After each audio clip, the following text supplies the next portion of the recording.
Mariner Books and Harper Audio present Fire in the Hole. Stories by Elmore Leonard. Performed by Tay Diggs.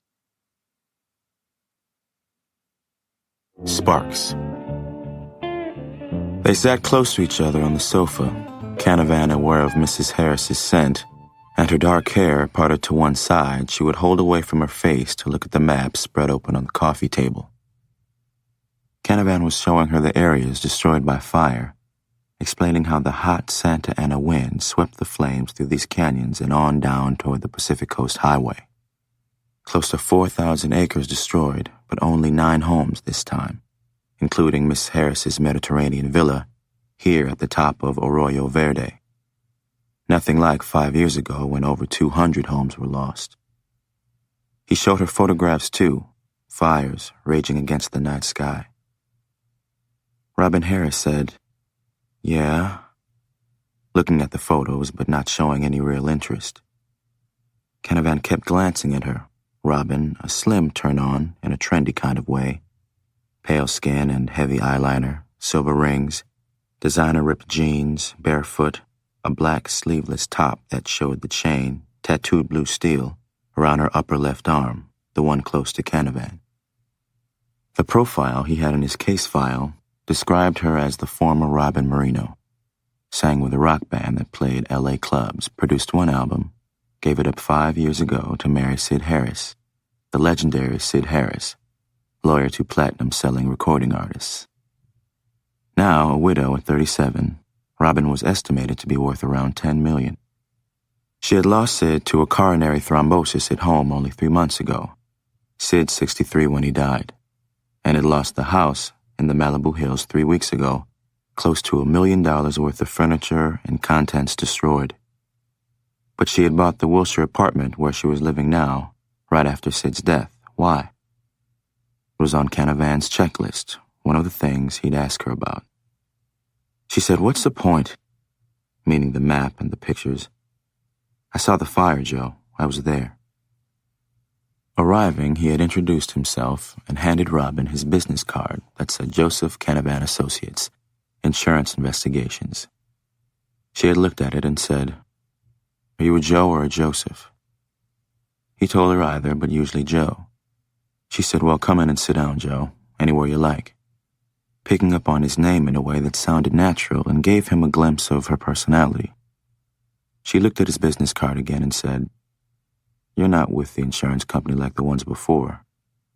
He told her they called him in when they red-flagged the claim, had questions about it.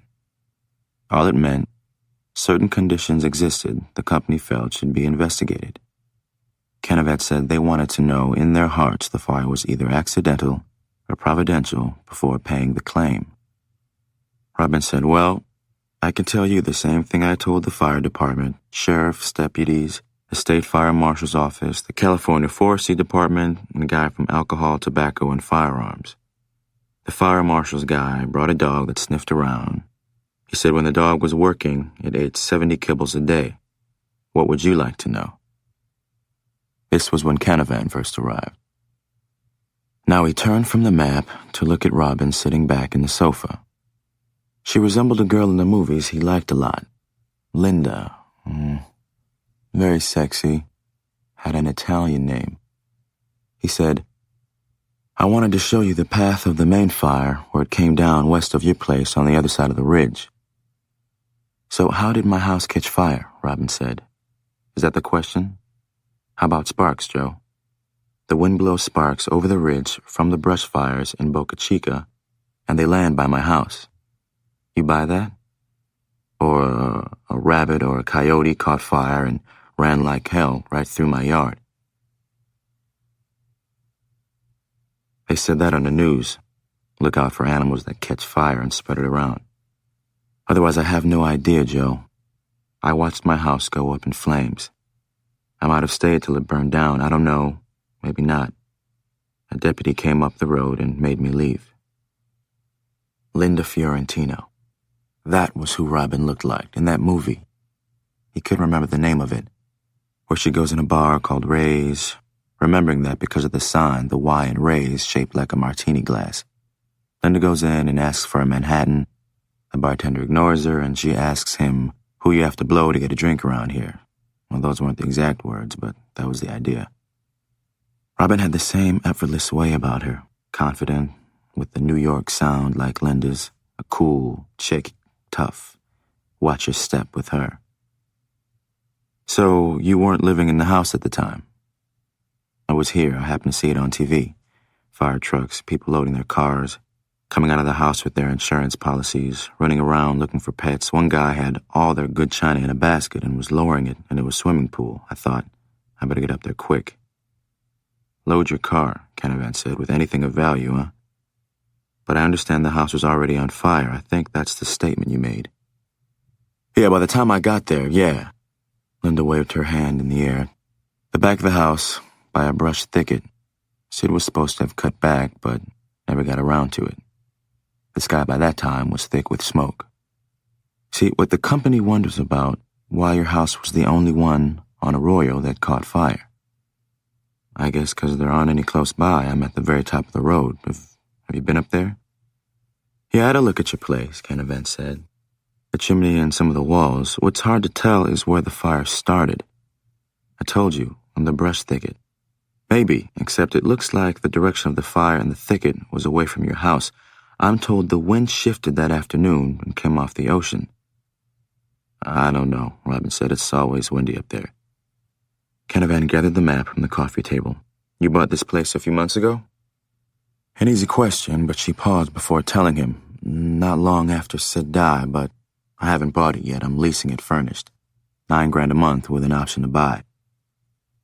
Canavan looked around the formal living room, white and cream, touches of color, landscapes framed in gold tint, a garden terrace through the French doors, poppies and ficus trees 15 stories above Wilshire Boulevard. A $9,000 a month penthouse she might or might not buy, he said. This place is worth as much as your house? They'd go for about the same price, Robin said, $2.5 million. Sidney said the house was underinsured, that's why, just before he died, he had the value of the policy increased. And when that happened, Canavan said, and the house burns down soon after, the claim gets a red flag.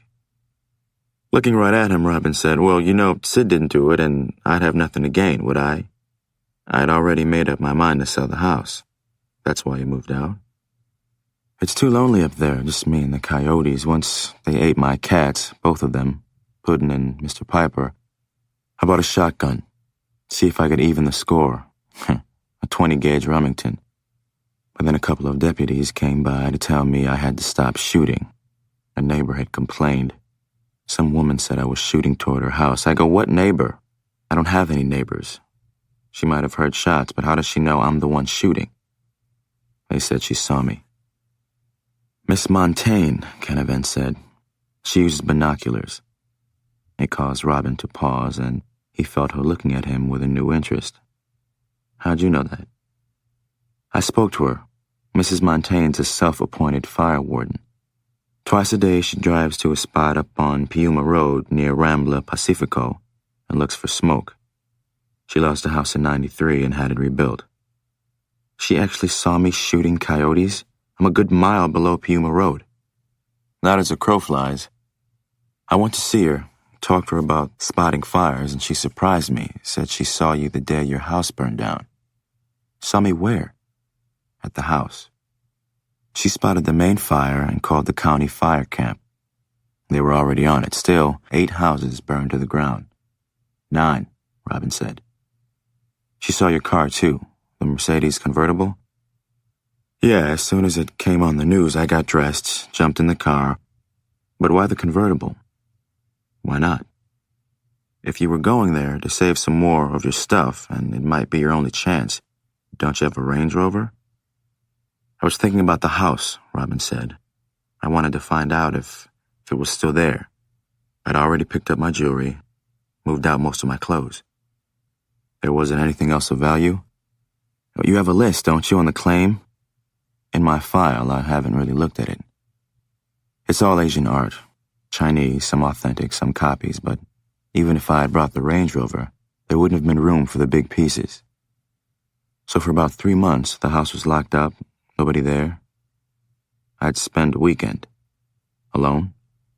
She smiled just a little. Where are you going with that, Joe? And said, no, I wasn't always alone.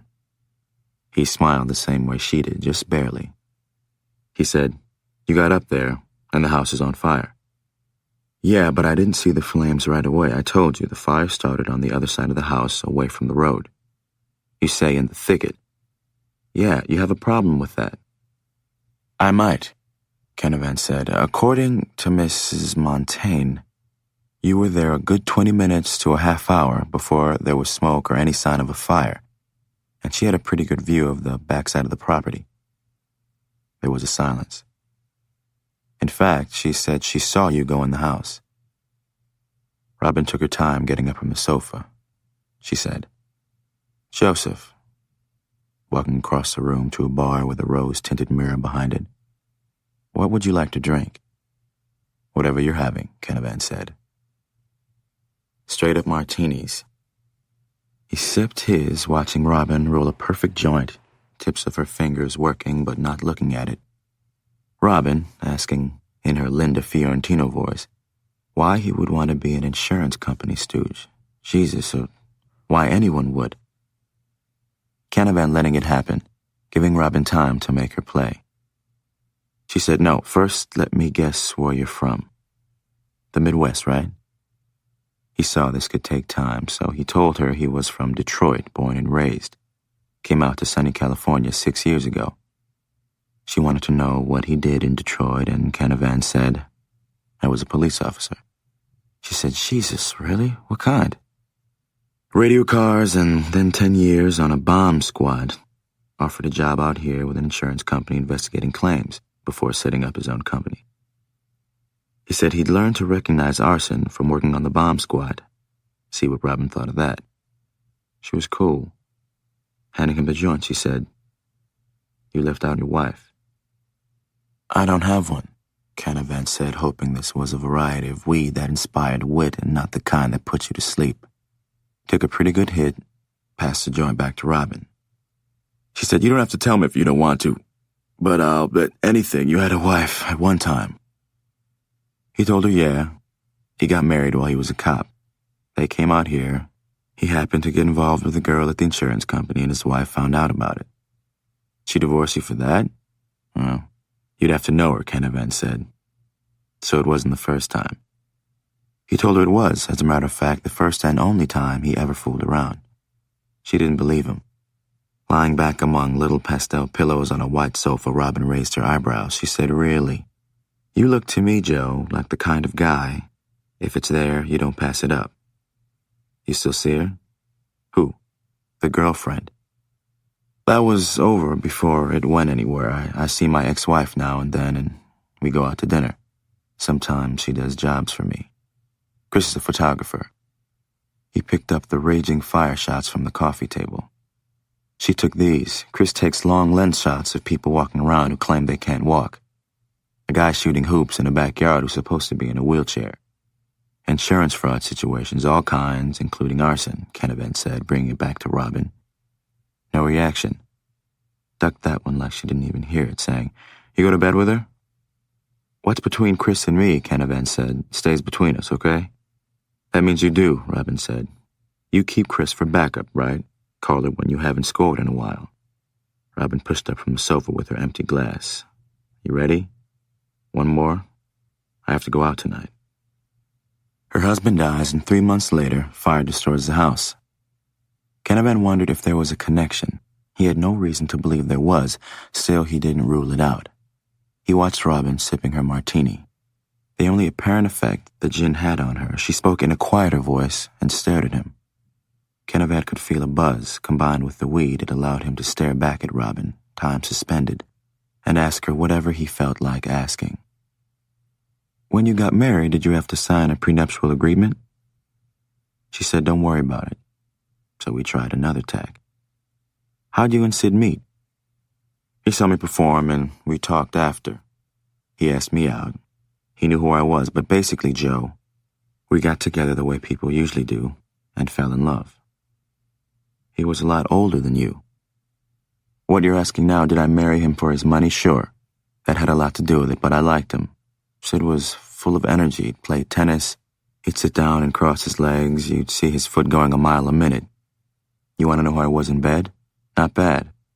Though we had to get almost perpendicular, you know what I mean, to do it. Wasn't he kind of heavy? That's what I'm talking about. But then towards the end, he lost a lot of weight, like 30 pounds. No, Sid was tender, very gentle. Till Viagra came along and he turned into Attila the fucking Hun, if you can picture that. I thought he had a heart condition. It wasn't serious. He took something for it. His blood pressure was a little high. And his doctor let him have Viagra? Sid got it over the internet. But he must have known the combination was dangerous, Viagra and heart medication. She said, Joe, Sid was a shooter. He didn't get where he was, being cautious.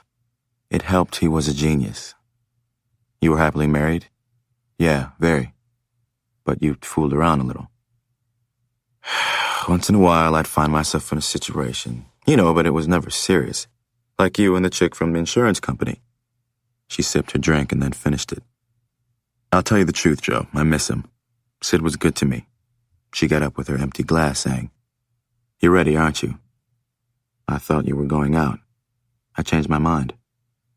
Watching her cross to the bar, he said, Tell me something, and watched her looking in the mirror, staring at her image, her pale skin tan in the tinted glass.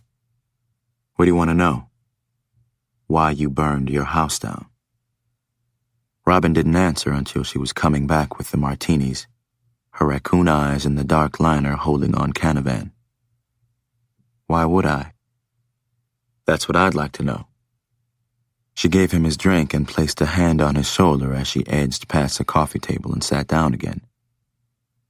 You tell me, Canavan said, you'd have nothing to gain. You were going to sell the house. Now you don't have to sell, but you get $2.5 million when they pay the claim plus the value of the contents. I could have sold the house for more, easy.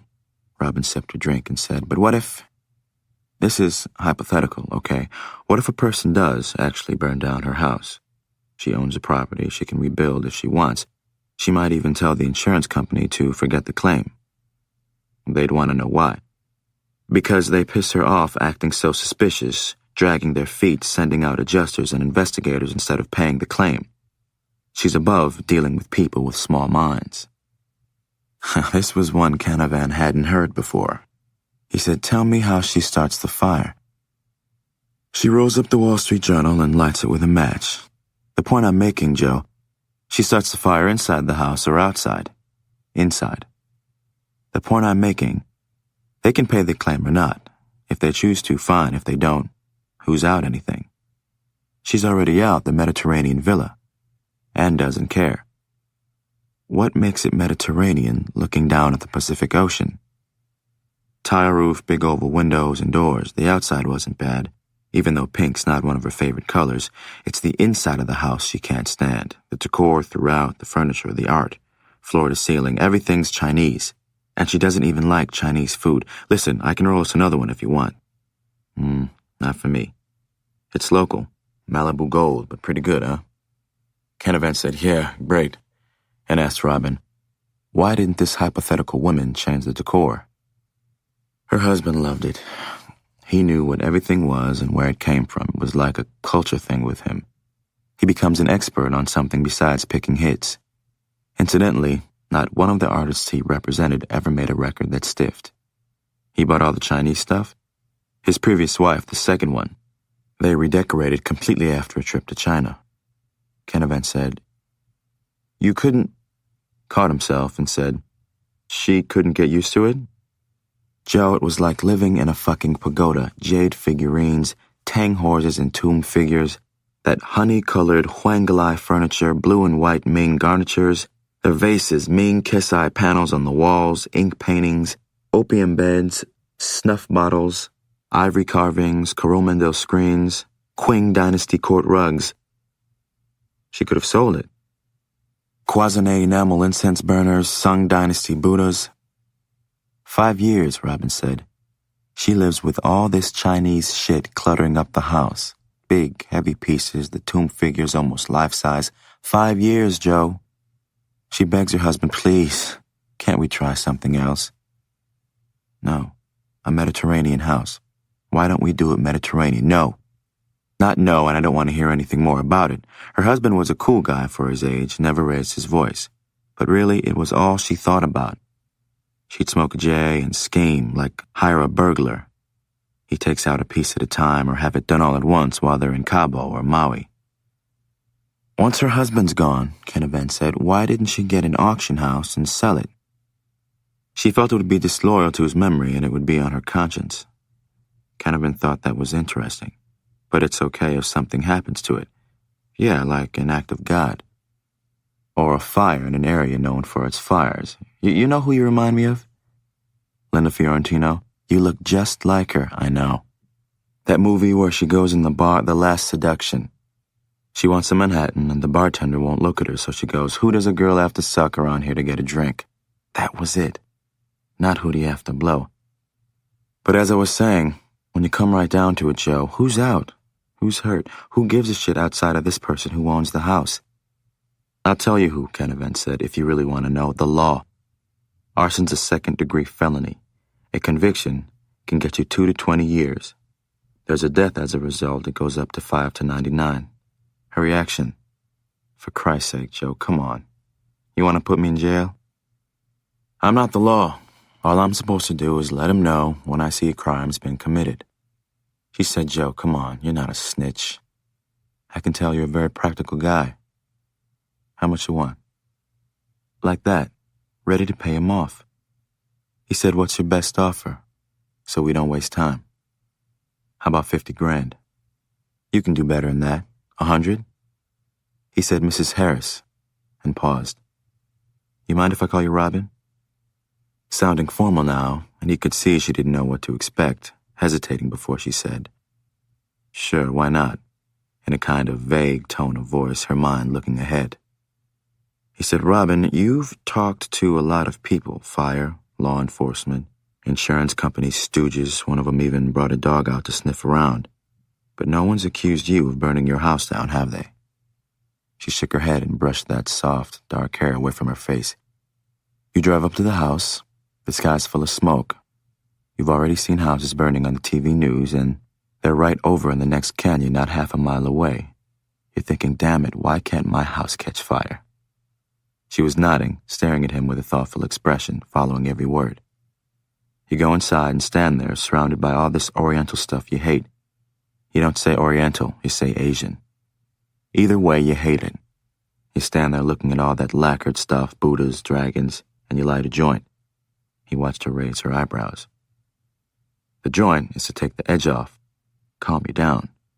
But now, you look at the match in your hand. It goes out, and you light another match, and look at the flame. She was nodding again, staying with him. All that smoke, and remembering what you saw on the news, you're convinced sooner or later your house will catch fire. I was sure of it. You're about to lose part of your life, and there's nothing you can do but stand back and watch 5 years up in smoke. Robin waited. What you do then is part acceptance, and part a farewell gesture to the years you spent here with Sid. Yeah? You light the Wall Street Journal.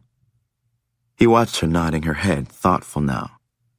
She looked up at him and said, You're not putting that in your report, are you? Canavan shook his head. I have no evidence to prove it or disprove what you said. The house was burning when you got here. What about the lady fire warden? Ms. Montaigne? She must have been mistaken. Robin paused and said, How do I pay you 100,000? You don't, Canavan said, getting up from the sofa. I was playing with you, that's all. Seeing what I could score if I did that sort of thing. You should hear some of the offers I get. I come across a fraud situation and I can prove it. Some bozo in a neck brace looking for $1 million says he'll split it with me. You turn them in? Well, if they're pros, like the ones that stage car accidents and people are injured, or if they get ugly about it. Otherwise, I tell them forget the claim, don't try it again. You're not turning me in? I told you I believe your story. So what should I do? If I were you, Canavan said, I'd keep after the insurance company, make them pay. He turned to leave, saying, It was nice talking to you, Robin, and saw her raccoon eyes staring at him. You can't stay a while, Joe? If he didn't stay, he could always come back. Hanging out at the Buena Vista. They lived in a retirement village of cottages set among palm trees and bougainvillea, maids driving golf carts. The woman, Natalie, wore silk scarves to cover what was left of her hair, a lavender scarf the afternoon Vincent appeared at her door.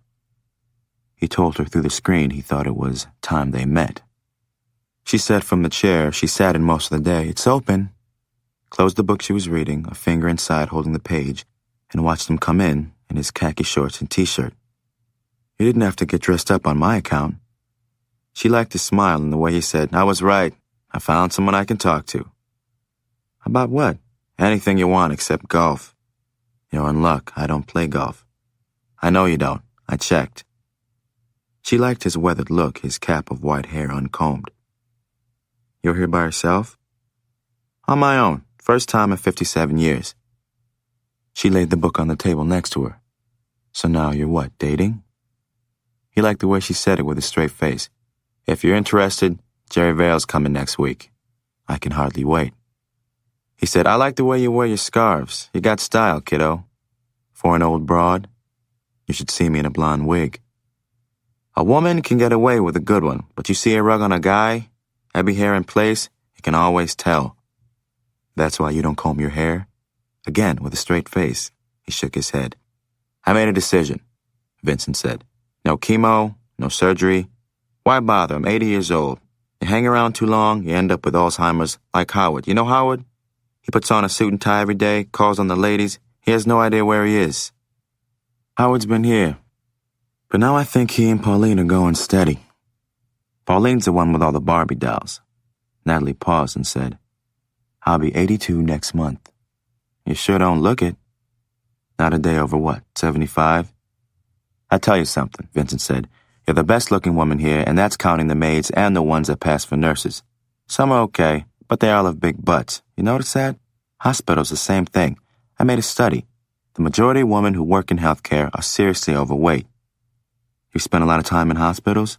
"Now and then." "No, this is the closest I've come. This assisted living, or as it says in the literature, the gracious and dignified living you deserve. As long as you can afford it, live in your own prefab cottage. I did all right with the prefab, built terraces, row housing. Some had turned out in the wrong place. Andrew came along, blew him off the lot. He said, 'I know you were married. What'd your husband do?' 'Commercial real estate.' I might have known him. 'In New York City.' And there was a lull. Vincent glanced around the room, at furnishings from another life, expensive-looking pieces. 'You happy here?' 'Am I happy?' 'I mean, do you like living here?' 'It's all right.' He waited before saying, 'Are you in pain?' 'I have my pills.' Vincent nodded. 'Back 'em up with a cocktail in the evening against orders.' She said, 'Do you always wait till evening?'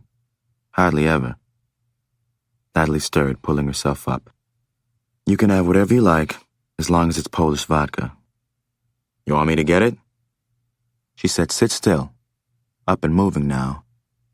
Slim brown legs and a white shirt dress that barely reached her knees. He could see her 50 years ago, taller, not as frail, dark hair in place of the lavender scarf, a confident, good-looking woman. She returned with drinks and crystal glasses, handed him one, and settled back into her chair with a groan. Now she was looking at him again. 'Don't you have drinking buddies?' 'The guys here,' Vincent said, 'the ones who know where they are, either play golf and talk about it on and on, or they sit and watch TV all day. I get the feeling they miss Ronald Reagan.' She sipped her drink. 'Is it a matter of time with you?' 'I'm given maybe 6 months. What about you?' 'Anywhere from a few months to who knows.' 'You afraid?' 'Not so much anymore.' He said, 'You'll learn to live with it.' And she smiled, in a manner of speaking. 'Maintaining a quality of life,' Vincent said, quoting the literature again, 'to which you're accustomed. Only this isn't what I'm accustomed to, hanging out, not doing anything.'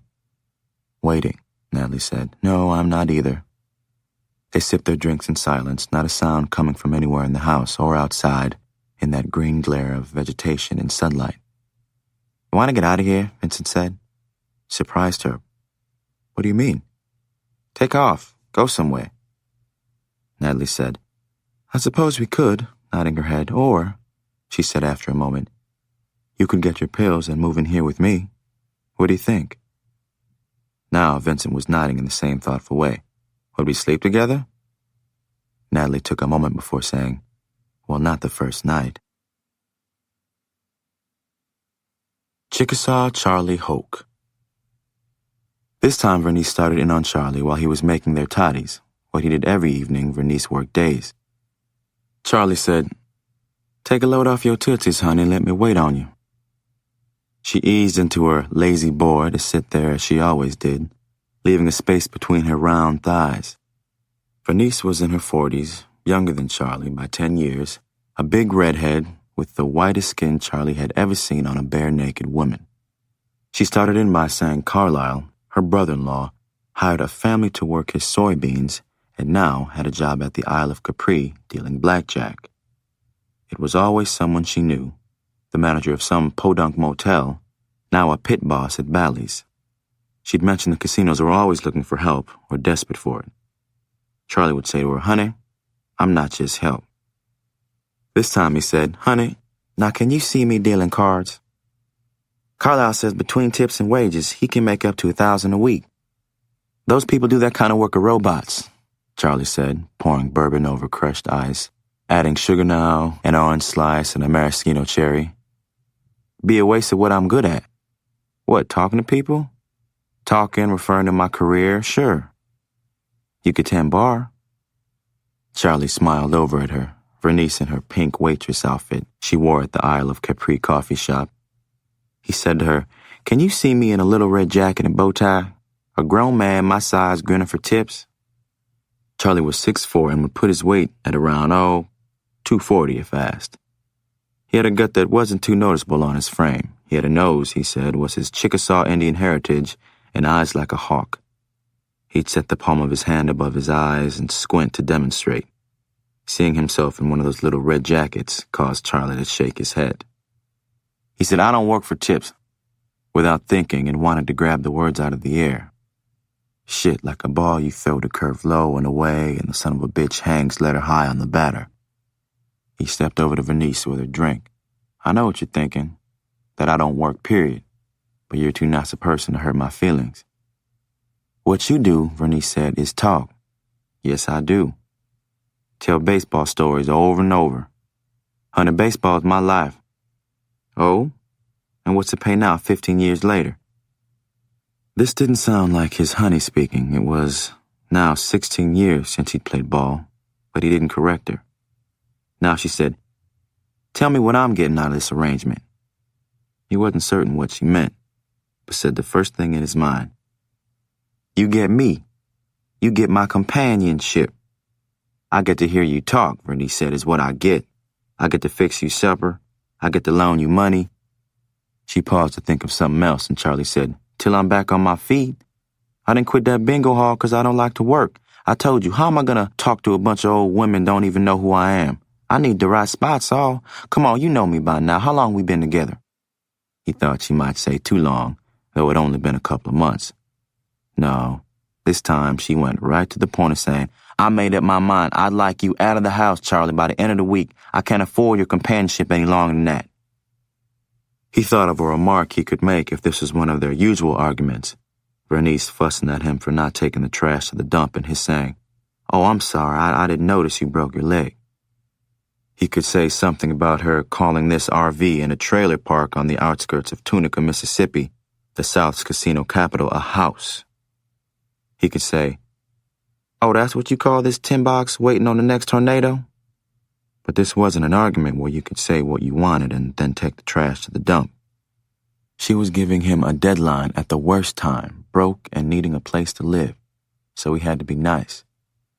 This wasn't hard because he did like Vernice, her usual quiet way, her pure white body, her housekeeping. He told her one time cleanliness was a rule with the Chickasaws. A woman who didn't keep her house clean was marked, had her arms and legs scratched with dried snake teeth. It was true. He'd give her Indian lore and she'd roll her eyes, or she'd say, he was no more Indian than she was. Then Charlie would say, "Then how come they called me Chief all the years I played ball?" Bernice brought him back to right, now saying, "By week's end, Charlie, I'm sorry." He turned to the counter and took time to screw the cap onto the Early Times bottle. He turned back to her, saying, "What if I'm offered a position by then?" "I love your choice of words, a position." "As a celebrity host, what some of us do when we retire? Shake hands with the slot players? Take care of high rollers, honey, see their comp to whatever they want. Like girls. You gonna be a pimp, Charlie?" He let it go by. "Or I could set up the entertainment, special kinds of events." "Well, let's see," Bernice said. "Andy Williams is at Harrah's. George Jones at Bally's. One of the Righteous brothers is opening at Isle of Capri, taking over for the Elvis impersonator." She said if all 10 casinos can get any big-name entertainers they want. You see my point? She must have seen it as a stopper, a question she could ask without even a smarty tone in her voice. Charlie said, "I got an idea I haven't told you about." Her or anyone at all while he watched the new hotel going up from bare iron to stone, with a big goddamn teepee made of concrete rising a good 3 stories above the entrance. He said, "You know, there's a new one opening next week. They got the sign up now. Tishomingo Lodge and Casino, Tunica, Mississippi." It gave her niece pause. "You been over there?" "I'm seeing the fellow who runs it, Billy Darwin from Atlantic City. Young guy, he was running spades, and the people here waved enough money at him he moved to Tunica. I seen him around, little guy, has hair like, Robert Redford." Bernice said, "Tishomingo, that's Indian." "Chickasaw. Tishomingo was the big chief at the time they got shipped off to Oklahoma. Follow me now," Charlie said. "Where was I raised? In Corinth. And where's Corinth? Clear across the state, but only 15 miles from Tishomingo County line, where the Chickasaws came from originally. Some never went to Oklahoma and are still around here. See, but Indians don't have nothing to do with the hotel. I think the owners just like the name." He watched Bernice thinking about it, sipping her toddy, then began to nod. "You're going to tell this hotshot from Atlantic City you're a Chickasaw Indian?" "I am, honey. Part, I told you that." "And you expect having a few drops of Indian blood will get you a job? I mean, a position?" "I found out this fella's run a sports book, loves a game of baseball, and has a head full of stats. What I'm saying, I expect he could also know me." "You're kidding," Bernice said, "aren't you?" Being hurtful now, as well as ignorant, it gave Charlie that urge to bear down, and he said off the top of his head, "I bet you anything you want I get the job. How much?" Bernice smiled, but it was like she felt sorry for him. She said, "Charlie, you ever get hired as a celebrity host, I'll lose 20 pounds and go to work as a keno runner." Sitting there like a strawberry sundae in her lazy boy, knees apart, the woman's know-it-all tone of voice moved his irritation up a couple of notches, and he said, "I was you, honey, I'd make it 40 pounds. She was having fun now and ignored the remark. "You're going to tell this man you're a full-blooded Chickasaw and played ball. Gonna paint your face and put on a war bonnet?" "No," Charlie said. "I'm going to tell this fella runs the place I'm a direct descendant of the man they named it for, Tishomingo himself." Bernice said, "And you know what he'll say?" He said, "Well, Chief, if I thought it mattered, can you prove it?" This was in front of the Tishomingo Hotel and Casino as Billy Darwin came out of his Jaguar in leisure attire, and Charlie introduced himself. "During my playing days," Charlie said, "the Tishomingo Times in Oklahoma would run stories about me and mention my lineage. I never left Tishomingo County till I was signed by the Baltimore organization." "You played ball, huh?" 18 years. I phoned for an appointment. Your girl put me down for 2 p.m., so while I've been waiting an hour and a half," Charlie said, trying not to sound too irritated, "I've been studying your teepee," the 3 stories of concrete coming to a point above the entrance, trying to think if Chickasaws ever lived in teepees with or without all different colored neon running up it, and it come to me that we never did. Billy Darwin said, "That's what you want to see me about?" "I thought I mentioned it. No, I'm here seeking employment as a celebrity host." as a relative of Tisha Mingo or a former ball player.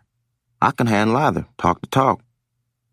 When Billy Darwin shrugged and walked away, going into the hotel, Charlie was right behind him, passing through a room the size of a ballpark where they were laying carpet. On the escalator going up the mezzanine, Charlie said to the back of the man's silky sports shirt, "I was with 5 major league organizations and pitched in a World Series." Billy Darwin tossed his Robert Redford hair and looked over his shoulder as he reached the mezzanine. "What year?" "84. "Tigers over the Padres in 5, Darwin said. He kept walking, and Charlie followed him through a reception area walled with murals, Plains Indians and Buffalo, where some guys in suits were waiting, looking up to be noticed as Darwin went past, now into an office where a good-looking, dark-haired woman sat behind a desk. Darwin stopped to ask her, "Carla, who was my 2 o'clock?" She looked down at her pad and said, "Mr. Charlie Hoke. He wanted me to note former big leaguer." Darwin turned enough to look at Charlie. "How do you spell your name?" Charlie told him. Darwin said, "You sure it's not Hoax?" Charlie said, "Billy," hanging on to his irritation, "while you were playing stickball in the alley, I was with the Orioles, the Texas Rangers, the Pittsburgh Pirates, the Detroit Tigers, Baltimore again, got traded back to Detroit in 83, and finished my 18 years of organized ball with the Tigers in the 84 World Series. I went in what became the final game in the 5th and struck out the side. I got Brown and Salazar on called third strikes. I hit Wiggins by mistake, put him on, and I got the mighty Tony Gwynn to go down swinging at 60-mile-an-hour knucklers. I went 2 1/3 innings, threw 26 pitches, and only 5 of them were balls. I hit Wiggins on a 0-2 count. My only mistake went to shave him with a fastball and come a little too close. I've struck out Al Oliver, Gorman Thomas, and Jim Rice, also Darrell Evans, Mike Schmidt, Bill Madlock, Willie McGee, Don Mattingly, and I fanned Wade Boggs twice in the same game, if those names mean anything to you." Billy Darwin said, "Come on in," and led Charlie into an office big enough to hold a dance in and not even remove the desk, which by itself was a size. Darwin took his place behind it and began fooling with his computer, working the mouse, the PC, and the phone, the only things on the desk. Charlie got tired of standing and took one of the ranch house leather chairs without being asked. Looking at Darwin close, he saw the man was about 40, had that young-looking hair, and appeared to be in shape. Charlie heard the computer making different noises like static on a radio, then was quiet, and pretty soon, Darwin went to work on the keyboard, typing and looking at the screen, which Charlie couldn't see. He finally asked Darwin what he was doing and was told, "Looking you up on CNNSI.com. "I'm in there?" "Says you're 6'5" and 220. "I've shrunk," Charlie said. "I'm only 6'4" now. "But you've put on some weight." "A couple pounds." Darwin was looking on the screen again. "The year you were with Detroit..." He stopped. "You only pitched those 2 1/3 innings, allowed 1 hit, struck out 5 and walked 2. The man sounding surprised as he read it off screen. "I only walked 1. I told you I hit Wiggins. Come inside on him too close. See, I was never afraid to throw inside. You'd see these batters sticking their butts out ready to bail. But the only time you went up to the majors," Darwin said, "was in 84. I was up with other clubs, but never used. And the only game you pitched in," Darwin said, "was in the World Series." The man still sounding surprised. "When did you strike out Mattingly, Madlock, and all those guys you mentioned? Gorman Thomas?" "You won't," Charlie said. "I can go down the list. I got Mattingly when I was with Toledo in AAA, and Don was with Columbus then. I recall I was playing A-ball with Tulsa. A game against Shreveport, I got Darrell Evans swinging. Madlock, let's see, I was with Oneonta, that's also A-ball, and I believe he was with Pittsfield. I know Mike Schmidt was with Redding when I fanned him, and I was playing Double-A with Altoona, back then throwing 99-mile-an-hour fastballs. I also held the record in the Eastern League for hitting the most batters." Billy Darwin didn't look surprised anymore, sitting there deadpan like he was looking at all these baseball facts sliding around in his head. 81, I was back with Detroit, sent down the Mud Hens and struck out Willie McGee. As I recall, he was with the Louisville Riverbats. Who else you want to know? Oh, and I was in that longest game ever played that went 32 innings. You ever hear of it? Pawtucket and Rochester, Darwin said. Yeah, they're 81. You know your baseball. Baltimore was giving me another shot this time with Rochester, AAA, and I struck out Wade Boggs both times I faced him. The game lasted 8 hours and 7 minutes before they called it at 4:07 the next morning, Easter Sunday. Guys came home and called hell. Their wives thinking they were out all night fooling around. They finished the game sometime in June, Darwin said, but I don't recall who won. I don't either, Charlie said. I was gone by then. He grinned at Darwin. I remember Wade Boggs saying, a game like this, you can have a bad week in one night. Darwin was staring at him again, and Charlie put on a serious look as Darwin said, you spent your entire fucking career in the minors except for one game. I was up by the end of August that time with the other clubs too, but I was mostly used for batting practice. I had all the pitches, even a split finger that worked sometimes. I'd throw knucklers, give the boys a chance to see if they could hit junk.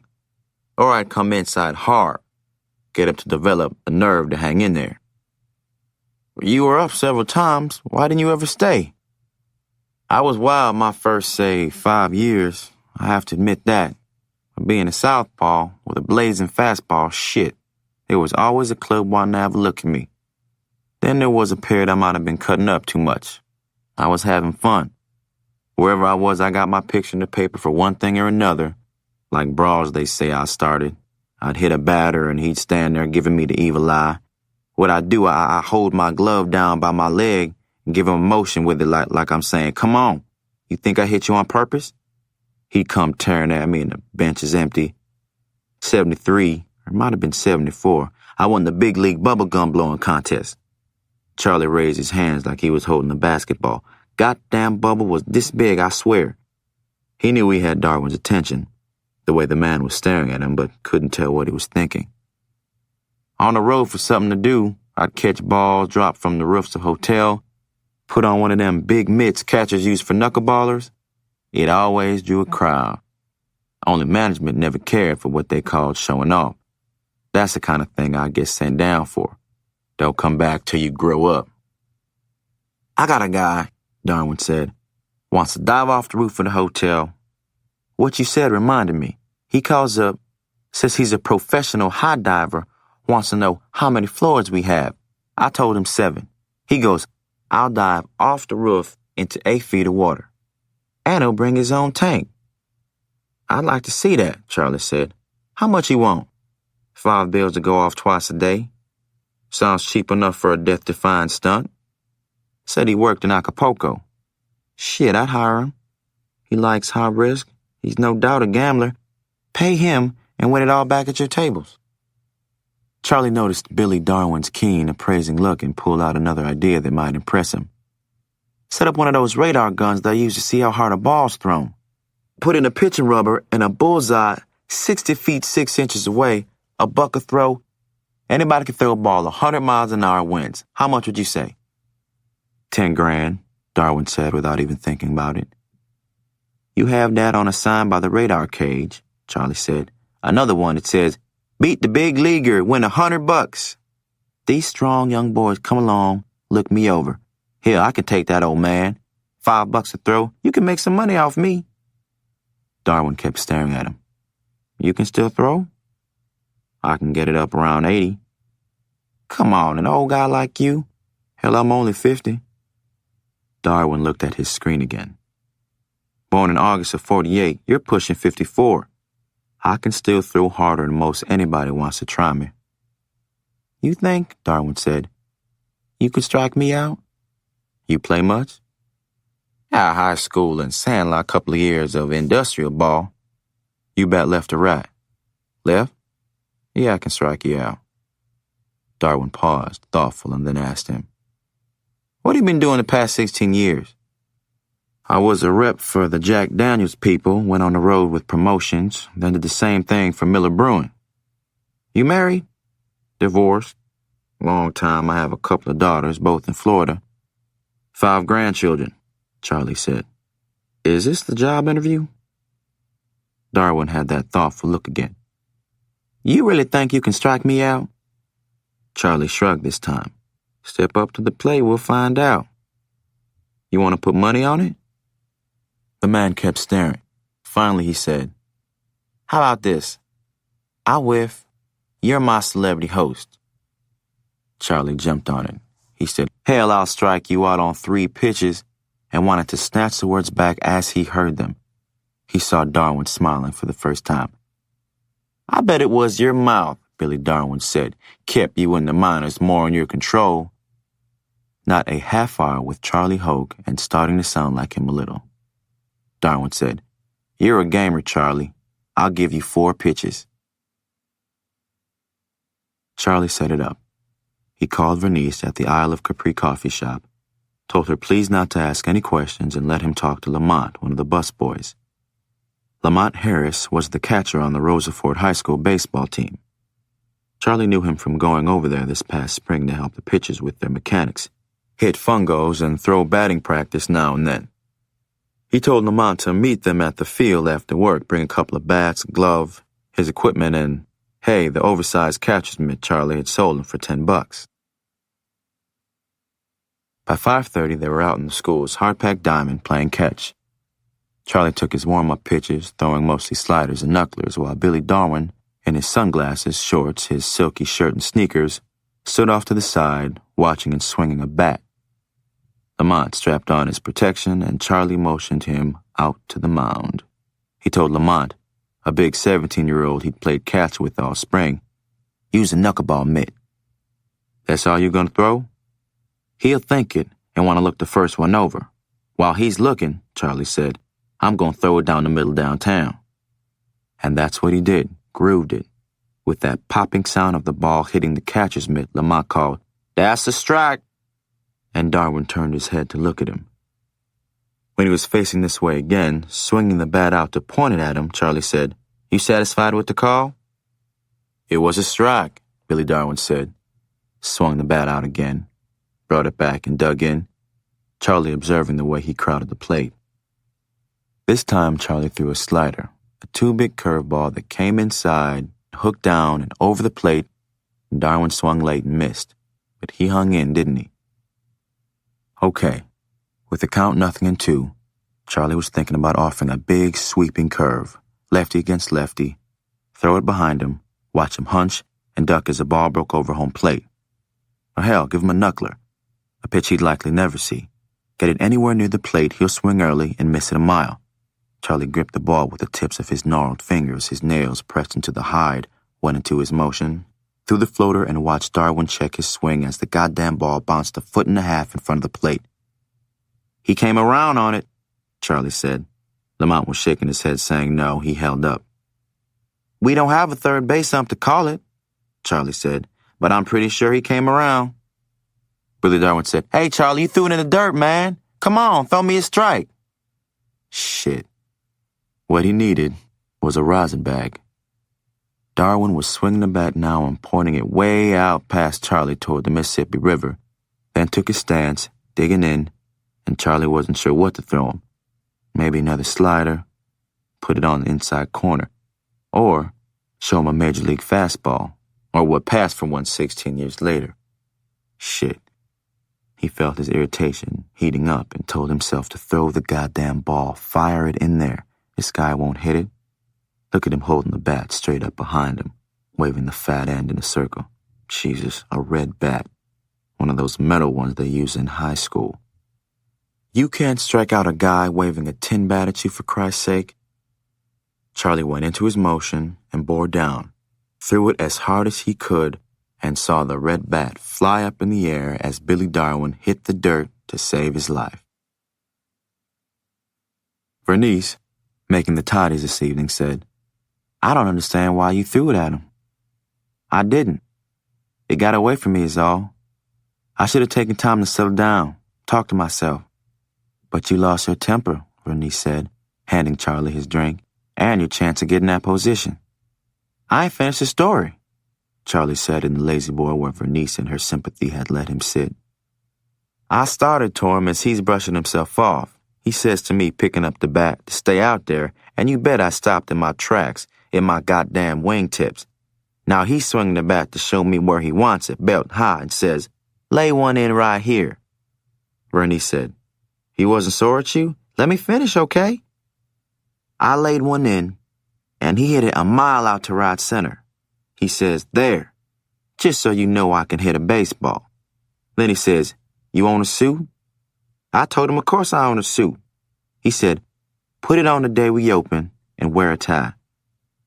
Bernice seemed puzzled. "He hired you?" "Yes, he did."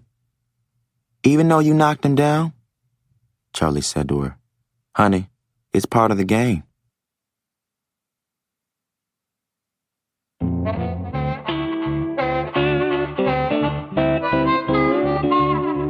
When the Women Come Out to Dance. Lourdes became Mrs. Mahmoud's personal maid when her friend Viviana quit to go to L.A. with her husband. Lourdes and Viviana were both from Cali in Colombia and had come to South Florida as mail-order brides. Lourdes' husband, Mr. Zimmer, worked for a paving contractor until his death, 2 years from the time they were married. She came to the home on Ocean Drive, only a few blocks from Donald Trump's, expecting to not have a good feeling for a woman named Mrs. Mahmoud, wife of Dr. Wasim Mahmoud, who altered the faces and breasts of Palm Beach ladies and aspirated their areas of fat.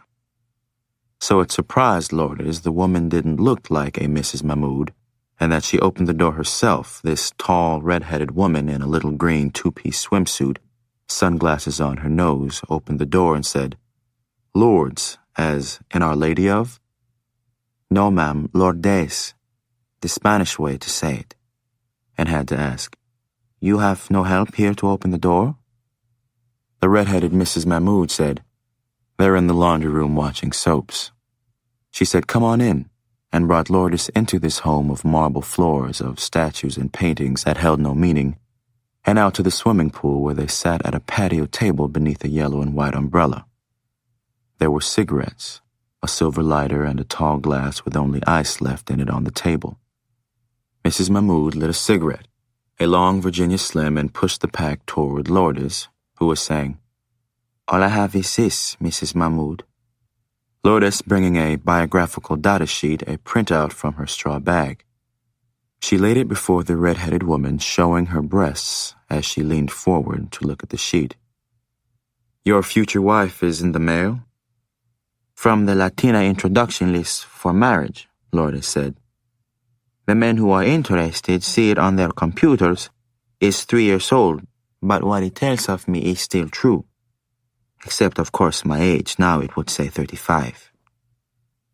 Mrs. Mahmoud, with her wealth, her beauty products, looked no more than 30. Her red hair was short and reminded Lourdes of the actress who used to be on TV at home, Jill St. John, with the same pale skin. She said, "That's right, you and Viviana were both mail-order brides," still looking at the sheet. "Your English is good, that's true. You don't smoke or drink." "I drink now sometimes, socially." "You don't have email?" "No, so we wrote letters to correspond before he came to Cali, where I live. They have parties for the men who come, and we get, we dress up for it." "Look each other over?" "Yes, it's how I met Mr. Zimmer in person." "Is that what you called him?" "I didn't call him anything." "Mrs. Zimmer," the redhead woman said. "How would you like to be Mrs. Mahmoud?" "I wouldn't think that was her name." She was looking at the printout again. "You're virtuous, sensitive, hard-working, optimistic, looking for a man who's a kind, loving person with a good job. Was that Mr. Zimmer?" "He was okay, except when he drank too much. I had to be careful what I said or it would cause him to hit me. He was strong, too, for a guy his age. He was 58. "When you married?" "When he died." "I believe Viviana said he was killed?" The woman sounding like she was trying to recall whatever it was Viviana had told her. "An accident on the job?" Lourdes believed the woman already knew about it, but said, He was disappeared for a few days until they find his mix truck out by Hialeah. A pile of concrete by it, but no reason for the truck to be here since there's no job he was pouring. So the police have the concrete broken open and find Mr. Zimmer. Murdered, the red-headed woman said. They believe so, yes. His hands tied behind him. The police talked to you? Of course, he was my husband. I mean, did they think you had anything to do with it? She knew. Lourdes was sure of it. There was a suspicion that friends of mine here from Colombia could be the ones did it. Someone who was their enemy told this to the police. It have anything to do with drugs? The woman seeing all Colombians as drug dealers. My husband drove a cement truck. But why would anyone want to kill him? Who knows? Lourdes said. This person who thinked, he told the police I got the Colombian guys to do it because my husband was always beating me. One time he hit me so hard, Lourdes said, touching the strap of her blue sundress that was faded almost white from washing. It separated my shoulder, the bones in here, so I couldn't work. Did you tell the Colombian guys he was beating you? Everyone knew. Sometime Mr. Zimmer was brutal to me in public when he was drinking. So maybe the Colombian guys did do it, the woman sounding like she wanted to believe it. I don't know, Lourdes said, and waited to see if this was the end of it. Her gaze moved out to the sunlight, to the water in the swimming pool lying still, and beyond the red bougainvillea growing against the white walls. Gardeners were weeding and trimming. 3 of them, Lourdes thought at first, were Latino. No, the color of their skin was different. She said, those men. Pakistanis, Mrs. Mahmood said. They don't seem to work too hard, Lourdes said. I always have a garden at home, grow things to eat. Here, when I was married, I worked for Miss Olympia. She called her service cleaning with biblical integrity. I wasn't sure what it means, but she would say things to us from the Holy Bible. We cleaned offices in buildings in Miami. What I do here, Viviana said, would be different, personal to you. See to your things. Keep your clothes nice. Straighten her dresser drawers. Clean her jewelry.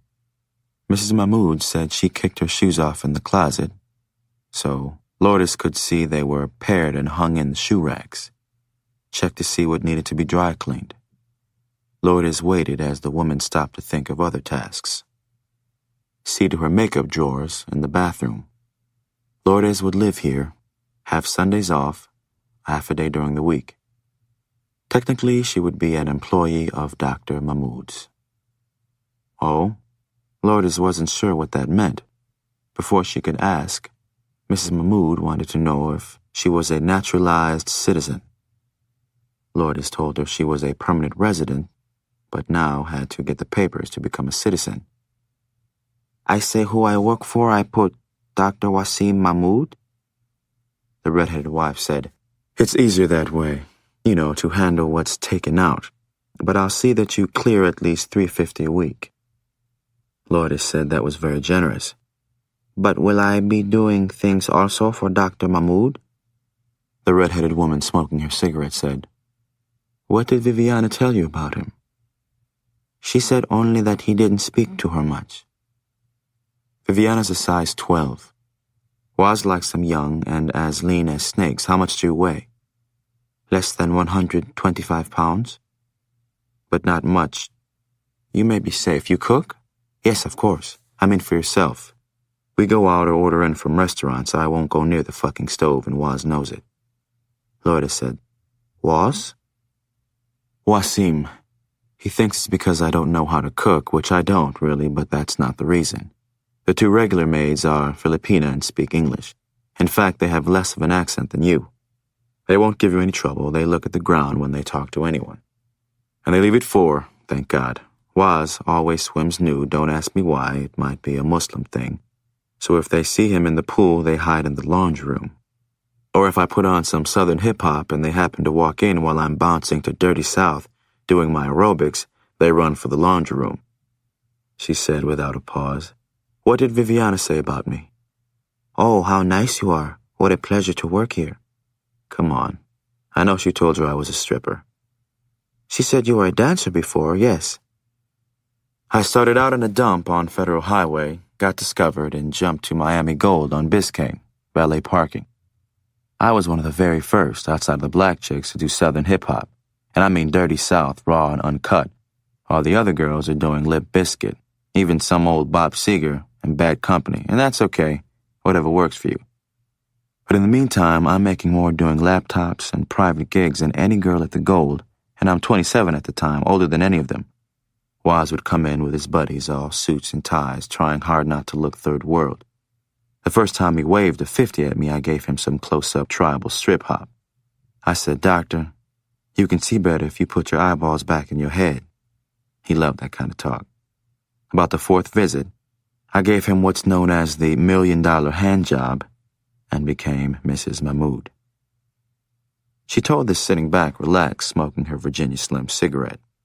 Lourdes nodding, wondering at times what she was talking about. Lourdes saying, "I see," in a pleasant voice when the woman paused. Now she was saying, his first wife stayed in Pakistan while he was here in med school. Right after he finished his residency and opened his practice, she died. The woman said, "Let's see. You won't have to wear a uniform unless Waz wants you to serve drinks. Once in a while, he has some of his ragtop buddies over for cocktails." Now you see these guys in their Nehru outfits and hear them chattering away in Urdu. I walk in, "Ah, Mrs. Mahmood," in that semi-British sing-songy way they speak. "What a lovely sight you are to my eyes this evening." Wondering if I'm the same chick he used to watch strip. She took time to light another cigarette, and Lourdes said, "Do I wear my own clothes working here?" "At first, but I'll get you some cool outfits. What are you, about an 8? "On my size, yes, I believe so. Let's see, stand up." Lourdes rose and moved away from the table in the direction Mrs. Mahmood waved her hand. Now the woman was staring at her. She said, "I told you his first wife died." "Yes, ma'am, you did." "She burned to death." Lourdes said, "Oh?" But the red-headed woman didn't tell her how it happened. She smoked a cigarette and said, "Your legs are good, but you're kind of short-waisted, a bit top-heavy, but don't worry. I'll get you fixed up. What's your favorite color?" "I always like blue, Mrs. Mahmood." She said, "Listen, I don't want you to call me that anymore. You can say ma'am in front of Waz to get my attention, but when it's just you and I'd rather you called me by my own name." "Yes?" "It's Ginger. Well, actually, it's Janine, but all of my friends call me Ginger, the ones I have left." Meaning, Lourdes believed, since she was married to the doctor, friends who also danced naked or maybe even guys. Lourdes said, "Yinyor?" "Not Yinyor, Ginger. Try it again." "Ginger." "That's close. Work on it." But she could not make herself call Mrs. Mahmood Ginger. Not yet. Not during the first few weeks. Not on the shopping trip to Worth Avenue where Mrs. Mahmood knew everyone.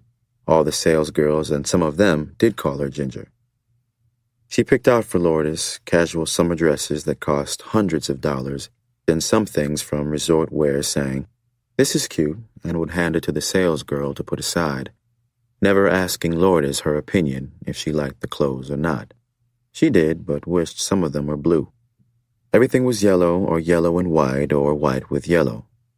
She didn't have to wear a uniform, no, but now she matched the yellow and white patio, the cushions, the umbrellas, feeling herself part of the decor, invisible. Sitting out here in the evening several times a week when the doctor didn't come home, Mrs. Mahmood, trying hard to make it seem they were friends, Mrs. Mahmood serving daiquiris in round crystal goblets, waiting on her personal maid. It was nice to be treated this way, and it would continue, Lourdes believed, until Mrs. Mahmood finally came out and said what was on her mind, what she wanted Lourdes to do for her. The work was nothing: keep the woman's clothes in order, water the house plants, fix lunch for herself and the maids once they came in the kitchen sniffing her spicy seafood dishes. Lourdes had no trouble talking to them. They looked right at her face, telling her things. Why they avoided Dr. Mahmood. Because he would ask very personal questions about their sexual lives. Why they thought Mrs. Mahmood was crazy. because of the way she danced in just her underwear. And in the evening, the woman of the house would tell Lourdes of being bored with her life, not able to invite her friends in because Waz didn't approve of them. "What do? I hang out, I listen to music, I discuss soap operas with the gook maids." Melda stops me. "Oh, Mrs., come quick." They're in the laundry room watching as the world turns. She goes, "Dick follows Nikki to where she's to meet Ryder, and it looked like he was going to hurt her. But Ryder came there in time to save Nikki from a violent Dick." Mrs. Mahmoud would tell a story like that and look at her without an expression on her face, waiting for Lourdes to smile or laugh. But what was funny about the story? "What do I do?" was the question she asked most. "I exist. I have no life." "You go shopping." "That's all." "You play golf." "You've got to be kidding." "You go out with your husband."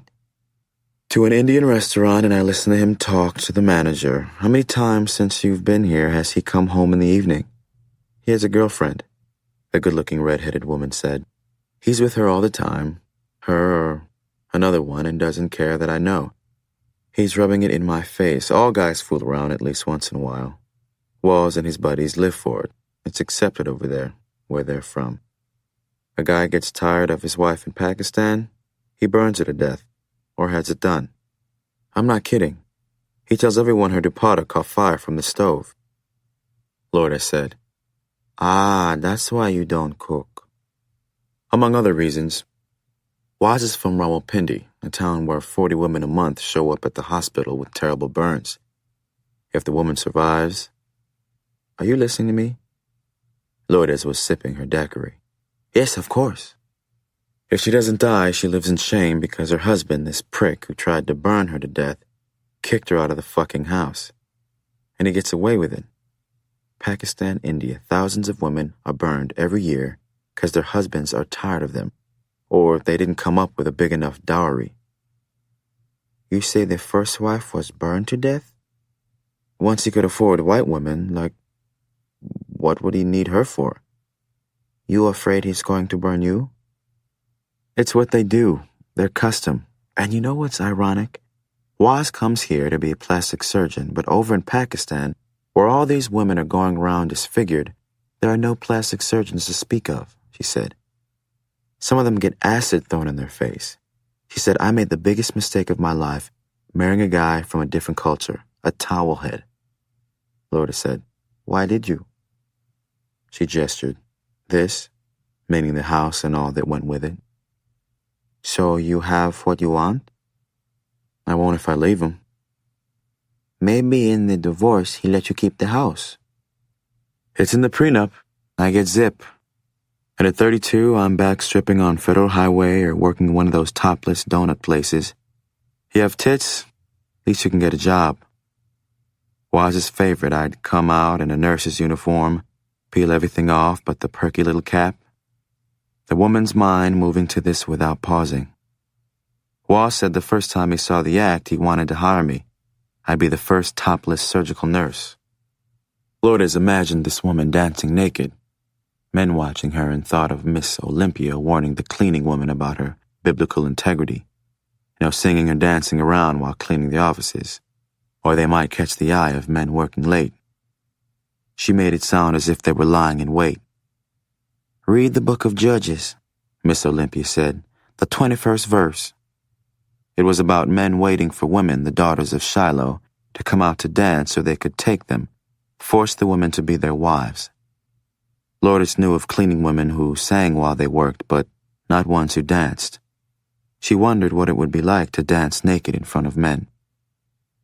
"You don't want to be with him," Lourdes said, "but you want to live in this house." "There it is," the woman who didn't look at all like a Mrs. Mahmoud said. Lourdes sipped her daiquiri, put the glass down, and reached for the pack of Virginia Slims on the table. "May I try one of these?" "Help yourself." She lit the cigarette, sucking hard to get a good draw. She said, "I used to smoke. The way you do it made me want to smoke again. Even the way you hold the cigarette." Lourdes believed the woman was very close to telling what she was thinking about. Still, it was not something easy to talk about with another person, even for a woman who danced naked. Lourdes decided this evening to help her. She said, "How would you feel if a load of wet concrete fell on your husband?" Then wondered, sitting in the silence, not looking at the woman, if she had spoken too soon. The red-headed woman said, "The way it happened to Mr. Zimmer? How did you feel?" "I accepted it," Lourdes said, with a feeling of relief, knowing I wouldn't be beaten no more. "Were you ever happy with him?" "Not for one day." "You picked him. You must have had some idea." He picked me." "At that party in Cali?" "There were 7 Colombian girls for each American. I didn't think I would be chosen. We married. In 2 years I had my green card and was tired of him hating me." The red-headed Mrs. Mahmoud said, "You took a lot of shit, didn't you?" And paused this time before saying, "How much does a load of concrete cost these days?" Lourdes, without pausing, said, 30,000. Mrs. Mahmoud said, "Jesus Christ," but was composed, sitting back in her yellow cushions. She said, "You were ready. Viviana told you the situation and you decided to go for it." "I think it was you hired me," Lourdes said. "Because of Mr. Zimmer, you're so interested in what happened to him. Also, I could tell from the first day we sat here, you don't care for your husband." "You can understand why, can't you?" "I'm scared to death of catching on fire. He lights a cigar, I watch him like a fucking hawk." Giving herself a reason, an excuse. "We don't need to talk about him," Lourdes said. "You pay the money, all of it, before, and we don't speak of this again. You don't pay, we still never speak of it." "The Colombian guys have to have it all up front?" "The what guys?" "The concrete guys." "You don't know what kind of guys they are. What if it looks like an accident and you say, 'Oh, they didn't do nothing, he fell off his boat'?" Waz doesn't have a boat. "Or his car was hit by a truck, you understand? You're not going to know anything before." "I suppose they want cash." "Of course." "I can't go to the bank and draw that much." "Then we forget it."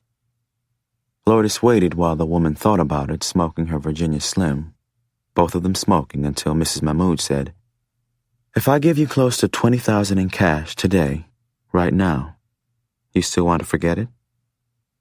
Now Lourdes had to stop and think for a moment. "You have that much in the house?" "My getaway money," Mrs. Mahmoud said, "in case I ever have to leave in a hurry. What I socked away in tips getting guys to spot their pants, and that's the deal, 20 grand. You want it or not? You don't, you might as well leave. I don't need you anymore." So far, in the few weeks she was here, Lourdes had met Dr. Mahmoud face-to-face with reason to speak to him only twice. The first time, when he came in the kitchen and asked her to prepare his breakfast, the smoked snook, a fish he ate cold with tea and whole wheat toast. He asked her to have some of the snook if she wished, saying it wasn't as good as Kipper's, but would do. Lourdes tried a piece. It was full of bones, but she told him yes, it was good. They spoke of different kinds of fish from the ocean they liked, and he seemed to be a pleasant, reasonable man. The second time Lourdes was with him, face-to-face, he startled her, coming out of the swimming pool naked as she was watering the plants on the patio. He called to her to bring him his towel from the chair. When she came with it, he said, "You were waiting for me?" "No, sir, I didn't see you." As he dried his face and his head, the hair so short it appeared shaved, she stared at his skin, at his round belly and his strange black penis. Lourdes, looking up then as he lowered the towel. He said, "You are a widow?" She nodded yes. And he said, "When you married, you were a virgin?" She hesitated, but then answered because she was telling a doctor. "No, sir." "It wasn't important to your husband?" "I don't think so." "Would you see an advantage in again being a virgin?" She had to think. It wasn't something ever in her mind before, but didn't want to make the doctor wait, so she said, "No, not at my age." The doctor said, "I can restore it if you wish." "Make me a virgin?" "Surgically, a few sutures down there in the tender dark. It's becoming popular in the Orient with girls entering marriage. Also for prostitutes. They can charge much more, often thousands of dollars, for that one night." He said, I'm thinking of offering the procedure. Should you change your mind, wish me to examine you, I could do it in your room. Dr. Mahmoud's manner and the way he looked at her that time made Lourdes feel like taking her clothes off. He didn't come home the night Lourdes and Mrs. Mahmoud got down to business, or the next night. The morning of the following day, 2 men from the Palm Beach County Sheriff's Office came to the house. They showed Lourdes their identification and asked to see Mrs. Mahmoud. She was upstairs in her bedroom trying on a black dress, looking at herself in the full-length mirror and then at Lourdes' reflection appearing behind her. The police are here, Lourdes said. Mrs. Mahmoud nodded and said, What do you think? Turning to pose in the dress, the skirt quite short. Lourdes read the story in the newspaper that said Dr. Wasim Mahmoud, prominent, etc., had suffered gunshot wounds during an apparent carjacking on Flagler near Curry Park and was pronounced dead on arrival at Good Samaritan. His Mercedes was found abandoned on the street in Delray Beach. Mrs. Mahmoud left the house in her black dress. Later, she phoned to tell Lourdes she had identified the body, spent time with the police who had no clues, nothing at all to go on, then stopped by a funeral home and arranged to have Waz cremated without delay. She said, What do you think? About what? Lourdes said. Having the fucker burned. She said she was stopping to see friends and wouldn't be home until late. 1 a.m. following an informal evening of drinks with old friends, Mrs. Mahmoud came into the kitchen from the garage and began to lose her glow. What was going on here? Rum and mixes on the counter, limes, a bowl of ice, a Latin beat coming from the patio.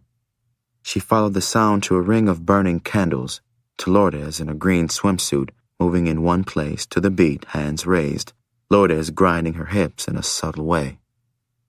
The 2 guys at the table smoking cigarettes saw Mrs. Mahmoud and made no move to get up. Now Lourdes turned from them and saw her, Lourdes smiling a little as she said, How are you doing? You look like you feeling no pain. You have my suit on, Mrs. Mahmoud said. I put on my yellow one, Lourdes said, still moving in that subtle way, and took it off. I don't wear yellow no more, so I borrow one of yours. It's okay, isn't it? Mrs. Mahmoud said, What's going on? This is cumbia, Colombian music for when you want to celebrate, for a wedding, a funeral, anything you want. The candles are part of it. Cumbia. You should always light candles. Mrs. Mahmoud said, Yeah, but what's going on? We're having a party for you, Ginger. The Colombian guys come to see you dance. Fire in the hole. They had dug coal together as young men, then lost touch over the years. Now it looked like they'd be meeting again, this time as lawman and felon, Raylan Givens and Boyd Crowder. Boyd did 6 years in a federal penitentiary for refusing to pay his income tax, came out and found religion. He received his ordination by mail order from a Bible college in South Carolina and formed a sect he called Christian Aggression. The next thing he did, Boyd formed the East Kentucky Militia with a cadre of neo-Nazi skinheads, a bunch of boys wearing Doc Martens and swastika tattoos.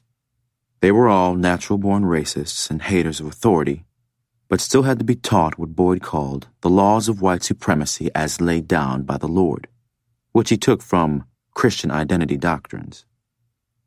Next thing, he trained these boys in the use of explosives and automatic weapons. He told them they were now members of Crowder's Commandos, sworn to take up the fight for freedom against the coming mongrel world order and the government's illegal tax laws.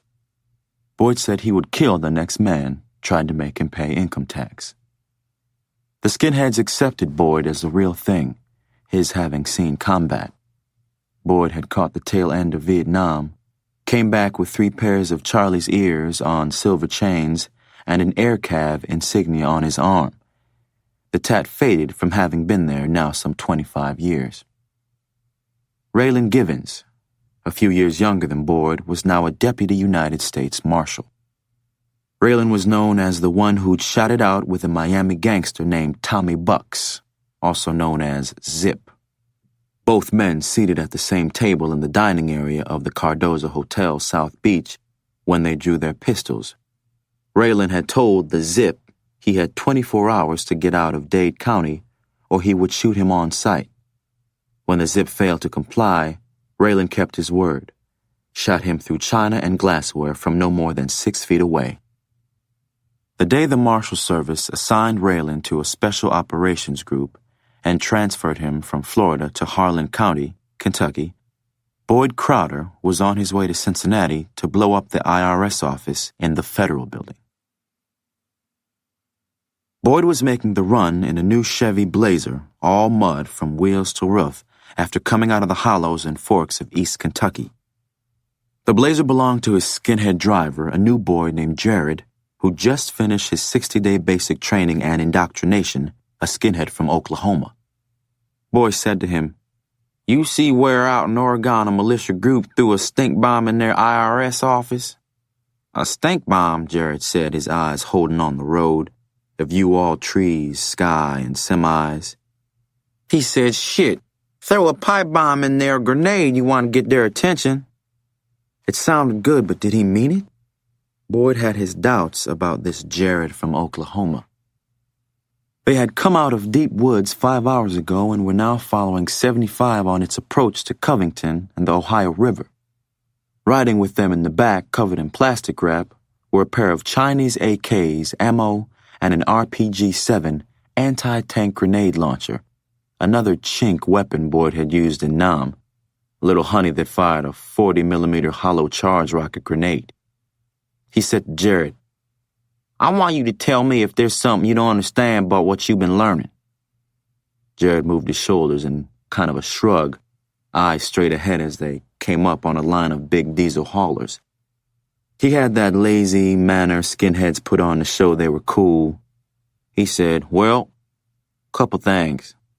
I don't understand all that Christian identity stuff they're calling Jews the progeny of Satan and niggers subhuman." Boyd said, "Hell, it's right in the Bible. I'll show it to you when we get back." "Okay, what are the Jews behind?" "Well, they control the Federal Reserve." "What else?" Jared said, "Zog?" Not sounding too sure. "You betcha, Zog. The Zionist occupational government," Boyd said. "The one set to rule us, we let the government take away our guns. You see Chuck Heston on TV? Chuck said they'd have to take his out his cold, dead hand." "Yeah, I saw him," Jared said, not sounding moved or inspired. Then sang, "There's Cincinnati up ahead. You see it before you get to the bridge." This Jared had come recommended from an Oklahoma group, the Aryan Knights of Freedom. Jared saying he heard of Crowder's commandos, he couldn't wait to drive his new SUV over to Kentucky and join up. Saying he was anxious to get into high explosives instead of chasing niggers down alleys and spray paint synagogue shit. He said it was in Oklahoma City for the Moore Federal Building, got there just a few minutes after she blew. He said it had inspired him to get in the fight. Sometimes talking about the Moore Building, it would sound like he had taken part in that mission with Tim and Terry. No, Boyd and the others weren't all that sold on this Jared from Oklahoma. How come he didn't have any Aryan tattoos? How come he was always touching his head, like wondering if his hair would ever grow again?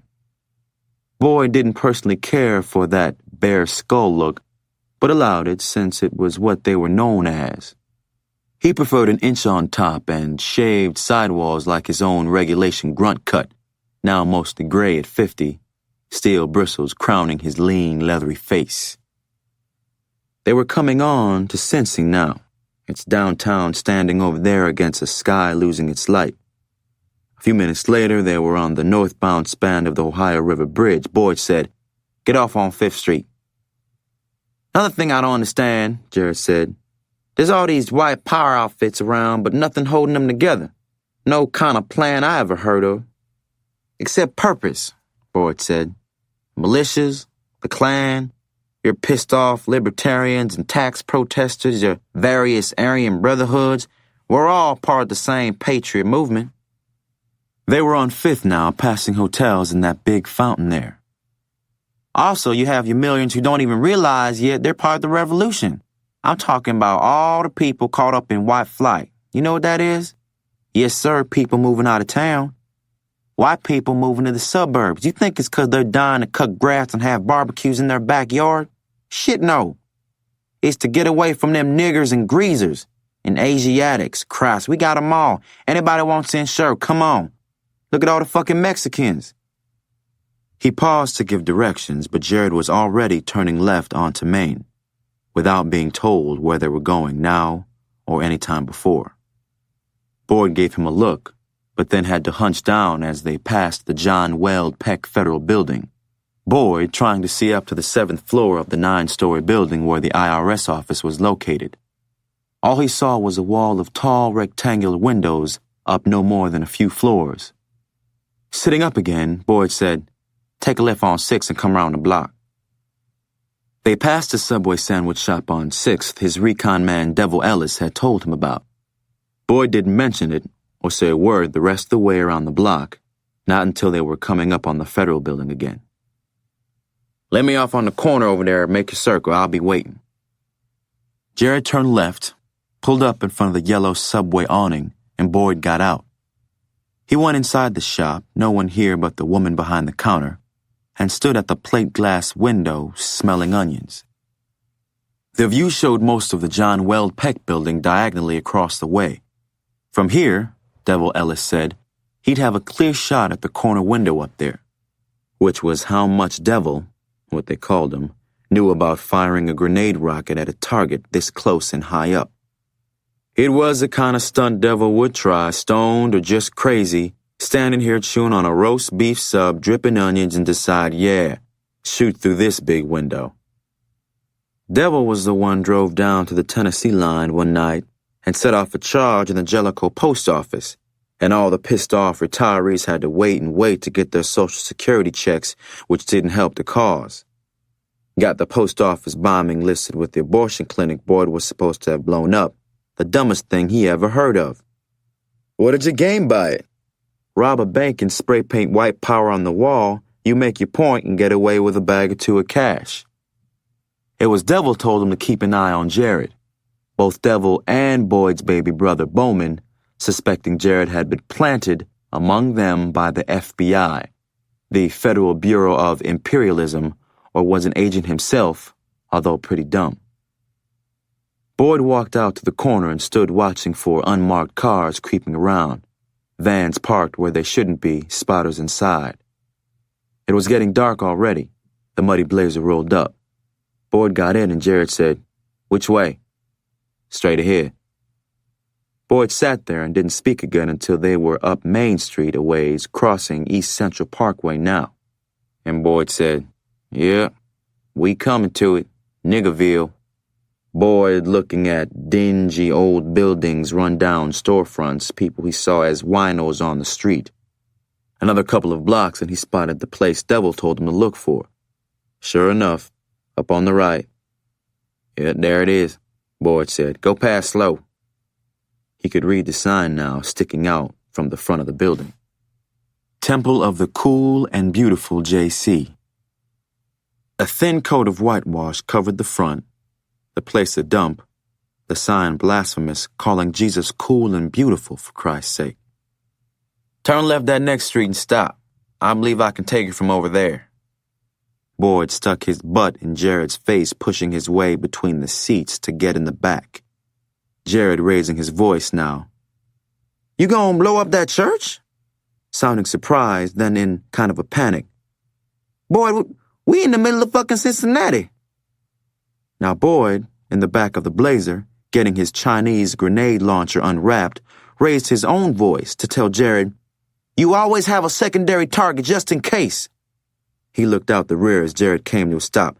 "Yeah, this is good. I'm gonna have a clear shot." "Boyd, there's people on the street." "I don't see none, just some niggers."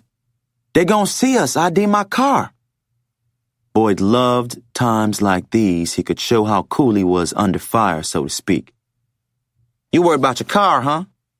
"There's people right up the block watching, Boyd. You see them, they watching us."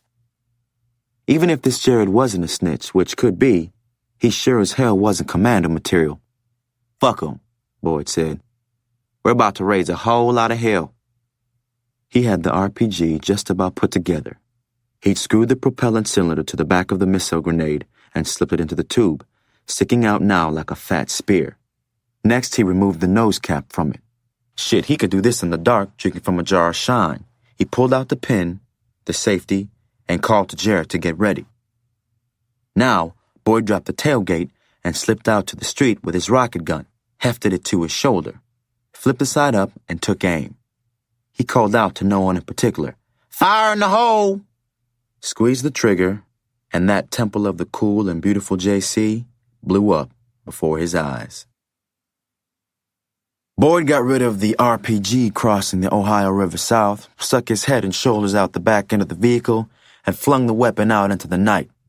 He told Jared to look for 275. That took them over to the airport, where he got Jared to follow the signs to long-term parking and find a spot a good ways from the terminal. "Over there toward the fence," Boyd said, still crouched down in the back end. Once they were parked, Jared said, "Now what?" Sounding like all his energy had drained out of him. Boyd didn't answer. He had one of the chink AK-47s unwrapped and armed with a magazine. He heard in his mind the familiar words lock and load, and he was ready for business. Jared said to the rearview mirror, "What are you doing?" Boyd could see just the top of his head above the cushion on the front seat. "How did you know where we was going?" "What?" "You heard me." It was quiet in here, neither of them moving. "How'd you know we was going to the federal building?" Now Jared's voice in the dark said, "Was your brother told me. Him and Devil." "You mean you heard him talking?" Bowman told me, and then Devil goes, "But don't let on, you know." "I think you spied on him." "No, sir, you can ask him." "I think you listen in on things you shouldn't and then report it to who you work for. Is that what you are?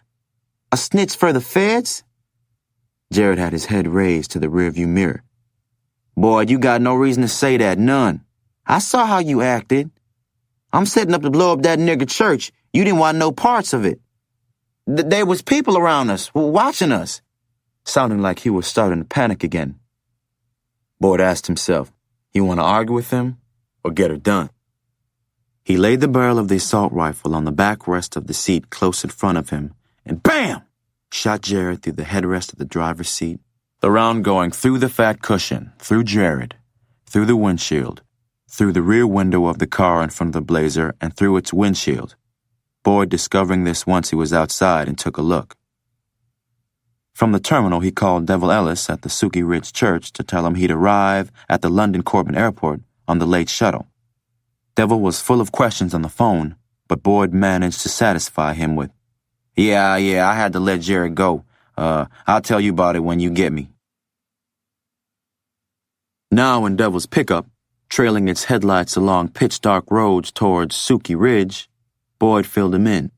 How he'd knocked out the nigger church, Devil letting out a rebel yell, and then how, not taking any chances, he shot Jared, wiped down the Blazer pretty good where he'd sat, and stashed the rifles and extra RPG loads in parts along that cyclone fence there, separating the lot from the airfield. They'd send one of the skins, see if he could pick him up. Boyd sipped from a jar Devil kept in his truck, then looked over at him with his dark beard and black cowpuncher hat Boyd allowed, the look being the man's style, Devil's devilish go-to-hell image. "Jared said you told him where we's going." "Yeah, me and Bowman." Boyd took another sip of the shine. "Even thinking he was a snitch?" "Bowman figured Jared'd fuck up, and you'd see he knew more'n he was supposed to, and you'd get on him about it." Boyd said, "Yeah." "Jared say it was us told him you wouldn't believe it." Boyd said, "Then what?" "We figured you'd work on him in your way and get him to confess." Boyd said that he's a traitorous snitch. "Yeah, in the pay of the government." "But he didn't tell me nothing like that. You work on him? I started in, but hell, I knew he'd lie to me." "I know what you mean, those people. So you put him down." "I'd have done the same." Boyd didn't say anything to that. They drove through the dark in silence till Devil said, "You know he was always talking about the Memorial Building, saying he was there like a minute after she blew. Me and Bowman don't believe he was anywheres near it. Saw it on TV like everybody else. Boyd said, Was it you didn't trust him, or you just didn't like him much? Dibble said after a moment, I guess both. They were coming to the church now, way up there where that speck of electric light showed on the ridge. Across the front of the property, coming down the dirt road they followed, was a pasture, a good 5 acres of cleared land, and no road leading up. It was around the next bend where the pickup slowed to turn into the trees past a sign that said, Private property, trespassers will be shot.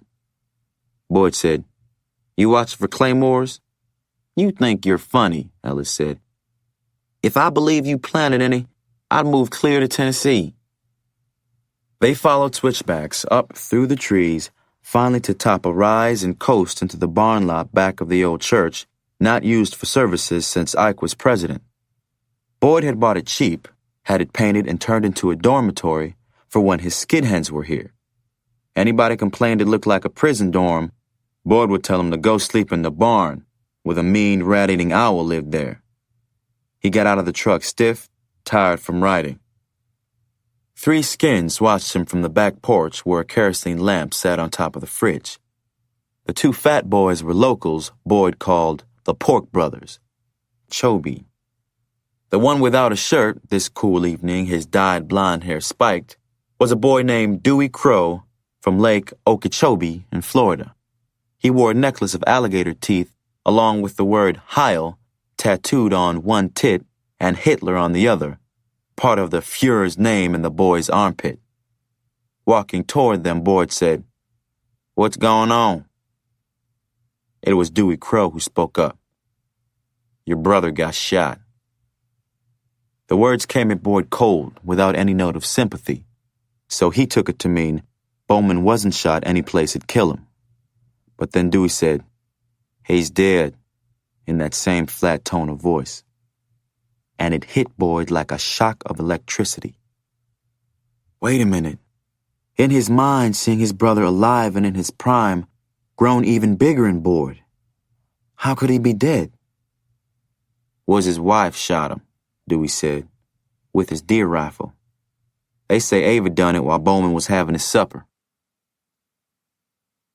It was Art Mullen, marshal in charge of this East Kentucky Special Op Group, who had requested Raylan Givens, now seated in Art's temporary office in the Harlan County Courthouse. It was an overcast morning in October, the 2 sipping coffee, getting acquainted again. I remember you were from around here, a long time ago. You still look the same as you did at Glencoe, Art said, meaning the time they were both firearms instructors at the academy. Still wearing the dark suit and wingtip cowboy boots. Well, the boots are fairly new. Well, don't tell me the hat is.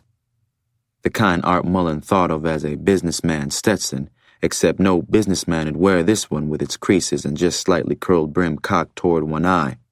The hat, part of Raylan's lawman personality. He said no, it was old. What do you pack these days?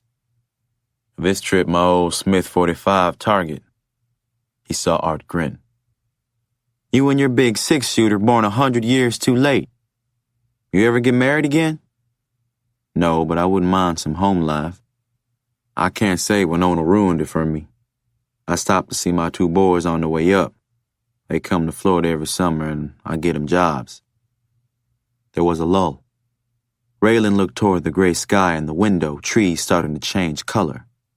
Art Mullen, a big, comfortable man with a quiet way of speaking, said, Tell me what you remember of Boyd Crowder. Raylan, nodding his head a couple of times, went back to the time in his mind. Well, we dug coal side by side for Eastover mining near Brookside. Boyd was a few years older and had become a powder man. He'd crawl down a hole with his case of Emulix 520 and come out stringing wire. You'd hear him call out, Fire in the hole, to clear the shaft. She'd blow and we'd all go back and dig out the pieces. We weren't what you call buddies, but you work a deep mine with a man. You look out for each other. Art Mullen said, Fire in the hole, huh?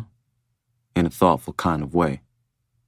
I hate to say he was good at it, Raylan said and sipped his coffee, still back all those years in his mind. I remember when we struck Eastover and Duke Power brought in scabs and gun thugs. Their cars would drive in. Boy'd be waiting to swing at him with a wrecking bar. He was put in jail twice. Then when he shot one of the scabs, almost killed him. Boy took off and I heard he joined the army. Came out and what happened? He went to prison? Came out pissing and moaning, Art said. 'Cause we quit in Vietnam instead of getting it done. He bought a truck, went to work hauling timber for the mines. 10 years never paid his income tax, refused to, claiming he was a sovereign citizen. The U.S. attorney sent him to Alderson. That's where he got into what they call the Patriot movement. Are you ready, She? I've only had time to skim it so far, Raylan said. He's been busy, huh? Has his own army now. Bunch of serious morons sick hollering each other. More serious than you think, Art said. Boyd's got 'em making horseshit bombs, fertilizer, and fuel oil. They drive to a town like Somerset, blow up somebody's car to get the police busy and go rob a bank. Raylan was nodding. I saw it in a Steve McQueen movie. Well, these people aren't movie actors. Art leaned forward, resting his arms on the desk. Let me tell you about this guy they found at the Cincinnati airport sitting in his new Chevy Blazer shot through the back of the head. This is Jared, on file with the Bureau as some kind of Aryan Knight. Oklahoma driver's license and registration. You put him with Boyd? Let me get to it, Art said. This is good. Just the night before, a black church in Cincinnati, they called it a street mission in the paper, was blown up.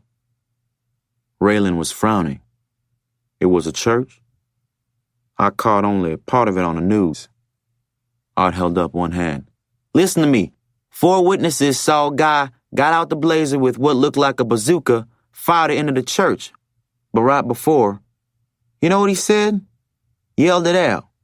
Fire in the hole. Raylan straightened. He said, Come on. His interest picking up. All 4 witnesses heard it. So now evidence techs go through the Blazer. They find this little cardboard cylinder you hook onto the back of an RPG rocket. It holds the juice, the propellant, one he must have missed. So you got the dead guy with Boyd? It would seem, huh? But first, Art said, we want to put Boyd and the dead guy at the church. What's interesting, it's only kind of a church. The pastor, turns out, Israel Fandy, is one of the witnesses. Only at first, he won't admit who he is till people start pointing at him. Israel wears an African outfit, a dashiki and a little pillbox hat and talks like he's a Rastafarian, know what I mean? Ethiopian, Raylan said, by way of Jamaica. I remember now on the news they said it was believed that people smoke ganja as part of the service. They smoked it, they sold it. The place was a dope store passing as a church. It blew, Art said. There was free grass all over the block. This was 3 days ago. Since then, we got the Cincinnati police to loan us Israel Fandy. He's in a holding cell downstairs, but claims he didn't see the man's face had the bazooka. I said to him, Israel, you see him in the lineup, the man we know blow up your church, you might change your mind. The power of suggestion, Raylan said. Without holding the marijuana over his head, we'll save it. Next thing is to pick up Boyd if he's still around. What have you got on him otherwise? Well, the U.S. attorney wants to collect indictments under charge of sedition. That he did willfully and knowingly, etc., conspire to overthrow, put down, and destroy by force the government of the United States. But what have you got you can take to court? Only bits and pieces of evidence. Then he's most likely still around, Raylan said. Well, he's got sympathizers. Half the people living up in the hollers around here, Art said, are on welfare but still don't trust the government, won't talk to census takers. Boyd's mother and his ex-wife are in Everts. His skinhead's training a place up on Suki Ridge, what he calls his Christian Aggression Church. Signs on the trees say you approach at your own risk as a road's been mined. You let him get away with that? ATF swept it. There aren't any mines. Another house, one he used to own up on Black Mountain, It's been under foreclosure since he went to prison. We want to sell it to cover his back taxes, but Boyd's put the word out. Anybody buys the house, he'll blow it up. I remember, Raylan said. They used to raise marijuana crops up there. Acres of plants all the way down across the Virginia line. They're still growing it, but that's not our business, busting dopers. No, but what I was thinking, Raylan said, Israel being in the weed, what if you sold the house to him, say for $100 or so? He had Art starting to grin. And you let Boyd know a black guy's living in his house. Not a bad idea, Art saying, yeah, that could bring him out, saying then, there's another situation can do it. You know Bowman, Boyd's brother? Raylan saw him in a football uniform. Sorta. He was a star running back in high school. This was after I got out. Boyd was always talking about him, how Bowman had the goods and would go on to play college ball and become a pro. I was never that sure. Art said, You remember the girl he married, Ava? Raylan's tone came alive as he said, Ava, yeah, she lived down the street from us. He remembered her eyes. She's married to Bowman? Was, Art said. She ended the union the other day with a 30-06. Plugged him through the heart. It stopped Raylan. He remembered a cute little dark-haired girl about 16 and how she tried to act older, flirting, working her brown eyes on him. He remembered her sassy cheerleader moves on the field Friday nights, the girls in blue and gold doing their routines, and his eyes would be on Ava the whole time. Too young, or he would have gone after her. He said to Art, You talked to her? She admits shooting him. Ava said she got tired of him getting drunk and beating her up. She was arraigned this morning. Her lawyer had her plead not guilty to first and second degree, and she was released on her own recognizance. Unusual, but the prosecutor, knowing Bowman, will just as soon not bring her up. They'll work out a plea deal. Where is she now? Went home. I told her, you know Boyd's gonna come looking for you. She said it's none of our business. I told her it is if he shoots you. You want to talk to her? I wouldn't mind, Raylan said. She'd be fixing her face to go to work at Betty's hair salon, and Bowman would say, Who you think you are, Ava Gardner? You don't look nothing like her. Ava had quit trying to get it through his head no one ever said she did. The day she was born, her daddy named her Ava on account of Ava Gardner saying she was a country girl at heart with a country girl's values. He had read it somewhere and believed it and would remind her as she was growing up. See, even a good-looking woman don't have to put on airs. She married Bowman a year out of high school because he was cute, because he was sure of himself, and told her he'd never work in a goddamn coal mine. He'd wear the blue and white of the University of Kentucky, and after that, get drafted by a pro team. He wouldn't mind the Cowboys. But colleges either wouldn't accept his grades or didn't think he was good enough. He blamed her for getting married and taking his mind off staying in shape so he could try out at some school as a walk-on. She said, Honey, if your grade point average sucks, that had nothing to do with it. It was her fault. Everything was. It was her fault he had to dig coal. Her own fault he hit her. If she didn't nag at him, he wouldn't have to, unless he slapped her for the way she was looking at him. He'd start drinking Jim Beam and Diet Coke, ate like a hog and drank diet soda, and she'd see it coming as his disposition turned from stupid to ugly, and pretty soon he'd be slapping her hard. She ran away to Corbin and got a job at the Holiday Inn, waiting tables. Bowman found her and brought her back, saying he missed her and would try to tolerate her acting up. It was her fault she miscarried after he'd beat her with his belt. Her fault he didn't have a son he could take hunting with him and his creepy brother. She told Bowman there were times he wasn't home, Boyd would stop by wanting a drink, and if she gave him one, he'd start getting funny. Your own brother. Bowman whipped her for telling him, kept after her with his belt till she fell and hit her head on the stove. This was the other night. She got up from the floor knowing he would never hit her again. The next day, Saturday, he walked in smelling of beer and gunfire like nothing had happened the night before. She had his supper on the table, ham and yams, cream-style corn and leftover okra fixed with tomatoes because she wanted him sitting down. Once he poured his Jim Beam and Diet Coke and took his place at the table, Ava went in the kitchen closet and came out with Bowman's Winchester. He looked up and said with his mouth full of sweet potato what sounded like, "What the hell you doing with that?" Ava said, "I'm gonna shoot you, you dummy." And she did. Blew him out of the chair. When the prosecutor asked if she had loaded the rifle before firing it, she paused no more than a second before telling him Bowman always kept it loaded.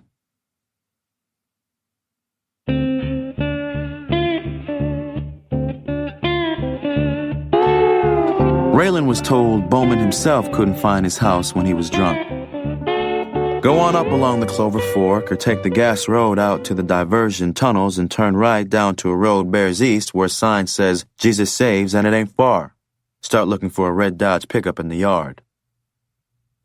It was one story with aluminum awnings set high among pines. Raylan got out of the Lincoln Town car, one Art had taken off some convicted felon and given to Raylan to use, and crossed the yard past the Dodge pickup to the front door. It opened and he was looking at a woman in a soiled t-shirt worn over an old house dress that hung on her dark hair a mess. Ava was 40 now, but he knew those eyes staring at him and she knew him saying, "Oh my God, Raylan," in a kind of prayerful tone. He stepped into a room with bare walls, worn carpeting, a sofa. "You remember me, huh?" Ava pushed the door closed. She said, "I never forgot you," and went into his arms as he offered them. A girl he used to like, now a woman, who'd shot and killed her husband and wanted to be held. He could tell. He could feel her hands holding on to him. She raised her face to say, "I can't believe you're here." He kissed her on the cheek. She kept staring at him with those eyes and he kissed her on the mouth. Now they kept looking at each other until Raylan took off his hat and sailed it over to the sofa. He saw her eyes close, her hand slipping around his neck, and this time it became a serious kiss. Their mouths finding the right fit and holding till finally they had to breathe. Now he didn't know what to say. He didn't know why he kissed her other than he wanted to.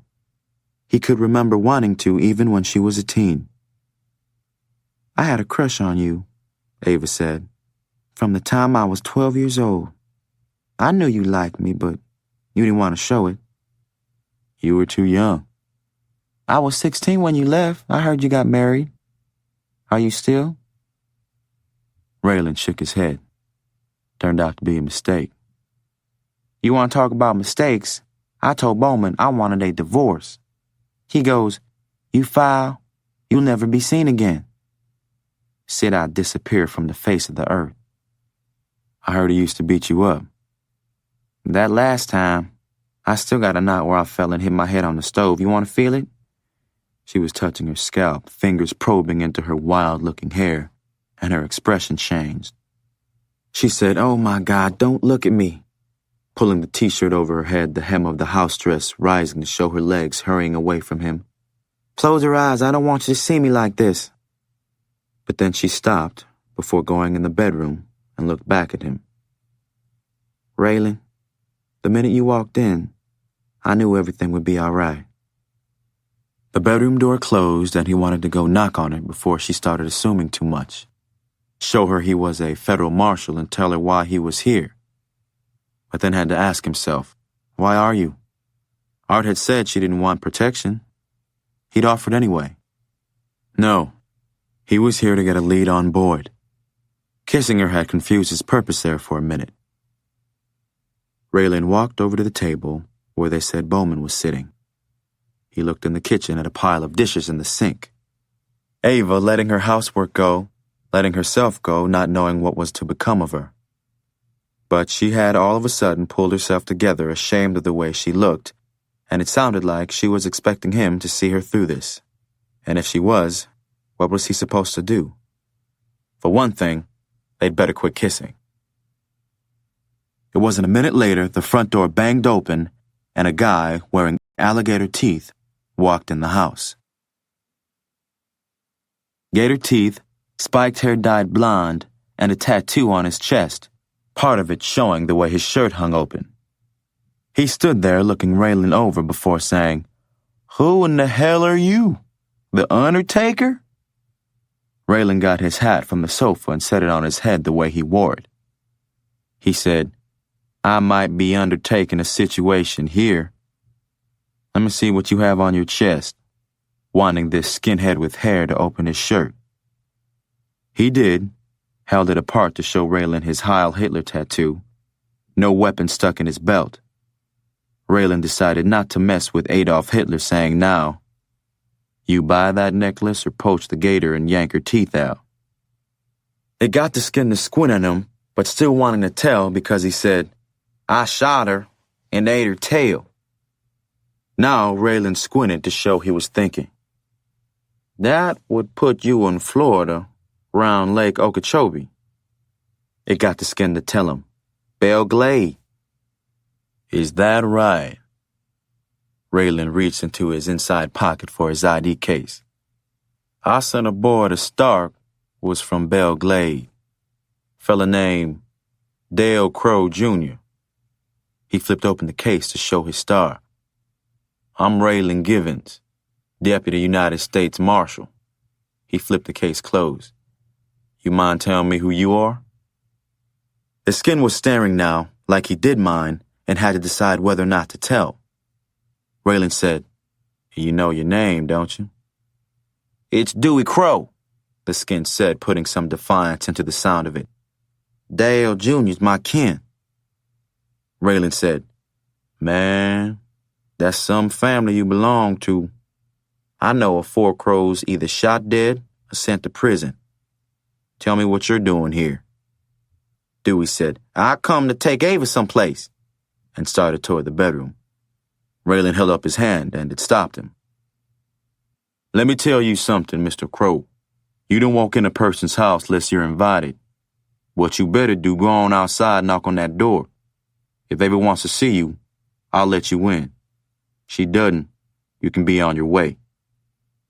Raylan watched him, curious as to how this boy wearing alligator teeth would take it. Big, ugly teeth, but no apparent weapon on him. What he said was, "All right," keeping it simple to show he was cool. He said, "I'm gonna go out." Paused to set up the rest of it and said, "Then I'm coming back in." He turned and went out the door, leaving it open. Raylan came over to stand in the doorway. He watched young Mr. Crow hurrying toward his car standing in the road, an old, rusting-out Cadillac, and watched him raise the trunk lid.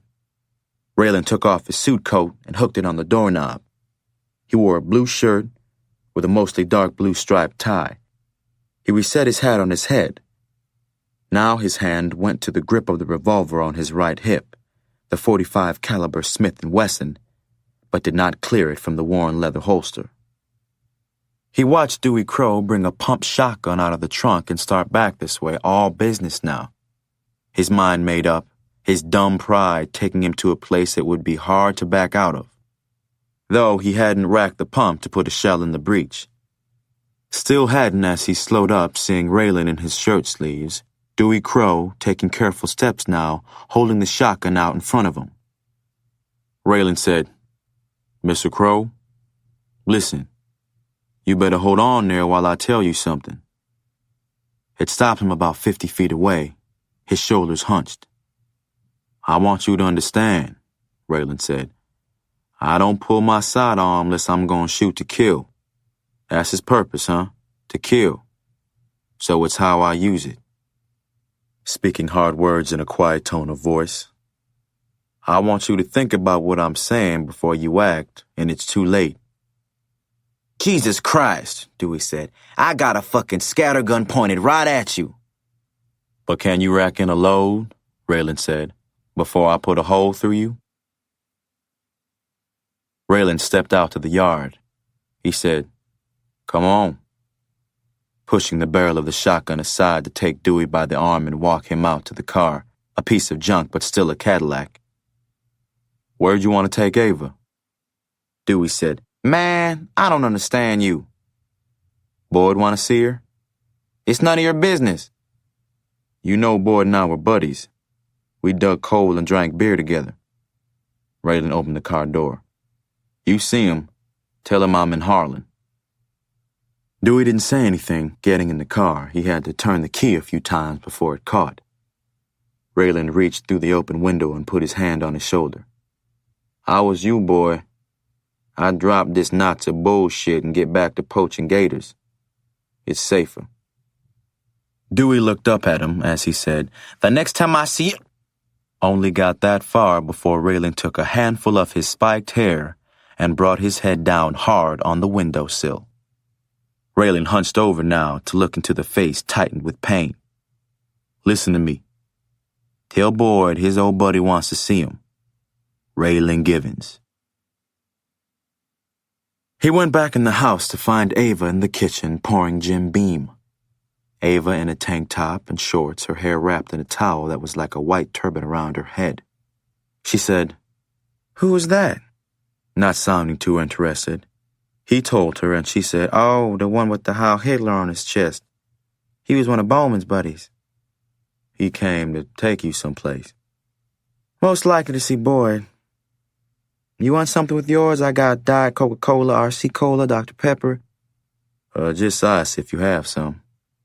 "I ever forget to fill the trays, Bowman starts slapping me. 'What's wrong with you? Don't you know how to keep house?'" The towel covering her hair made the rest of her seem more exposed, white and kind of puffy, more to her, like she had gained a good 20 pounds since taking off the house dress that hung on her.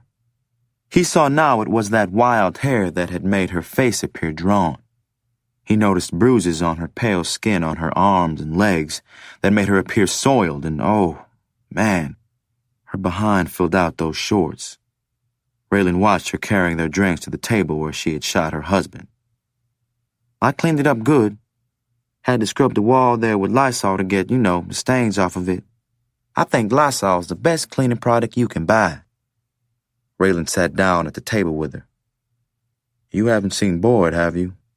I mean, since?" "No, but he'll be after me, I know. He's been after me." "That's why we want to keep an eye on you," Raylan said. "You know I'm with the Marshals service." "I believe was your mother told me before she passed." Ava lit a cigarette from a pack lying on the table and blew a stream of smoke by him. "I made the mistake of telling Bowman about his brother coming around and he whipped me with his belt.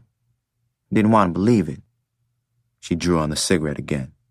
Smoke came out and she said, "Here's a man was so jealous, he'd stop by Betty's to check on me." "Betty's?" "Hair salon where I work, or did. I trained at a Betty washing hair, giving perms. I do hair now for special occasions, weddings, graduations. I do a bunch of the girls." "Yeah, Bowman stop by and look in. He get on me for the least thing, like if he found a hair in his baked possum, or I didn't get out all the scent glands, he'd have a fit, throw his sup at me, replate the whole mess."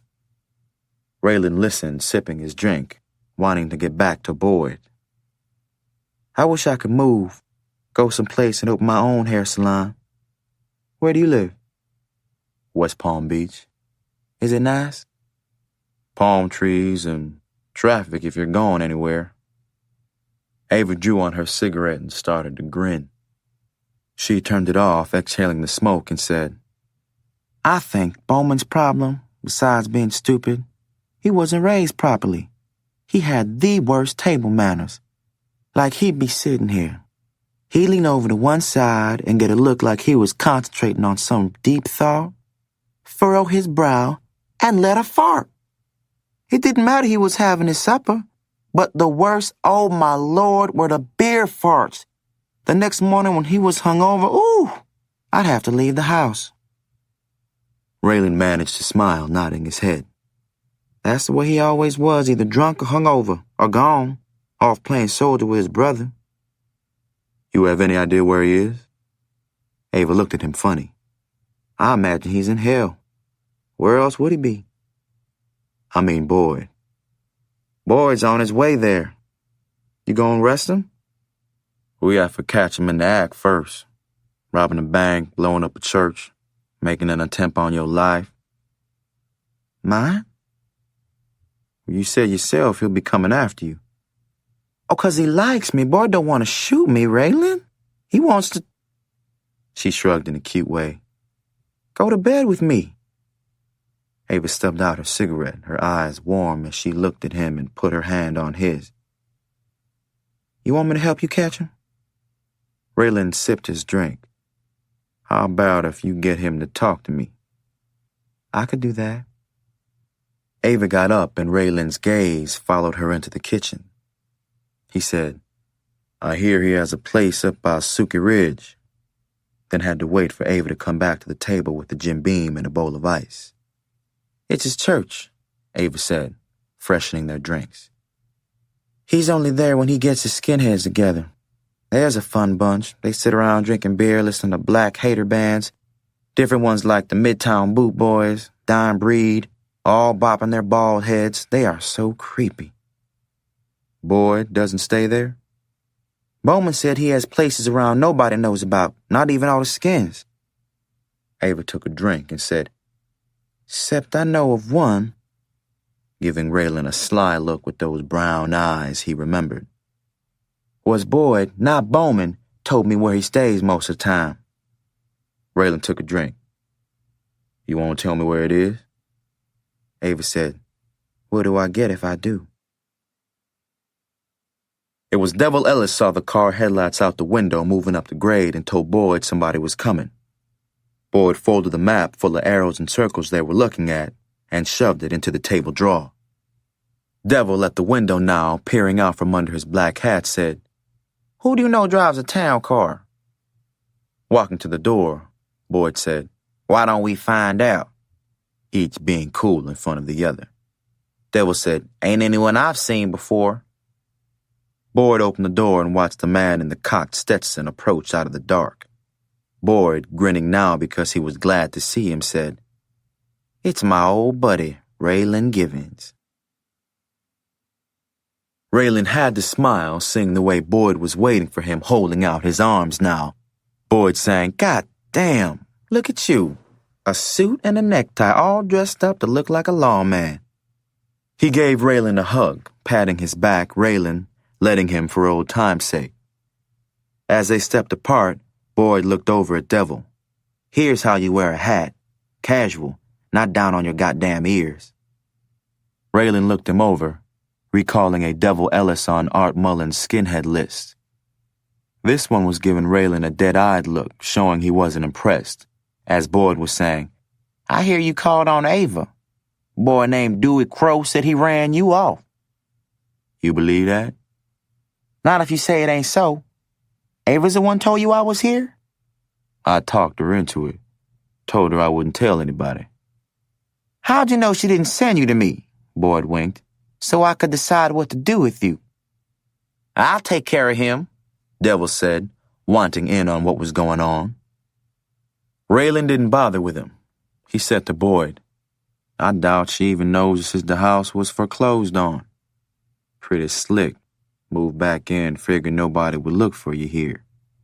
Raylan sang it as he began to look around at the front room of this farmhouse that was spare of furnishing, a table and a few straight chairs on the linoleum floor, but looked like a gallery with all the white supremacy symbols framed on the wall. There were emblems representing the KKK, Aryan Nations, the Hammerskins, SS Thunderbolts, Rahua with a death's head that stood for racial holy war, swastikas on an iron cross over an eagle, Nazi party flag with swastika. Raylan said, You all sure like swastikas, and looked over at Boyd. What's this spider web? You get it tattooed on your elbow if you done time or killed some minority, Jew or a jigaboo. Boyd, you know any Jews? A few. I also know they run the economy, control the Federal Reserve and the IRS. Our recruit skins don't know any more than you. Have to show 'em why we have a moral obligation to get rid of minorities. Read your Bible. It's in there. Part of creation. Back at the beginning of time, you got your mud people, referred to as beasts because they don't have souls. Okay, Adam jumped Eve, and she begat Abel. The beginning of the white race as God intended. But then Satan, in the form of a snake, jumped Eve. She begat Cain, and things got out of hand. Cain began fucking mud people, the women, and out of these fornications came the Edomites. And you know who the Edomites are. Tell me. The Jews. You're serious? Read your Bible as interpreted by experts. Are you born again? Again and again? I think you're putting me on, Raylan said, noticing silver chains now hanging from deer antlers on the wall with photos taken of Boyd in Vietnam. Raylan walked over and Boyd followed him. They look like dog turds now, but these ears I took off a dead gooks I killed. After I got back, I used to offer a pair to different women I was seeing. No takers, huh? It was like a test. A woman that won't accept a pair and wear 'em proudly ain't the one I'm looking for. We invite these little Nazi girls up to the church. Chelsea girls, they're called. Shit kickers, hair under their armpits. Any one of 'em would wear a pair of these ears, fight over 'em, but they're not my type. I like a woman ain't afraid of nothing, but more feminine in her ways, more womanly. Like Ava, Raylan said. Listen, I call her up. Boyd stopped and looked over at Devil. Go on, get us a jar and a couple glasses. He raised his voice. Clean ones. As Devil went out to the kitchen, Boyd turned to Raylan.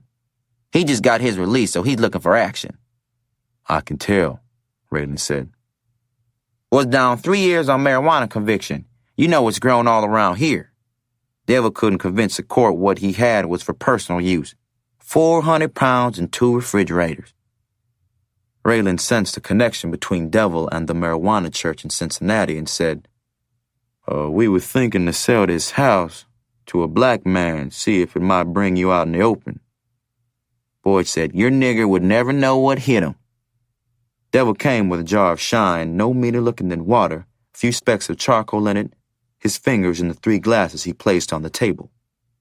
Boyd shoved one of the glasses back to him. This is me and Raylan's party. You aren't invited. Devil seemed to want to argue, give a reason to stay. Boyd told him to go on, get out of here. Now he poured their drinks, a few inches of pure corn into each glass. I don't like him hearing things he's liable to take the wrong way. Raylan said, How you feel about Ava? He took a sip. It was smooth, but caused saliva to rise in his mouth and made him swallow a couple of times. I called her up, Boyd said. I told her the only reason I didn't take her out and shoot her, I saw she had no choice in what she done. I told her she showed spunk for a woman, not knowing what I'd do about it. I told her another reason was the Bible saying a man should see to the needs of his brother's widow and that I intended to take care of her. Well, bless your heart, Raylan said. Don't get smart with me, I meant it. Boyd, you use the Bible to get what you want. Same as you use all this white supremacy bullshit to rob banks and raise hell, blow up a church in Cincinnati for the fun of it. See, I'm giving you the benefit you aren't mental. I know you aren't stupid enough to believe that mud people story. They stood facing each other across the table, the court mason jar of moonshine between them, Boyd showing his size in a khaki shirt pulled taut across his chest. He appeared calm, his eyes showing interest. He said, Raylan, the whole world's gonna become you lot if we don't separate the races quick. I believe that much, and it's enough. Raylan only shrugged. Then you'll die for it or go to prison. Boyd looked at him now like he was trying to decide something in his mind. You shoot me, you get the chance? You make me pull, Raylan said. I'll put you down. Devil had the map spread open on the table again, the one with the circles and the arrows. He said to Boyd coming back in the house. You kiss him goodbye? Boyd said, You want your jaw broke? I'm kidding with you, Devil said. Waited for Boyd to sit down and hunched over next to him to point out on the map. Here, we come take 421 down across Virginia line, east on 606, and we come to Nina, not an hour from here. How many people? Less than 400. Nearest deputies are at Big Stone Gap. Head to town, the bank, the stores, bang, bang, bang, any place there's a cash register. And run up the flag. Which one? The rebel battle flag. That'd be my choice.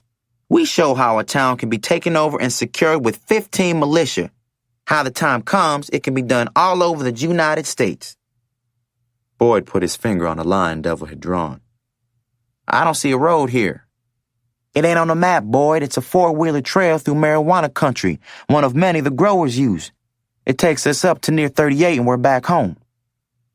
Now, as Boyd studied the map, Devil said, Why'd you let him go? I could have put him away easy. Boyd looked up. He said to Devil, Stick to your recon. Looked at the map again and said, What I do with Raylan's, my business.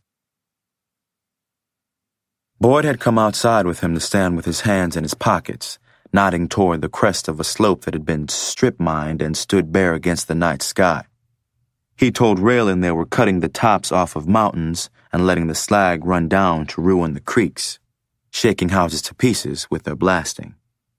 He reminded Raylan how their dads had dug coal 10 hours a day for 80 cents, how me and you would go into worked-out mines and chop into the pillars of coal holding up the roof and run like hell if she began to cave, remember? It was called robbing the mine, and how they stood on the picket line the year they struck Eastover and watched the courts back the company scabs and gun thugs. Whose side's the government always been on, Raylan? Us or the people with money? And who controls the money and wants to mongrelize the world? That was his argument, why he felt he could rob banks and kill anyone wasn't white. There was no talking to him. Raylan said, You gonna stand in the lineup tomorrow. Harlan County Courthouse, 9 o'clock. What I do now? You can show up or we'll come get you. He made his way down the mountain and through Everett's past his high school, the home of the Wildcats, going toward Harlan till he swung off 38 to follow dirt roads dark as pitch, no sign other than Jesus Saves, and would have missed the house if a light wasn't on. Raylan thinking that if he'd stayed, he'd be living up a hollow in a house like that, a pickup truck in the yard. But what would he be? Ava hugged him and gave him a kiss on the cheek and held on, bringing him inside. Ava wearing a loose sweater now with her shorts, wearing her hair in a soft wave that came close to one of her brown eyes and a nice scent that he liked. Raylan, sitting with her on the sofa now, their drinks on the coffee table. Bowman must have put his steel-toed work shoes on to get it scarred like it was. Bowman a presence, his wife until a few days ago, sitting at the end of the sofa by the lamp shining on her hair. Did you see Boyd? I told him he has to come in tomorrow. Boyd blew up a church in Cincinnati and we have a witness who'll take a look at him. Well, that was quick. Boy, you work fast, Ava said, raising her eyebrows at him. And I ought to know. Right there, Raylan knew he should tell her wait, that he wasn't making a move on her. But what he said was, Boyd might not show up. Even if he does, I'm pretty sure he won't be made. Identified. So you'll be staying around? Cool. Ava got up and went to her CD player. She put on Shania Twain and came back singing along. Men's shirts, short skirts, oh, really go wild, doing it in style. The phone rang. Ava turned down the volume on her way to the kitchen. Raylan heard her say, Who? Oh, yeah, I remember. Listen, hon, I can't talk to you right now. I got company. Now she was laughing as she hung up the phone. Ava turned the volume back up and joined Shania again, singing, Oh, get in the action, feel the attraction. Fella named Russ. Can you believe he's the second one's called me? I kind of knew him from a 4th of July party we went to. Couple show-offs. They made a bet, see who could throw down a blue blazer the fastest. You know, you light a shot glass of whiskey, that's a blue blazer. They both threw theirs over their shoulder and banged their shot glasses down at the same time on the picnic table. Ava shook her head, smiling at the memory. Cute guys. I'd seen them watching me. Now I'm single again, they're calling me up. You believe it? Ava fell into the sofa to sit low, her head bent against a backrest, her legs apart in the shorts. She turned her head against the cushion and looked at Raylan. Jealous? For a moment there, listening to her on the phone, the flirty way she used her voice, he did get a feeling he didn't like. In his head and out again, but it was there. She said, "Hey, I'm just teasing you. I know you have a life. You must a cool guy like you. No, I just thought, you're here. Why don't we party? I can still do those old wildcat cheers I know you like to watch. I still have all the cute moves. Get your motor turned on. You won't, Raylan. You can spend the night. How's that sound?" 6 a.m., they brought Boyd Crowder down to the courthouse under guard, Art Mullen not trusting the man to walk in on his own. Raylan believed he would. Last night when he called Art, he said the idea of walking in past a gathering of law enforcement people would appeal to Boyd, the man confident he'd walk out again after. Raylan made the call from Ava's house after telling her he wouldn't be able to stay the night.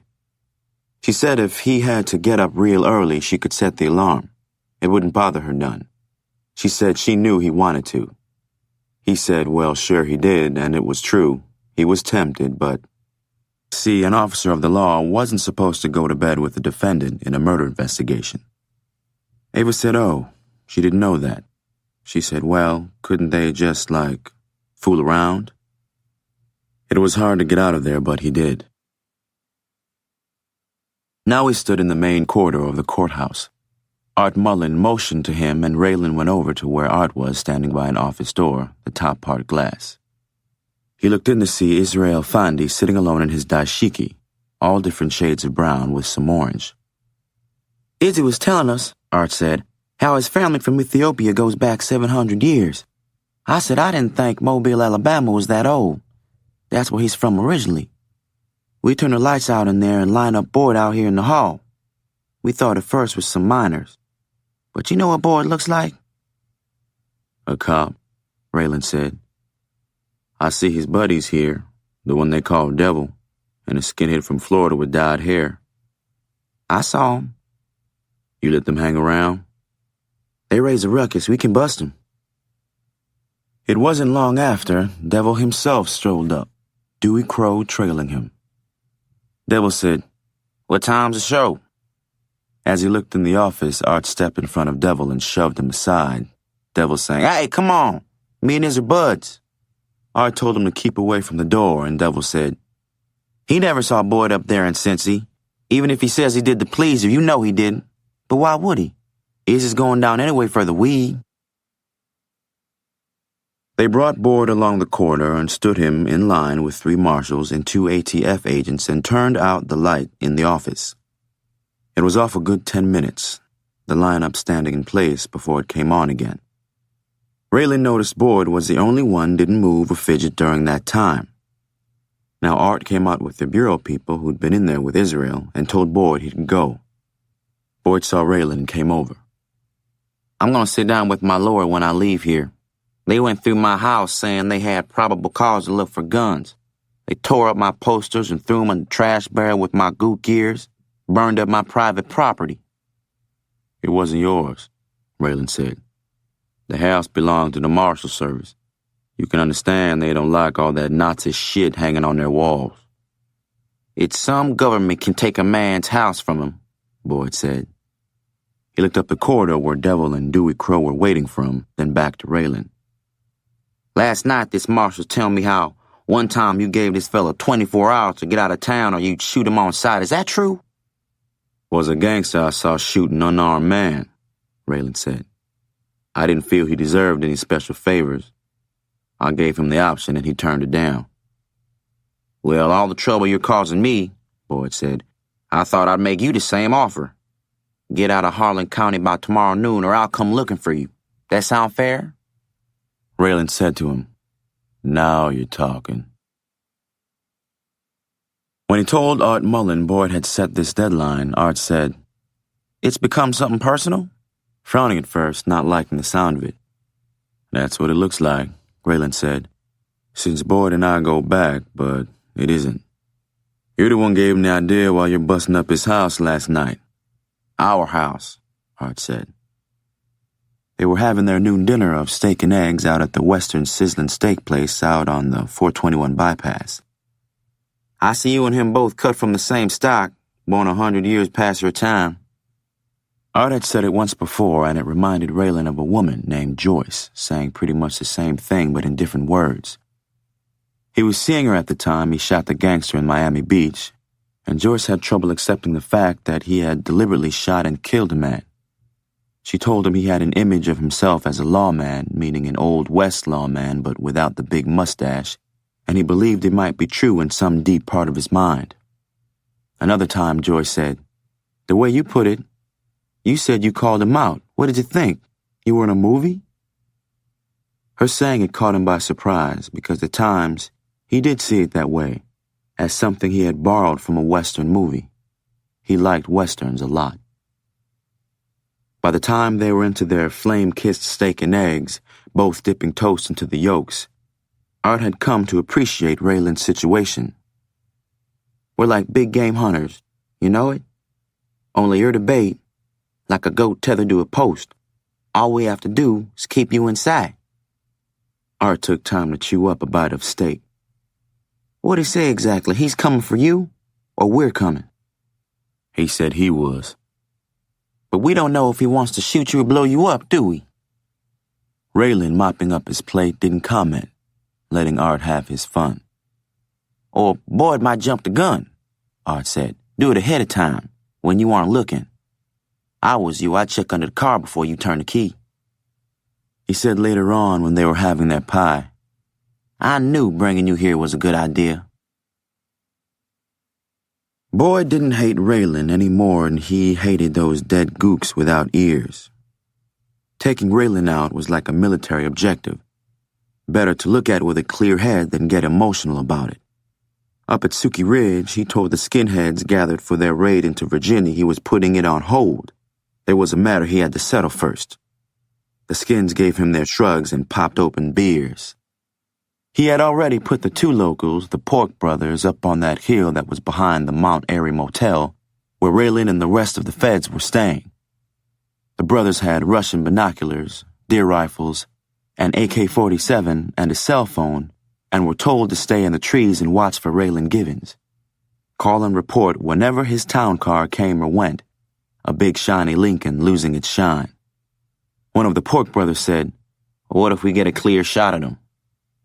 Boyd wasn't sure they could hit the motel from beyond 200 yards, but it gave him an idea, how to set Raylan up and get him off by himself.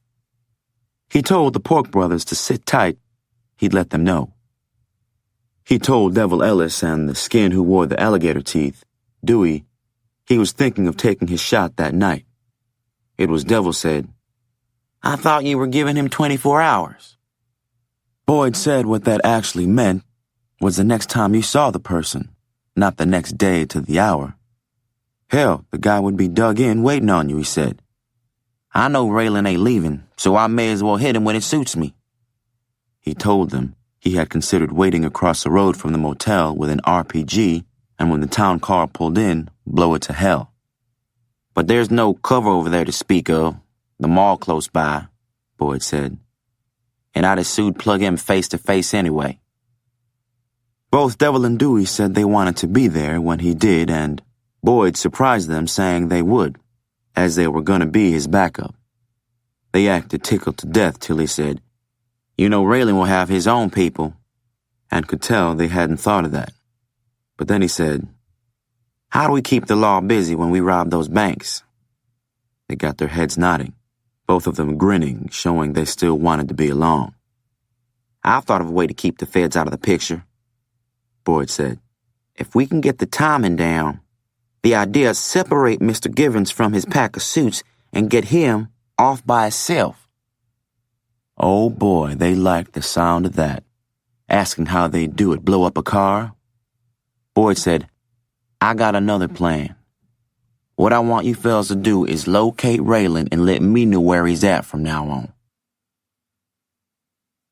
Late afternoon, Raylan came out of Art Mullen's office in the courthouse to see Ava coming along the corridor in a beige outfit, skirt and sweater, pearls. Ava getting better looking by the day, her expression becoming a big smile as she came up to him. "My lawyer's still talking to the prosecutor, but it's looking good. Come on with me while I have a smoke." She took him outside, saw the benches on Central Street occupied. "Geezers are always sitting there," Ava said. And they went over to the bench in front of the coal miners' memorial, 6 columns of dead miners close to 10 feet high, Raylan's dad's name among them. He found it as Ava, smoking her cigarette, told him she was pretty sure she'd get off with no more in probation. "I plead some kind of manslaughter and I won't have to go to prison.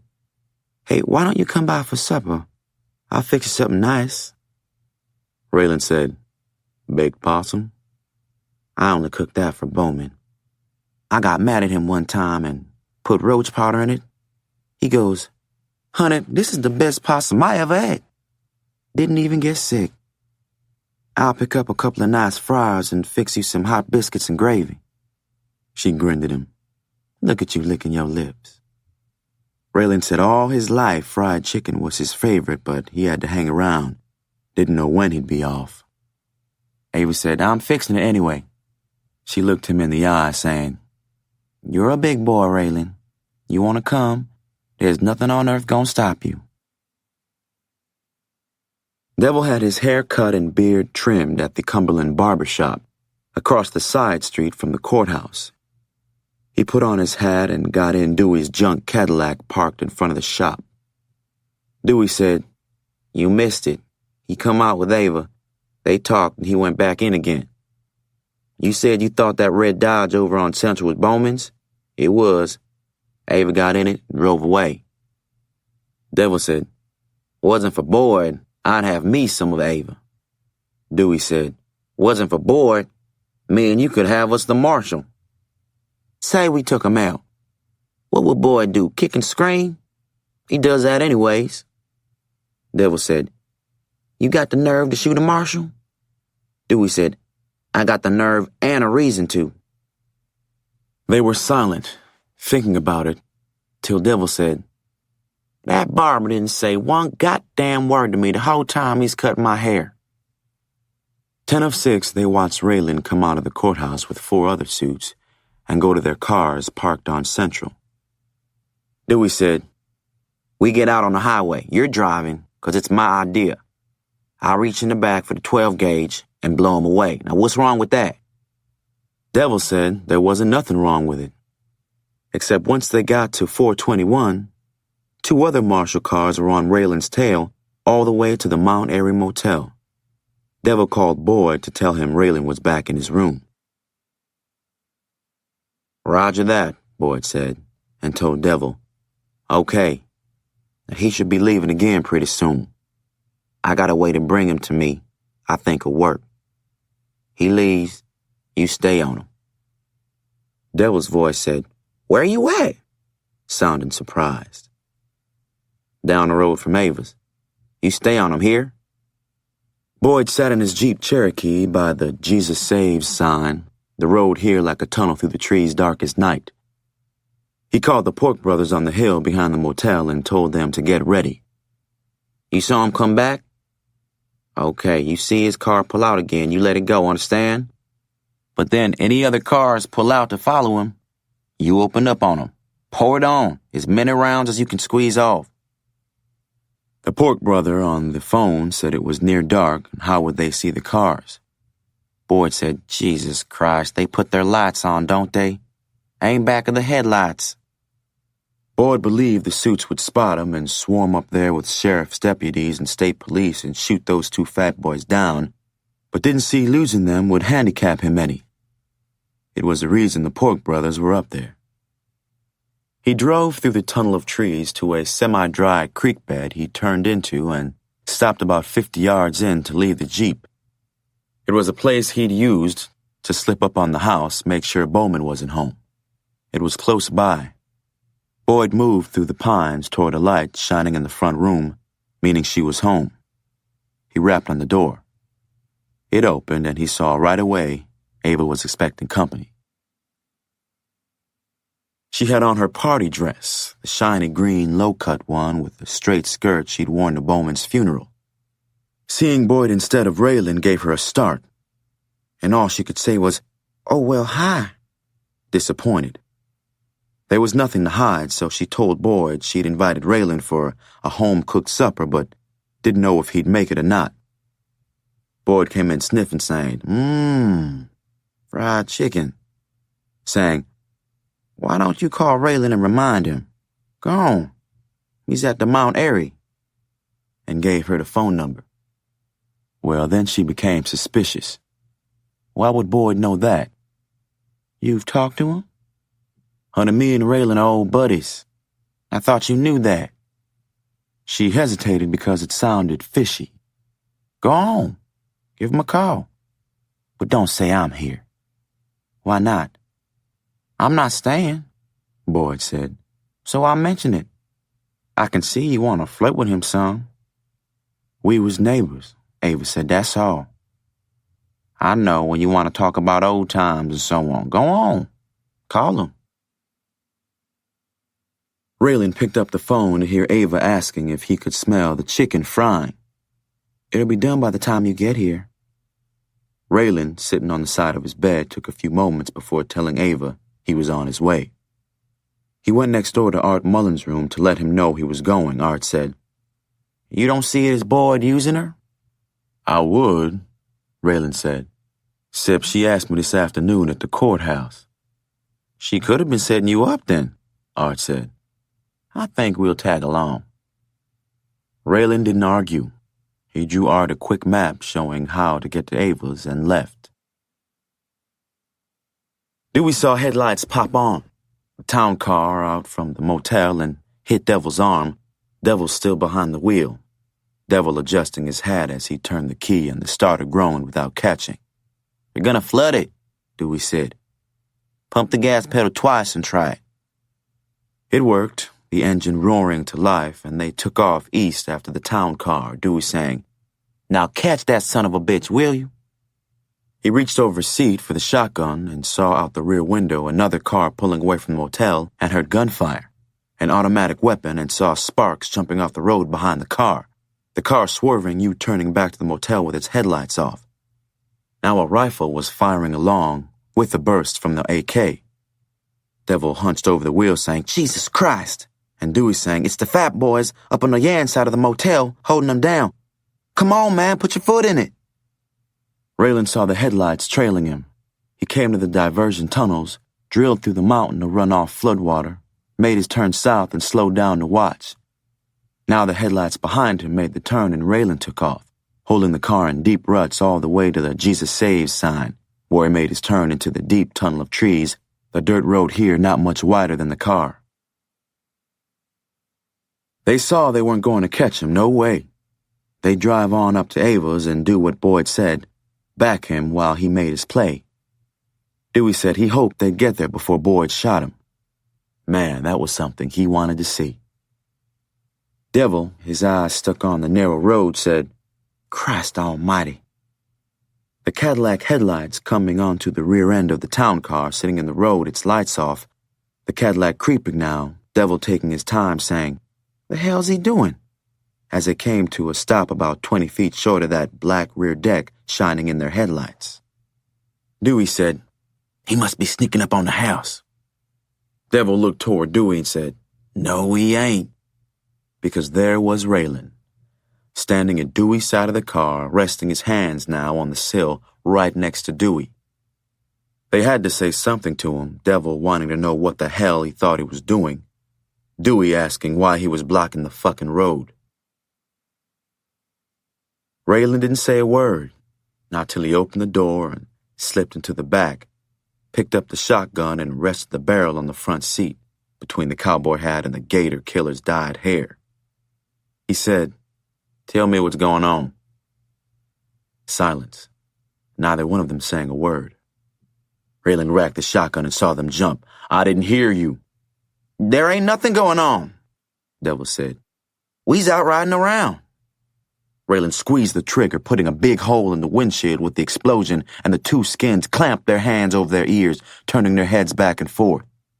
Raylan racked the pump again, and Devil said, "Boyd wants to talk to you is all." He told me he's gonna shoot me. Dewey turned his head to say, "Then what are you asking us for, asshole?" And Raylan laid the shotgun barrel across his face, a quick, hard stroke that drew blood from his nose. Raylan said, "An outlaw's life is hard, ain't it?" He fished handcuffs from his belt and gave them to Devil on the muzzle end of the shotgun, telling him to cuff his right hand, put it through the steering wheel, and cuff the gator killer. "Now hand me your pistols." "We don't have none," Devil said. "All right," Raylan said. "But if you're telling me a story, I'm gonna break your nose like I broke Mr. Crow's. That okay with you?" It got him a couple of Beretta 9s. And the car keys. Raylan got out, went around to the back of the Cadillac, and called Art Mullen's pager. While he waited, he opened the trunk to see a couple of Kalashnikovs inside, threw the pistols in there, and closed the trunk. He looked in the car again, on Devil's side this time, and said, "You fellas wait here, okay?" His cell phone buzzed as he was moving through the trees toward Ava's house. It was Art Mullen, Art telling how they were bushwhacked by a couple of bald-headed kids with machine guns. "Fired at the cars but didn't hit either one, so nobody's hurt. We went up after him with sheriff's people, but the kids threw down their weapons. I'm still up on the hill behind the motel. Where are you?" Raylan told him, and Art said, "Wait for us. We won't be long." "I'll go slow," Raylan said. "If I see he's laying for me, I'll hang back. But let's find out where he is." He was still holding the shotgun, pointed down at his side, going up to the door. Ava opened it and stood there. He didn't care too much for the green dress or the way she was looking at him. He said, "Don't feel you have to say anything." But she did. "I swear to God, Raylan, I didn't know he was coming." He believed her and told her so in a nice tone of voice. He wanted to tell her it was a pretty dress, but couldn't. He waited, and now Ava motioned with her head as she moved aside. Raylan stepped through the doorway to see Boyd at the table that was laid out with a platter of chicken, bowls of mashed potatoes, peas and carrots, a plate of biscuits, and a gravy boat.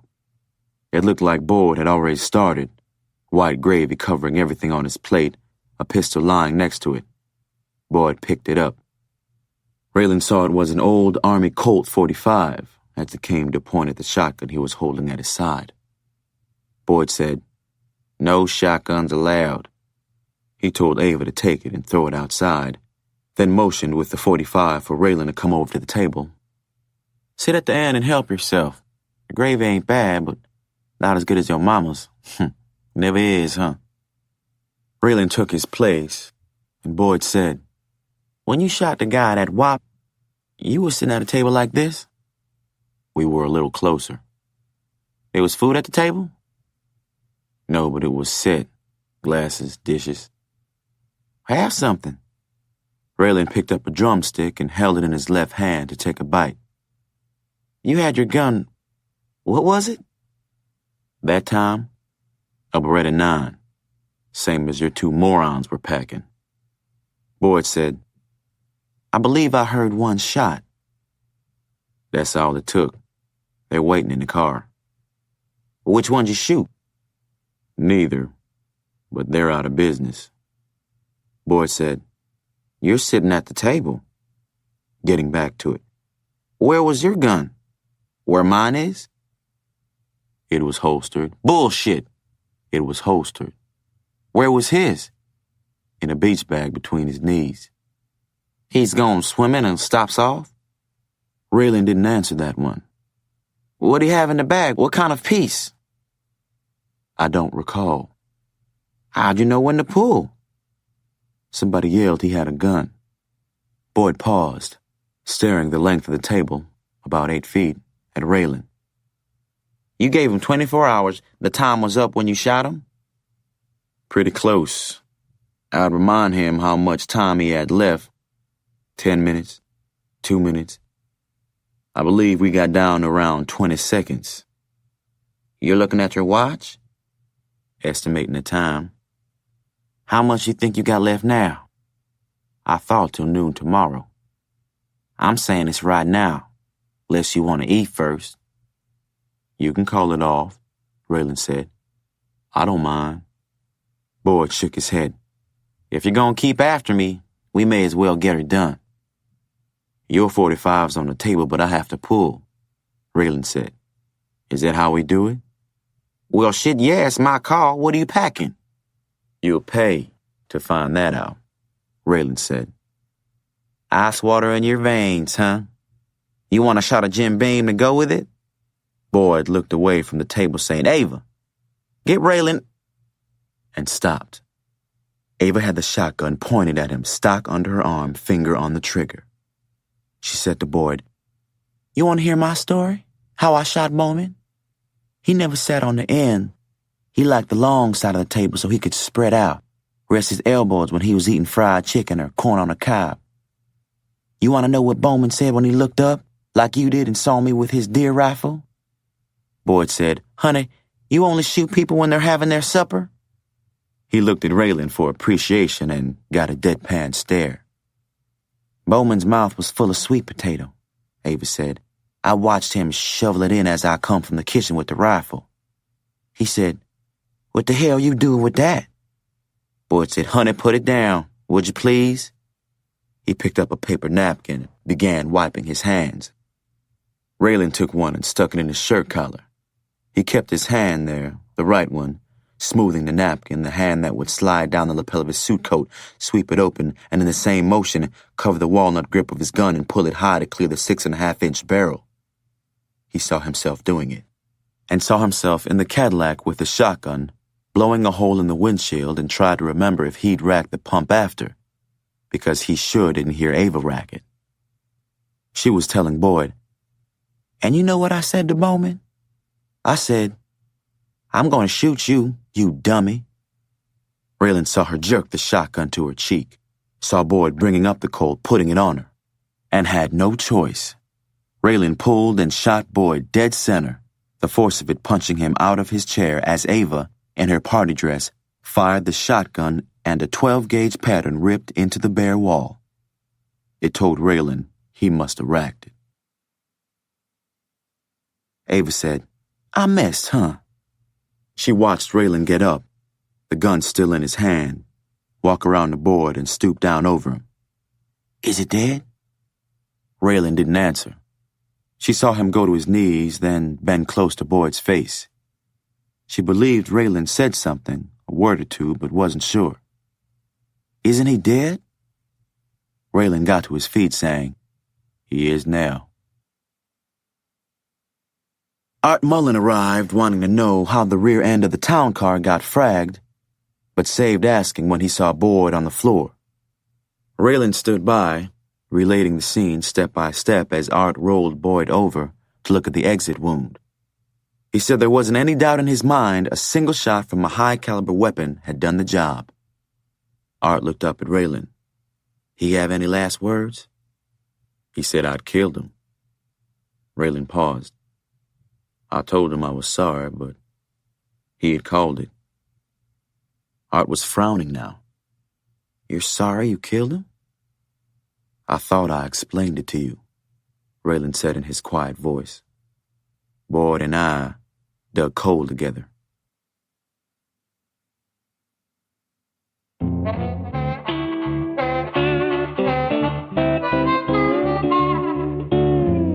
Karen makes out. They danced until Karen said she had to be up early tomorrow. No argument. He walked with her through the crowd outside Monaco, then along Ocean Drive in the dark to her car. He said, Lady, you wore me out. He was in his 40s, weathered but young acting, natural.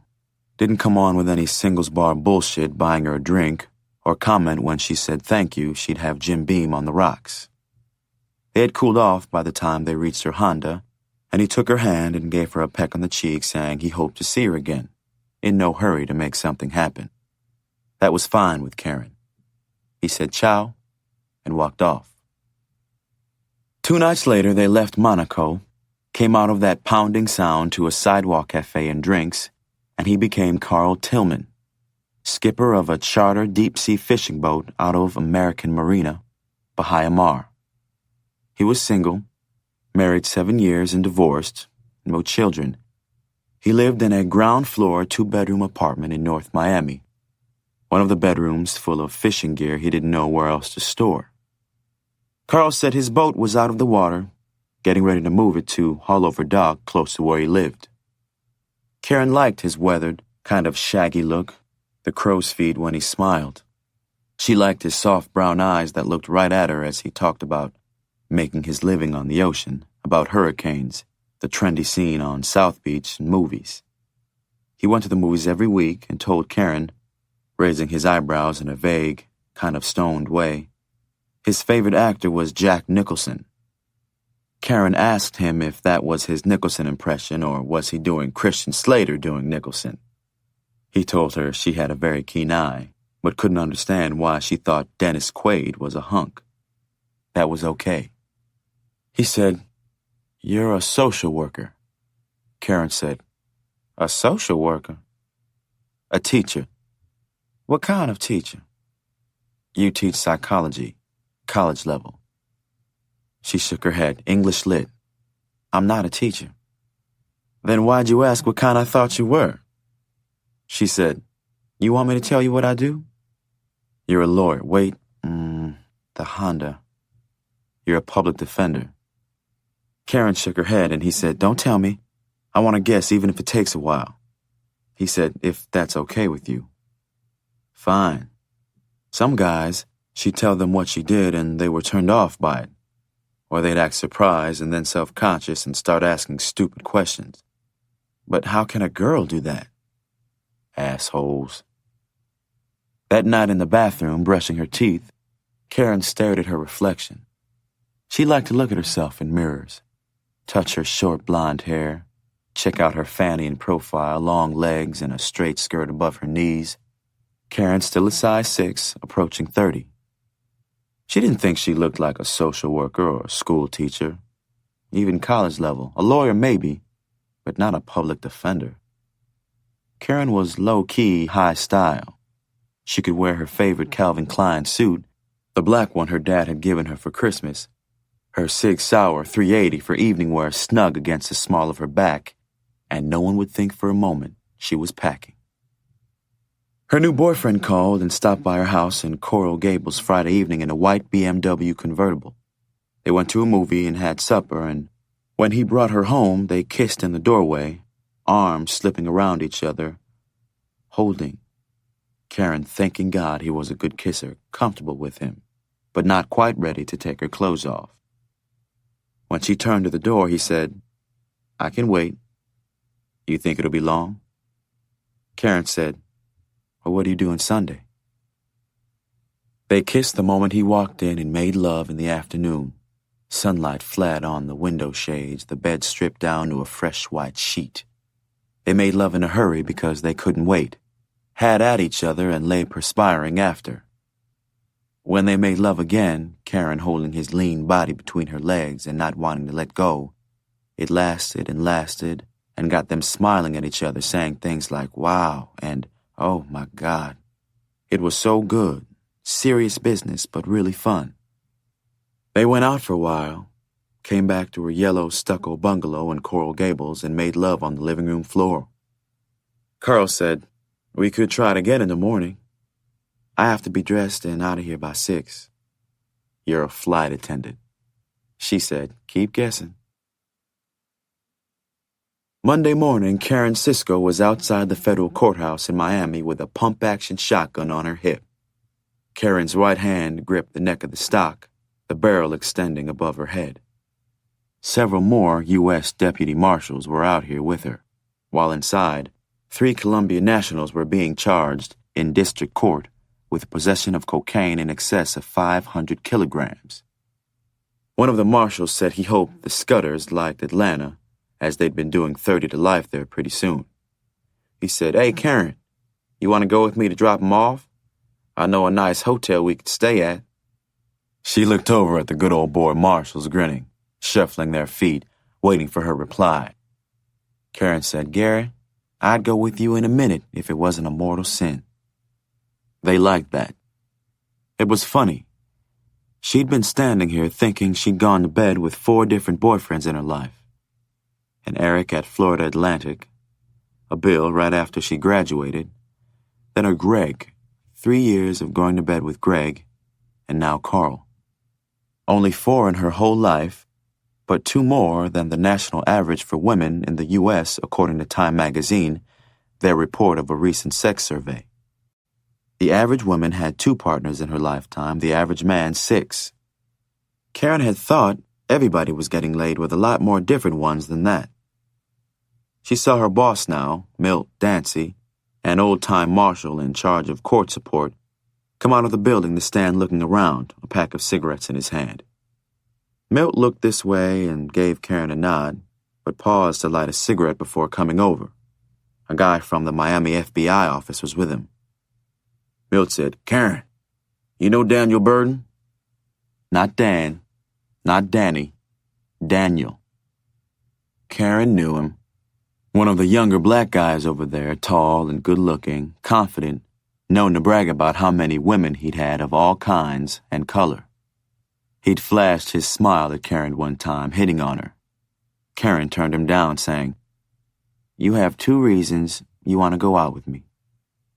Daniel, smiling, said he knew of one reason. What was the other one? Karen said, "So you can tell your buddies you banged a marshal." Daniel said, "Yeah, but you can use it too, girl. Brag on getting me in the sack."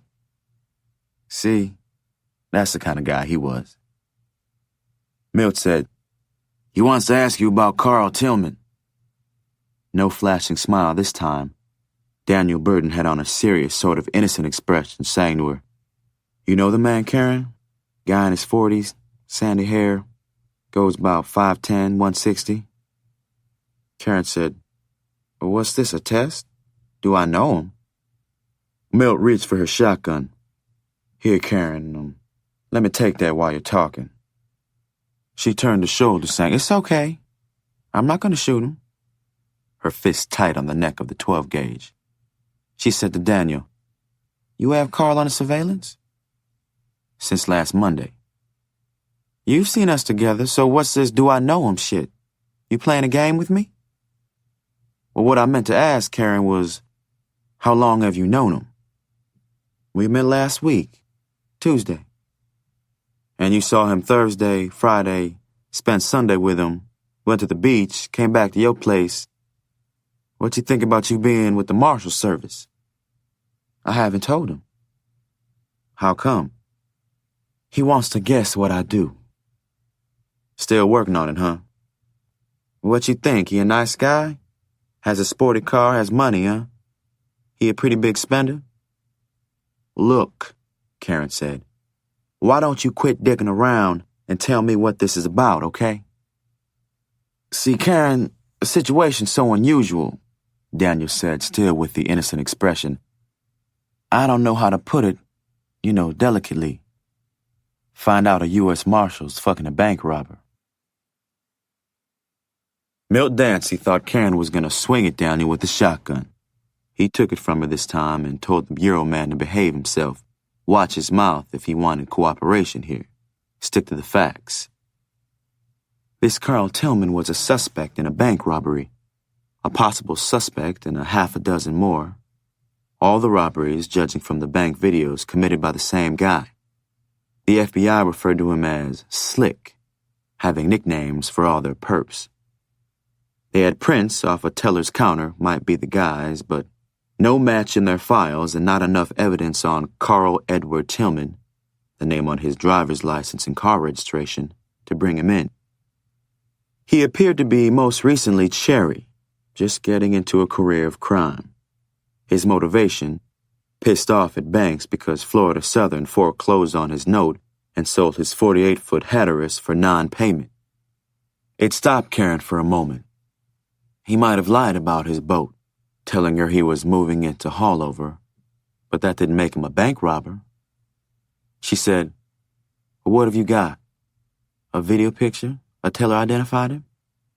Daniel said, "Since you mentioned it," taking a Bureau Wanted flyer from his inside coat pocket. the sheet folded once down the middle. He opened it and Karen was looking at 4 photos taken from bank video cameras of robberies in progress. The bandits framed in teller windows, 3 black eyes, 1 white. Karen said, "Which one?" And Daniel gave her a look before pointing to the white guy. A man with slicked back hair, an earring, a full mustache, and dark sunglasses. She said, "That's not Carl Tillman," and felt instant relief. There was no resemblance. "Look at it good." "What can I tell you? It's not him." "Look at the nose." "You serious?" "That's your friend Carl's nose." It was. Carl's slender, rather elegant nose, or like his. Karen said, "You're going with a nose ID? That's all you've got?" "A witness," Daniel said, "believes she saw this man, right after what would be the first robbery he pulled, run from the bank to a strip mall up the street and drive off in a white BMW convertible. The witness got a partial on the license number, and that brought us to your friend Carl." Karen said, "You ran his name and date of birth?" "Looked him up in NCIC, FCIC, and warrant information, drew in a blank. That's why I think he's just getting his feet wet. Managed to pull off a few, $2-3 each. Found himself a new profession." "What do you want me to do?" Karen said. "Get his prints on a beer can?" Daniel raised his eyebrows. "That would be a start. Might even be all we need. What I'd like you to do, Karen, is snuggle up to the man and find out his secrets. You know what I'm saying? Intimate things. Like, did he ever use another name?"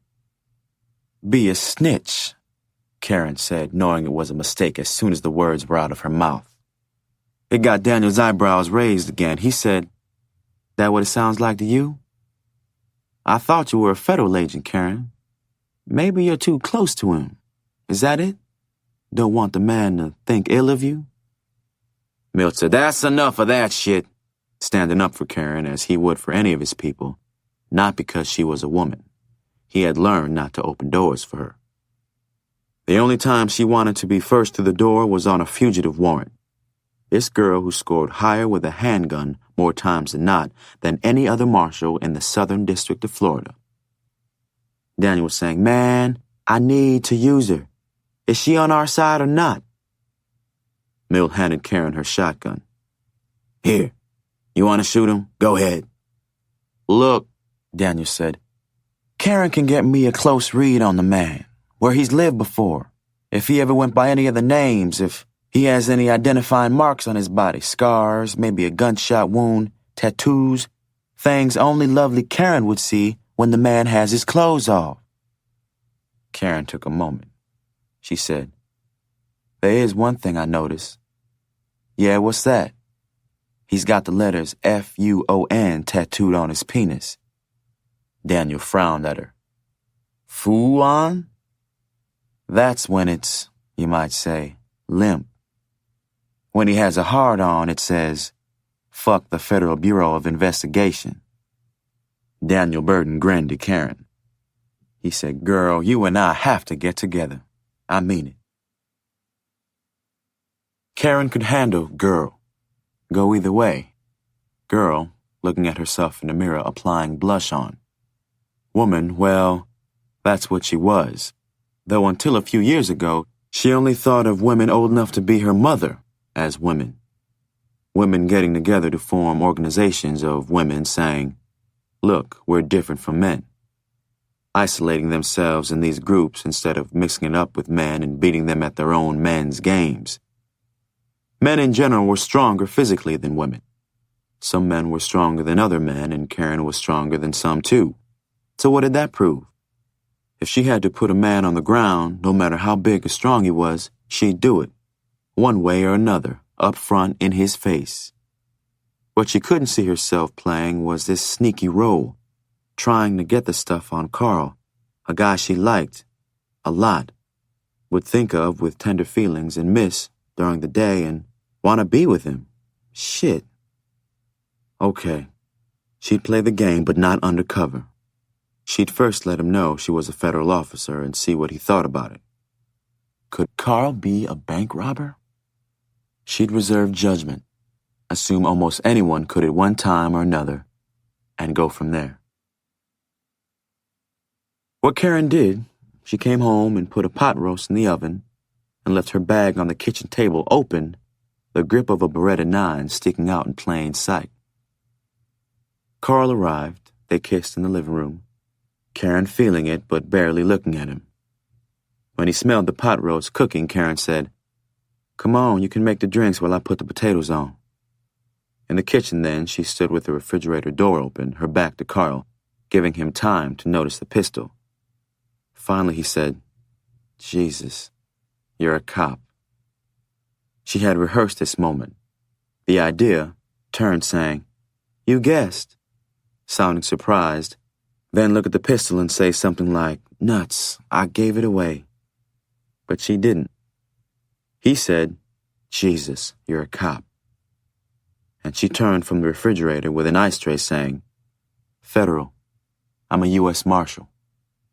"I would never have guessed," Carl said. "Not in a million years." Thinking about it before, she didn't know if he'd wig out or what. She looked at him now, and he seemed to be taking it okay, smiling a little. He said, "But why?" "Why what?" "Are you a marshal?" "Well, first of all, my dad has a company, Marshall Cisco Investigations." "You mean because of his name, Marshall?" "What I am. They're not spelled the same." "No, but as soon as I learned to drive, I started doing surveillance jobs for him. Like following some guy who was trying to screw his insurance company, a phony claim. I got the idea of going into law enforcement.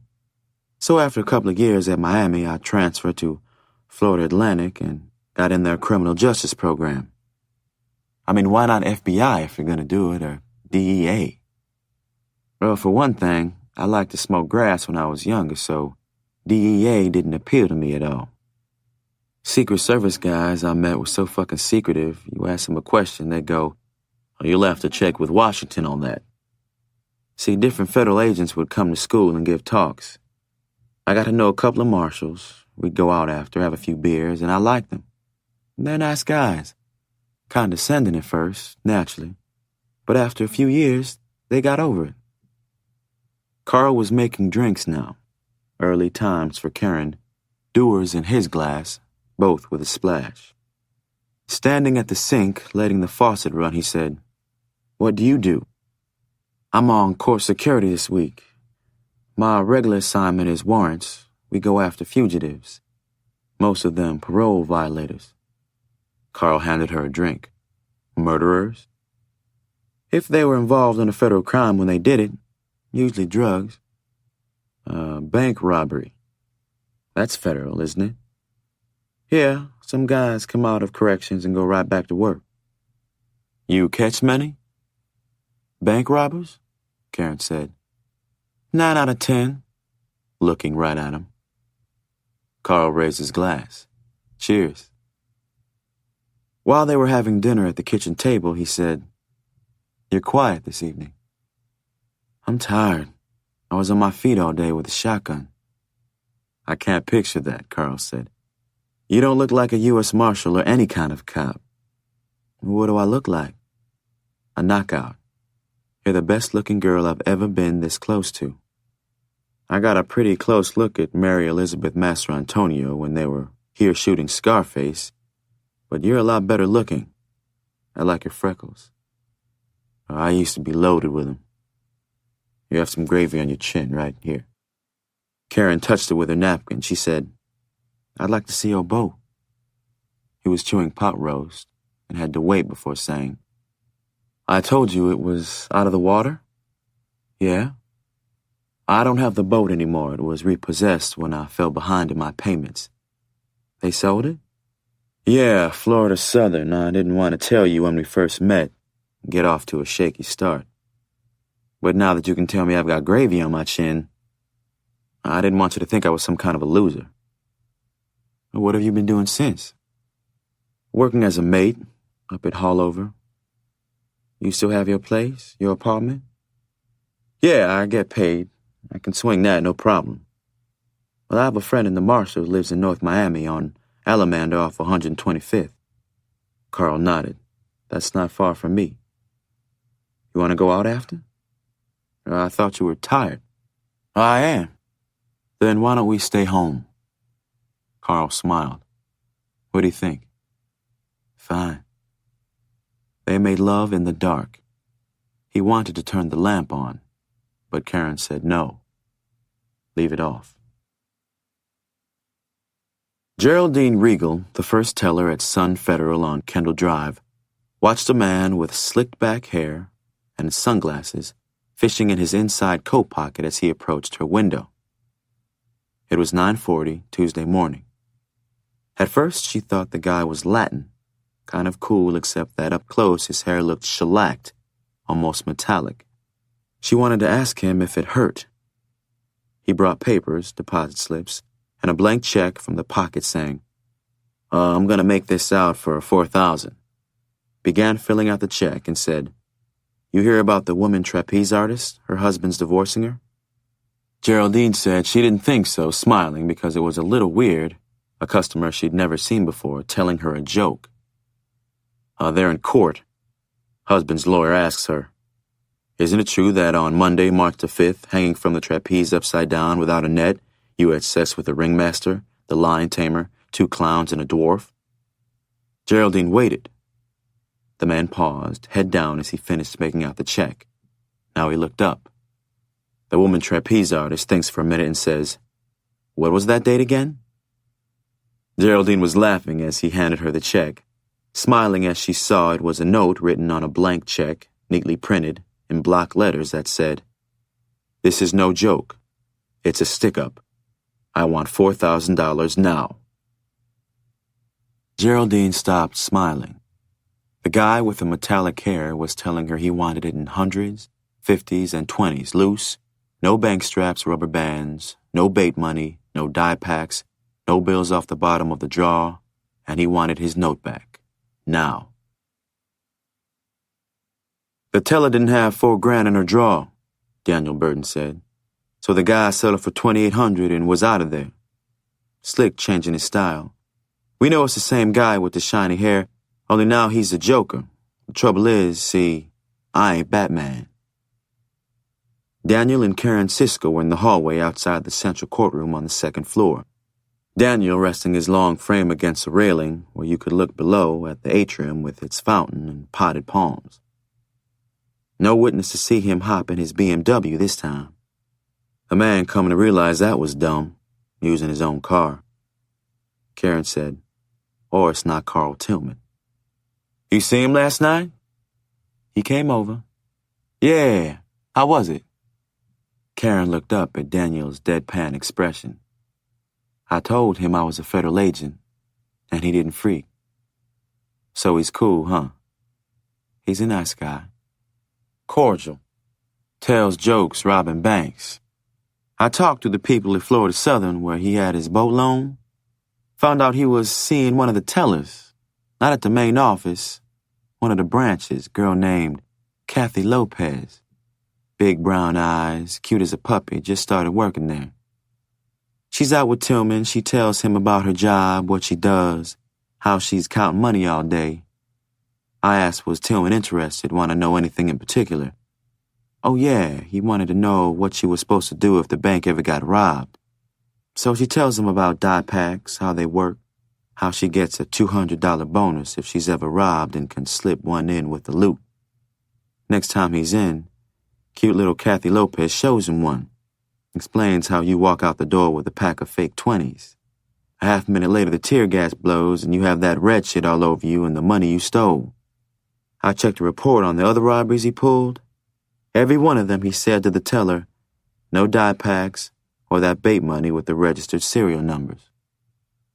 Making conversation, Karen said, trying hard to maintain her composure. People like to talk about what they do. Daniel smiled. And Karen said, Carl's not your man. Tell me why you so sure.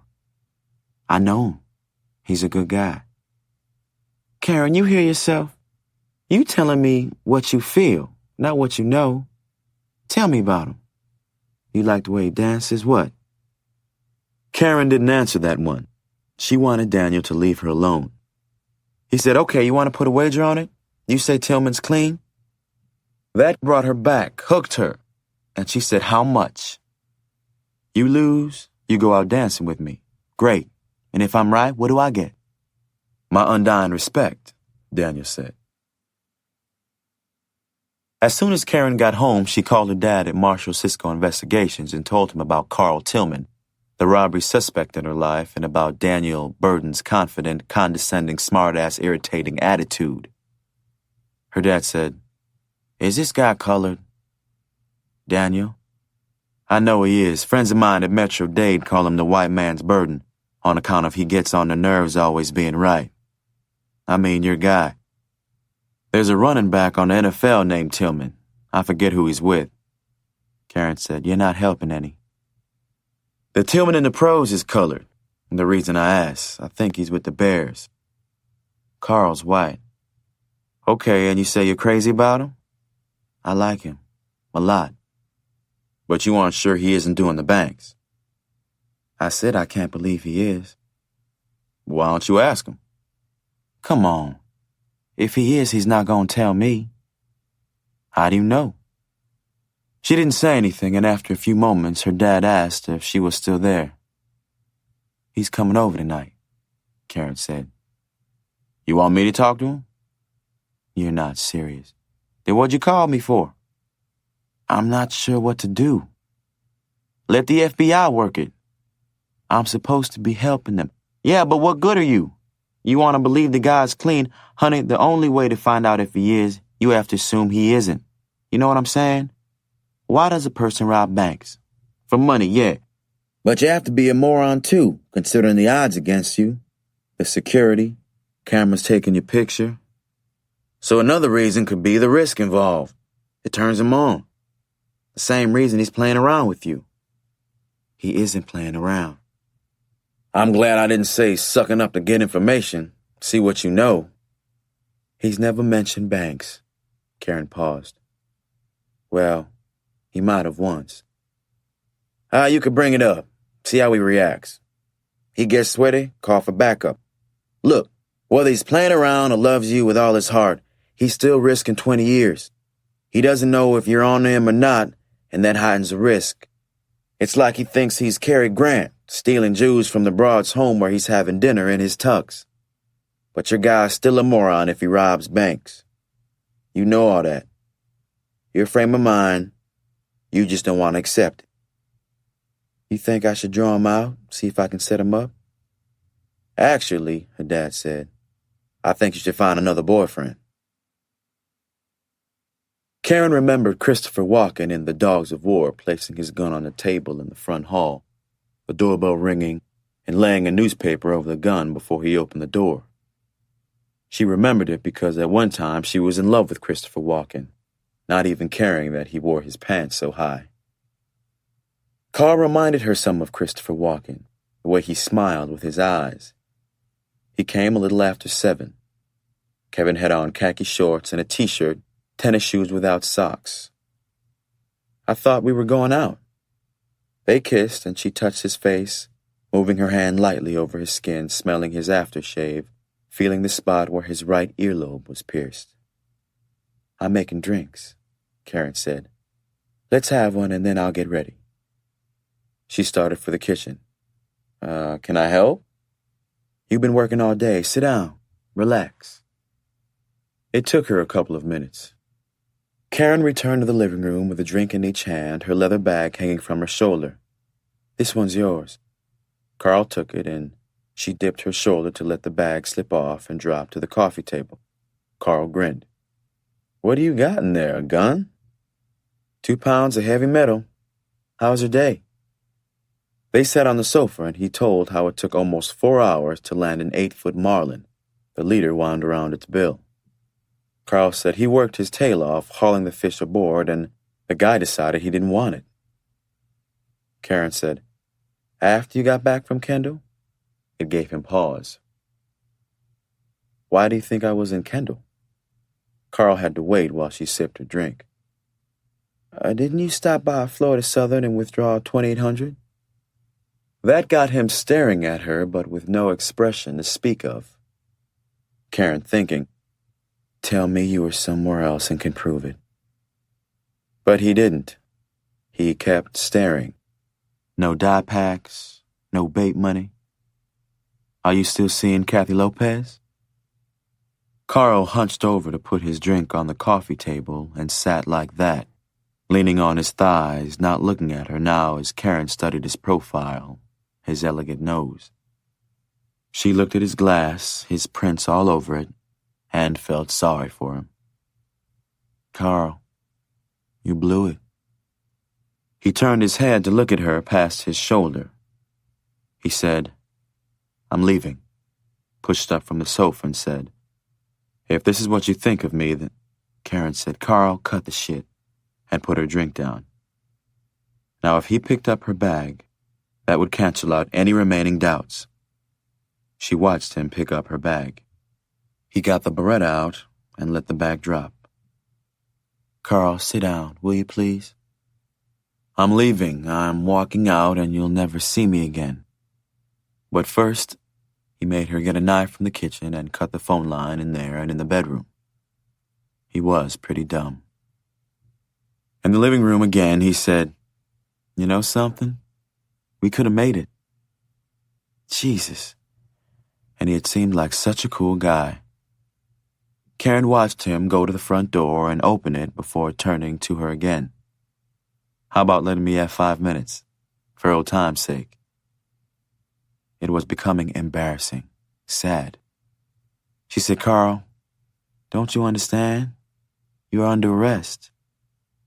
He said, I don't want to hurt you, Karen, so don't try to stop me. He went out the door. Karen walked over to the chest where she dropped her car keys and mail coming in the house, a Bombay chest by the front door, the door still open. She laid aside the folded copy of the Herald she'd placed there over her Sig Sauer, picked up the pistol, and went out to the front stoop into the yellow glow of the porch light. She saw Carl at his car now, its white shape pale against the dark street, only about 40 feet away. Carl, don't make it hard, okay? He had the car door open and half turned to look back. I said I didn't want to hurt you. Karen said, yeah, well, and raised the pistol to rack the slide and cupped her left hand under the grip. She said, you move to get in the car? I'll shoot. Carl turned his head again with a sad, wistful expression. No, you won't, sweetheart. Don't say ciao, Karen thought, please. Carl said, ciao, turned to get in the car, and she shot him. Fired a single round at his left thigh and hit him where she'd aimed, in the fleshy part just below his butt. Carl howled and slumped inside against the seat and the steering wheel, his leg extended straight out, his hand gripping it, his eyes raised with a bewildered frown as Karen approached. The poor dumb guy looking at 20 years and maybe a limp. Karen felt she should say something. After all, for a few days they were as intimate as two people can get. She thought about it for several moments, Carl staring up at her with rheumy eyes. Finally, Karen said, Carl, I want you to know I had a pretty good time, considering. It was the best she could do. Hurrah for Captain Early. The second banner said Hero of San Juan Hill. Both were tied to the upstairs balcony of the Congress Hotel and looked down on LaSalle Street in Sweet Mary, a town named for a copper mine. The banners read across the building as a single statement. The day that Captain Early was expected home from the war in Cuba, over now these 2 months, was October 10th, 1898. The manager of the hotel and one of his desk clerks were the first to observe the colored man who entered the lobby and dropped his bedroll on the red velvet settee, where it seemed he was about to sit down, bold as brass. A tall, well-built colored man, wearing a suit of clothes that looked new and appeared to fit him as though it might possibly be his own, and not one handed down to him. He wore the suit, a stiff collar, and a necktie. With the manager nearby but not yet aware of the intruder, the young desk clerk spoke up, raised his voice to tell the person, "You can't sit down there." The colored man turned his attention to the desk, taking a moment before he said, "Why is that?"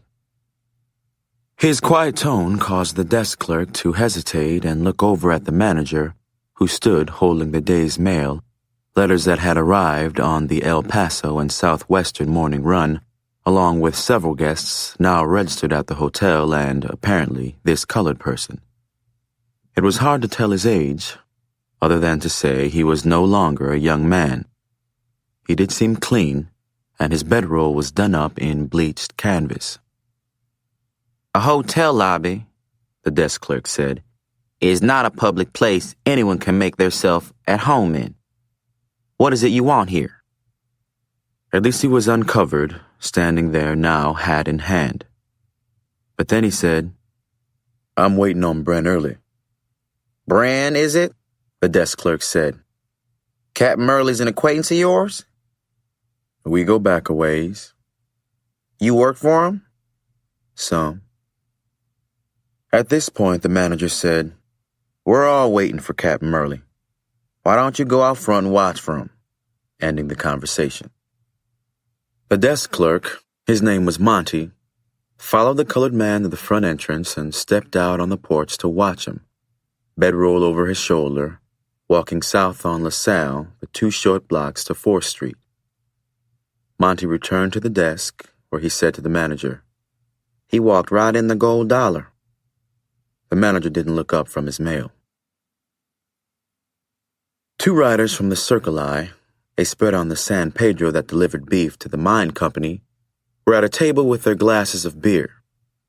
A rider named Macon and a rider named Wayman, young men who wore sweat-stained hats down on their eyes as they stared at the Negro.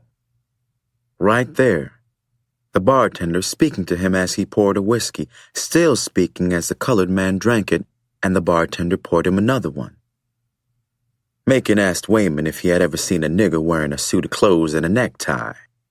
Wayman said he couldn't recall. When they finished drinking their beer and walked up to the bar, the colored man gone now, Macon asked the bartender who in the hell that smoke thought he was coming in here. "You would think," Macon said, "he'd go to one of the places where the miners drink." The bartender appeared to smile, for some reason finding humor in Macon's remark. He said, "Boys, that was Bo Catlett. I imagine Bo drinks just about wherever he feels like drinking." "Why?" Macon asked it, surprised. "He's supposed to be somebody?" "Bo lives up at White Tanks," the bartender told him, "at the Indian Agency. Went to war, now he's home." Macon squinted beneath the hat brim funneled low on his eyes. He said, "Nobody told me there was niggers in the war," sounding as though it was the bartender's fault he hadn't been informed. When the bartender didn't add anything to help him out, Macon said, "Wayman's brother Wyatt was in the war with Teddy Roosevelt's Rough Riders. Only Wyatt didn't come home like the nigger." Wayman, about 18 years old, was nodding his head now. Because nothing about this made sense to Macon, it was becoming an irritation. Again he said to Wayman, "You ever see a smoke wearing a suit of clothes like that?" He said, "Jesus Christ." Bo Catlett walked up LaSalle Street favoring his left leg some, though the limp caused by a Mauser bullet or by the regimental surgeon who cut it out of his hip was barely noticeable.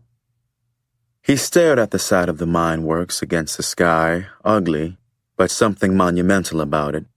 Straight ahead up the grade, the main shaft, scaffolding, and company buildings, the crushing mill lower down, ore tailings that humped this way in ridges on down the slope to run out at the edge of town. A sorry place, dark and forlorn. Men walked up the grade from boarding houses on Mill Street to spend half their life underneath the ground, buried before they were dead. 3 whiskeys in him, Catlett returned to the hotel on the corner of 2nd Street, looked up at the sign that said, "Hurrah for Captain Early," and had to grin. The hero of San Juan Hill, my ass. Catlett mounted the steps of the porch where he dropped his bedroll and took one of the rocking chairs all in a row. The porch empty. Close on noon, but nobody sitting out here. No drummers calling on LaSalle Mining of New Jersey. The company still digging and scraping but running low on payload copper, operating only the day shift now.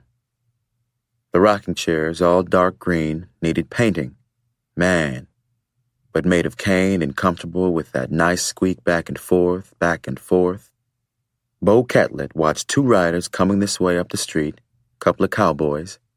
Catlett wondering how many times he had sat down in a real chair since April 25th, when war was declared and he left Arizona to go looking for his old regiment, trailed them to Fort Assiniboine in the Department of the Dakotas, then clear across the country to Camp Chickamauga in Georgia, and on down to Tampa where he caught up with them, and Lieutenant John Pershing looked at his 24 years of service and put him up for Squadron Sergeant Major. Didn't seem like any 24 years. Going back to when he joined the 1st Kansas Colored Volunteers in '63, aged 15. Wounded at Honey Springs the same year. Guarded rebel prisoners at Rock Island, took part in the occupation of Galveston. Then after the war got sent out here to join the all-Negro 10th Cavalry on Frontier Station, Arizona Territory, and deal with hostile Apaches. In '87 went to Mexico with Lieutenant Brendan Early out of Fort Huachuca. Bren and a contract guide named Dana Moon, now the agent at the White Tanks Reservation, brought back a one-eyed Mimbreño named Loco, brought back a white woman the renegade Apache had run off with, and Dana Moon later married, and they all got their pictures in some newspapers. Mustered out that same year, '87, drove a wagon for Captain Early Hunting Expeditions Incorporated before going to work for Dana at White Tanks. He'd be sitting on Dana's porch this evening with a glass of mezcal, and Dana would say, "Well, now that you've seen the elephant, I don't imagine you want to stay around here." He'd tell Dana he saw the elephant a long time ago and wasn't too impressed. Just then another voice, not Dana's, said out loud to him, "So you was in the war, huh?" It was one of the cowboys. He sat his mount, a little clay-back quarter horse close to the porch rail, sat leaning on the pommel to show he was at ease, his hat low on his eyes, staring directly at Catlett in his rocking chair. The other one sat his mount, a bay, more out in the street, maybe holding back. This boy was not at ease, but fidgety. Catlett remembered them in the gold dollar. Now the one close said, "What was it you did over there in Cuba?" Meaning a colored man. What did a colored man do? Like most people, the boy not knowing anything about Negro soldiers in the war. This one squinting at him had size, and maybe got his way enough he believed he could say whatever he pleased, or use a tone of voice that would irritate the person addressed, as he did just now. "What did I do over there?" Catlett said. "What everybody did. I was in the war." "You wrangle stock for the Rough Riders?" "Where'd you get that idea?" "I asked you a question. Is that what you did? Tend their stock?" Once Catlett decided to remain civil and maybe this boy would go away, he said, "There wasn't no stock. The Rough Riders, even the Rough Riders, were afoot. The only people who had horses were artillery, pulling caissons with their Hotchkiss guns and the coffer grinders, what they call the Gatling guns." "Let me see," Catlett said. They had some mules too, but I didn't tend anybody's stock." "His brother was a Rough Rider," Macon said, raising one hand to hook his thumb at Wayman. "Served with Colonel Teddy Roosevelt and got killed in an ambush. The only way greasers know how to fight. I'd like to hear what you people were doing while his brother Wyatt was getting killed." "You people? Look at him trying to start a fight. You believe it was my fault he got killed?" "I asked you what you were doing." "It wasn't even this kid's business." Catlett thinking, well, see if you can educate him, and said, Las Guasimas. You ever hear of it? The kid stared with his eyes half shut, suspicious or letting you know he's serious, Catlett thought. Keen-eyed and mean. You're not going to put anything past him. What's it, a place over there? That's right. Las Guasimas. The place where it happened. On the way to Santiago de Cuba. 16 men killed that day, mostly by rifle fire. Something like 50 wounded. Except it wasn't what you said, the Dons pulling an ambush. It was more the Rough Riders walking along, not looking where they was going. The cowboy Macon said, Jesus Christ. You saying the Rough Riders didn't know what they were doing? Like this was something impossible to believe. They might have had an idea what they was doing, Catlett said. Only thing, it wasn't what they should have been doing, he said. You understand the difference? And thought, what are you explaining it to him for? The boy giving him that mean look again, ready to defend the Rough Riders. All right, he was so proud of Teddy's people, why hadn't he been over there with them? Look, Catlett said, using a quiet tone now. The way it was, the Dons had sharpshooters in these trees. A thicket of mangoes and palm trees growing wild you couldn't see into. You understand? Had men hidden in there were experts with the rifle. These Mausers they used with smokeless powder. Teddy's people come along a ridge was all covered with these trees and run into the Dons, see? The Dons letting some of the Rough Riders pass, then closing in on them. So yeah, it was an ambush in a way. Catlett paused. We was down on the road once we caught up, moving in the same direction. He paused again, remembering something the cowboy said that bothered him. There's nothing wrong with an ambush. Like you say, it ain't fair. If you can set it up and keep your people behind cover, do it. There was a captain with the Rough Riders said he believed an officer should never take cover, should stand out there and be an example to his men. Captain said, there ain't a Spanish bullet made that can kill me. Stepped out in the open, got shot in the head. A couple of cowboys, looking like the two who were mounted, had come out of the Chinamen's picking their teeth and now stood by to see what was going on. Some people who had come out of the hotel were standing along the steps. Catlett took all this in as he paused, getting the words straight in his mind to tell how they left the road. Some companies of the 10th and the 1st, all regular army, went up the slope, laying down fire and run off the Dons before the Rough Riders got cut to pieces. The Rough Riders volunteers are not experienced in all kind of situations, the reason they didn't know shit about advancing through hostile country or get right down to it what they were doing in Cuba. These people that come looking for glory and got served sharpshooters with Mausers and mosquitoes carrying yellow fever. Tell these cowboys the true story.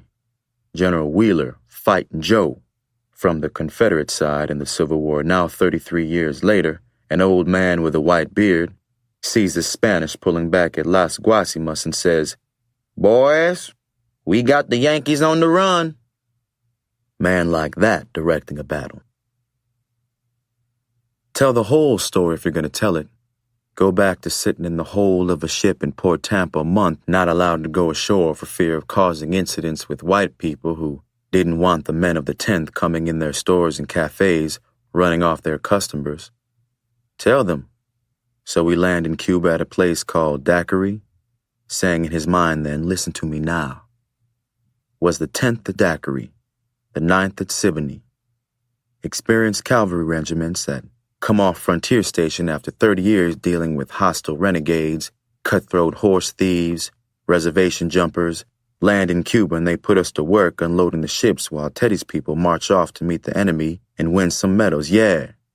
And would have been wiped out at El Caney and on San Juan Hill if the colored boys hadn't come along and saved Colonel Teddy's ass and all his Rough Rider asses, showed them how to go up a hill and take a blockhouse. Saved them so the Rough Riders could become America's heroes. All this in Bo Catlett's head and the banners welcoming Captain Early hanging over him. One of the cowboys from the Chinamen's must have asked what was going on because now the smart aleck one brought his claybank around and began talking to them, glancing back at the porch now and again with his mean look. The two from the Chinamen stood with their thumbs in their belts, while the mounted cowboy had his hooked around his suspenders now. None of them wore a gun belt or appeared to be armed. Now the two riders stepped down from their mounts and followed the other two along the street to a place called Bell Alliance, a minor saloon, and went inside. Bo Catlett was used to mean, dirty looks and looks of indifference, a man staring at him as though he wasn't even there. Now, the thing with white people, they had a hard time believing colored men fought in the war. You never saw a colored man on a U.S. Army recruiting poster or a picture of colored soldiers in newspapers. White people believed colored people could not be relied on in war. But why? There were some colored people that went out and killed wild animals, even lions, with a spear. No gun, a spear, and made hats out of the manes. See a colored man standing there in front of a lion coming at him, fast as a train running down grade, stands there with his spear, doesn't move, and they say colored men can't be relied on? There was a story in newspapers how when Teddy Roosevelt was at the Hill, strutting around in the open, he saw colored troopers going back to the rear, and he drew his revolver and threatened to shoot them, till he found out they were going after ammunition. His own Rough Riders were pinned down in the Guinea grass, the Spanish sharpshooters picking at them from up in the blockhouse. So the 10th showed the white boys how to go up the hill angry, firing and yelling, making noise, set on driving the garlics clean from the hill. Found Brent Early and his company lying in the weeds, the scrub. That's all it was up that hill, scrub and sand. Hard to get a footing in places. Nobody ran all the way up. It was get up a ways and stop the fire, covering each other. Found Brent Early with a whistle in his mouth. He got up, started blowing it and waving his sword. "Come on, boys, to glory!" And a Mauser bullet smacked him in the butt on account of the way he was turned to his people. And Brent Early grunted, dropped his sword, and went down in the scrub to lay there cursing his luck, no doubt mortified to look like he got shot going the wrong way. Bo Catlett didn't believe Brent saw him pick up the sword, picked it up, waved it at the Rough Riders and his 10th Cav troopers, and they all went up that hill together, his troopers yelling, some of them singing actually, singing. There'll be a hot time in the old town tonight. Singing and shooting, honest to God, scaring the Dons right out of their blockhouse. It was up on the crest Catlett got shot in his right hip and was taken to the 3rd Cav dressing station. It was set up on the Aguadores River at a place called Bloody Ford, being it was under fire till the hill was captured. Catlett remembered holding on to the sword tight while the regimental surgeon dug the bullet out of him, and he tried hard not to scream, biting his mouth till it bled. After he was sent home and spent a month at Camp Wyckoff, near Montauk out on Long Island, with a touch of yellow fever. Saw President McKinley when he came by September 3rd and made a speech. The president sang what they did over there in Cuba, commanded the unstinted praise of all your countrymen. Till he walked away from Montauk and came back into the world. Sergeant Major Catlett actually did believe he and the other members of the 10th would be recognized as war heroes.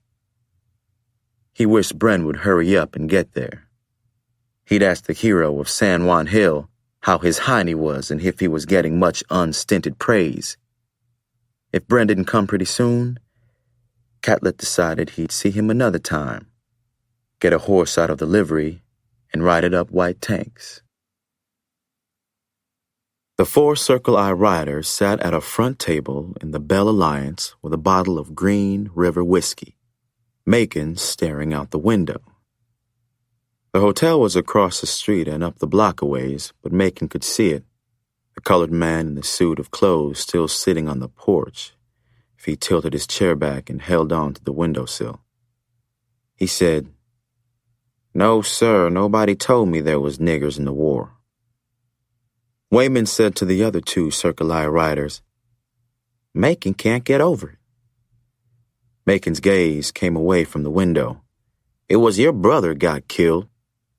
Wayman said, I know he did. Macon said, you don't care? The Circle I riders watched him let his chair come down to hit the floor hard. They watched him get up without another word and walked out.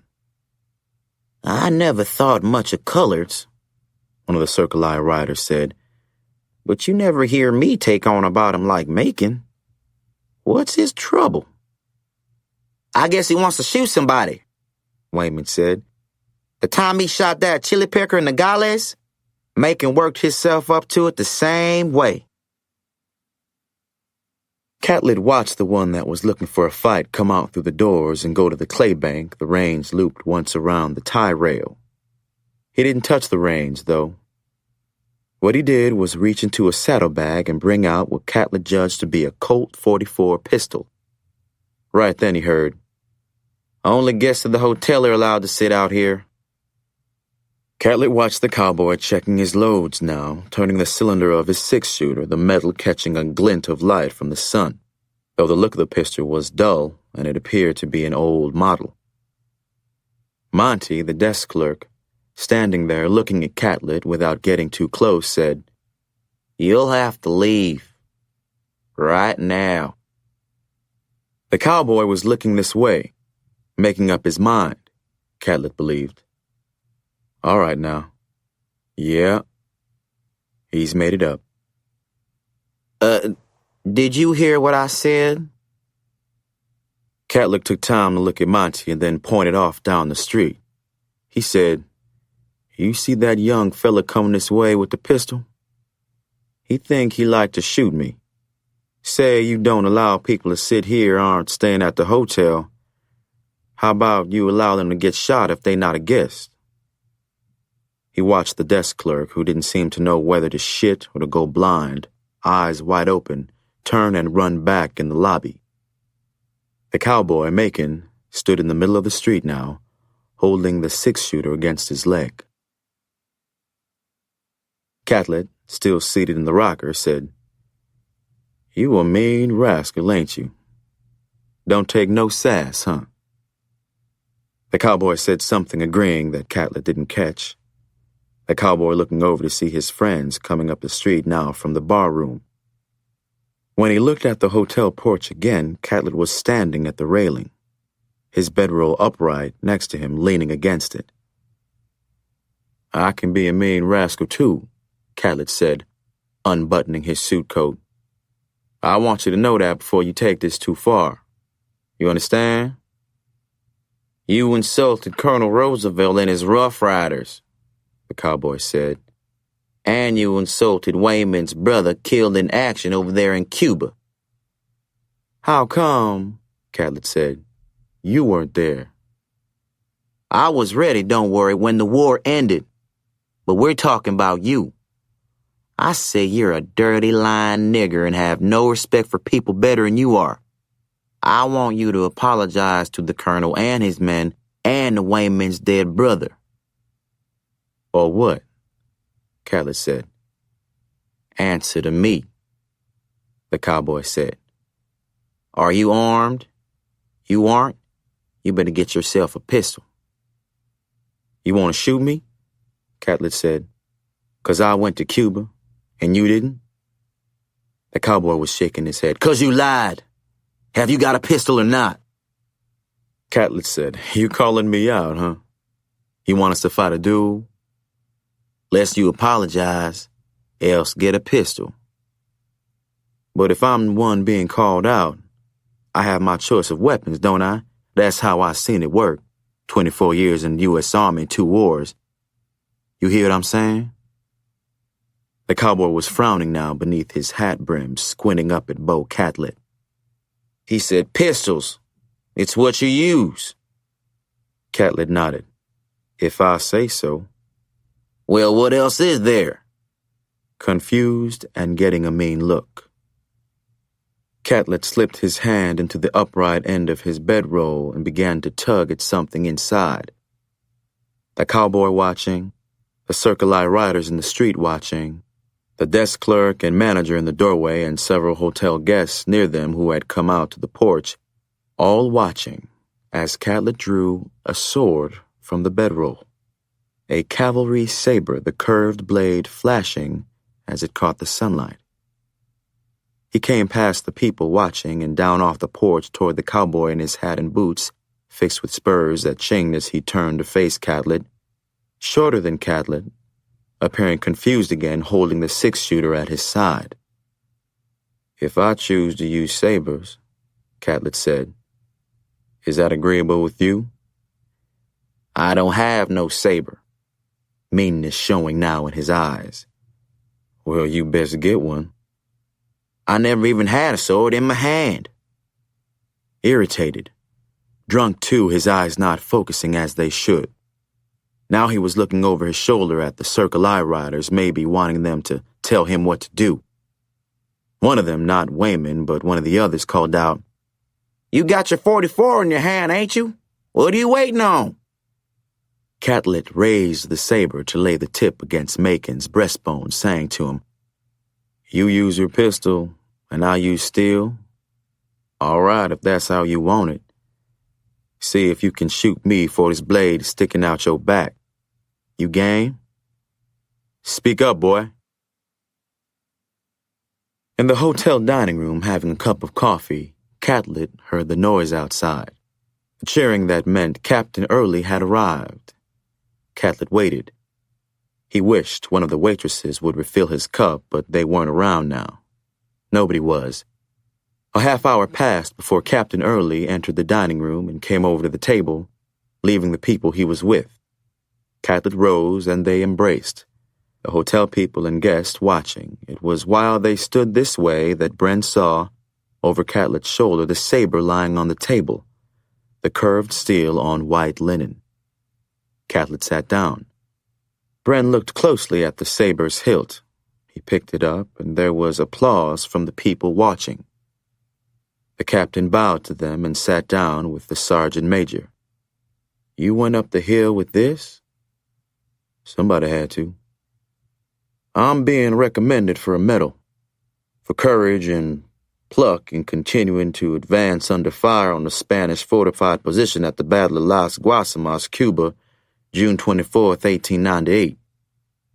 Catlett nodded. After a moment he said, "Will you tell me something? What was that war about?" "You mean why'd we fight the Dons?" "Yeah, tell me." "Well, to free the oppressed Cuban people, relieve them of Spanish domination." "That's what I thought." "You didn't know why you went to war?" "I guess I knew," Catlett said. "I just wasn't sure."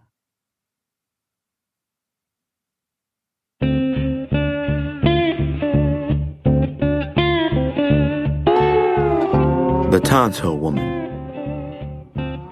A time would come within a few years when Reuben Vega would go to the church in Benson, kneel in the confessional, and say to the priest, "Bless me, Father, for I have sinned. It has been 37 years since my last confession. Since then I have fornicated with many women, maybe 800, no, not that many considering my work, maybe 600 only." And the priest would say, "Do you mean bad women or good women?" And Reuben Vega would say, "They are all good, Father." He would tell the priest he had stolen in that time about 20,000 head of cattle, but only maybe 15 horses. The priest would ask him if he had committed murder. Reuben Vega would say, "No." "All that stealing you've done?" the priest would say. "You've never killed anyone?" And Reuben Vega would say, "Yes, of course, but it was not to commit murder.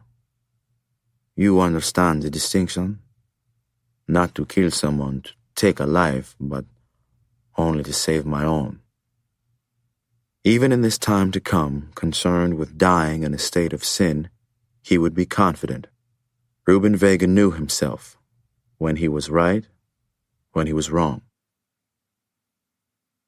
Now, in a time before, with no thought of dying, but with the same confidence and caution that kept him alive, he watched a woman bathe, watched from a mesquite thicket on the high bank of a wash. She bathed at the pump that stood in the yard of the adobe, the woman pumping and then stooping to scoop the water from the basin of the irrigation ditch that led off to a vegetable patch of corn and beans. Her dark hair was pinned up in a swirl, piled on top of her head. She was bare to her gray skirt, her upper body pale white, glistening wet in the late afternoon sunlight. Her arms were very thin, her breasts small, but there they were with the rosy blossoms on the tips, and Reuben Vega watched them as she bathed, as she raised one arm and her hand rubbed soap under the arm and down over her ribs. Reuben Vega could almost feel those ribs. She was so thin. He felt sorry for her, for all the women like her, stick women, drying up in the desert, waiting for a husband to ride in smelling of horse and sweat and leather, lice living in his hair. There was a stock tank and rickety windmill off in the pasture, but it was empty graze, all dust and scrub. So the man of the house had moved his cows to grass somewhere and would be coming home soon, maybe with his sons. The woman appeared old enough to have young sons. Maybe there was a little girl in the house. The chimney appeared cold. Animals stood in a mesquite pole corral off to one side of the house. A cow and a calf, and a dun-colored horse, that was all.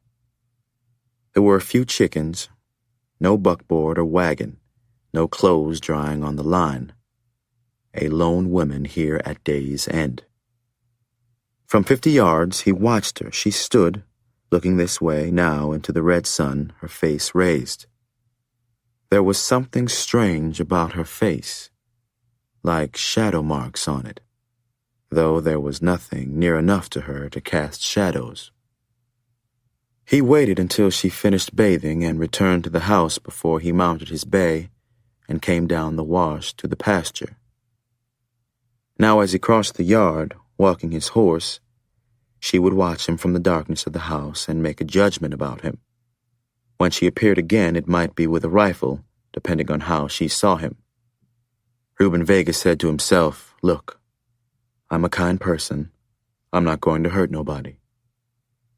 She would see a bearded man in a cracked straw hat with the brim bent to his eyes, black beard with a revolver on his hip and another beneath the leather vest. But look at my eyes, Reuben Vega thought. Let me get close enough so you can see my eyes. Stepping down from the bay, he ignored the house, let the horse drink from the basin of the irrigation ditch as he pumped water, and knelt to the wooden platform and put his mouth to the rusted pump spout. Yes, she was watching him. Looking up now at the doorway, he could see part of her, a coarse shirt with sleeves too long and the gray skirt. He could see strands of dark hair against the whiteness of the shirt, but could not see her face. As he rose, straightening, wiping his mouth, he said, "May we use some of your water, please?" The woman didn't answer him. He moved away from the pump to the hard pack, hearing the ching of his spurs, removed his hat, and gave her a little bow. "Reuben Vega at your service. Do you know Diego Luz, the horsebreaker?" He pointed off toward a haze of foothills. "He lives up there with his family and delivers horses to the big ranch, the Circle Eye. Ask Diego Luz. He'll tell you I'm a person of trust." He waited a moment.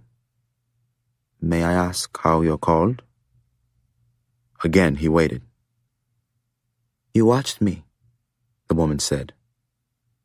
Reuben Vega stood with his hat in his hand facing the woman, who was half in shadow in the doorway. He said, "I waited.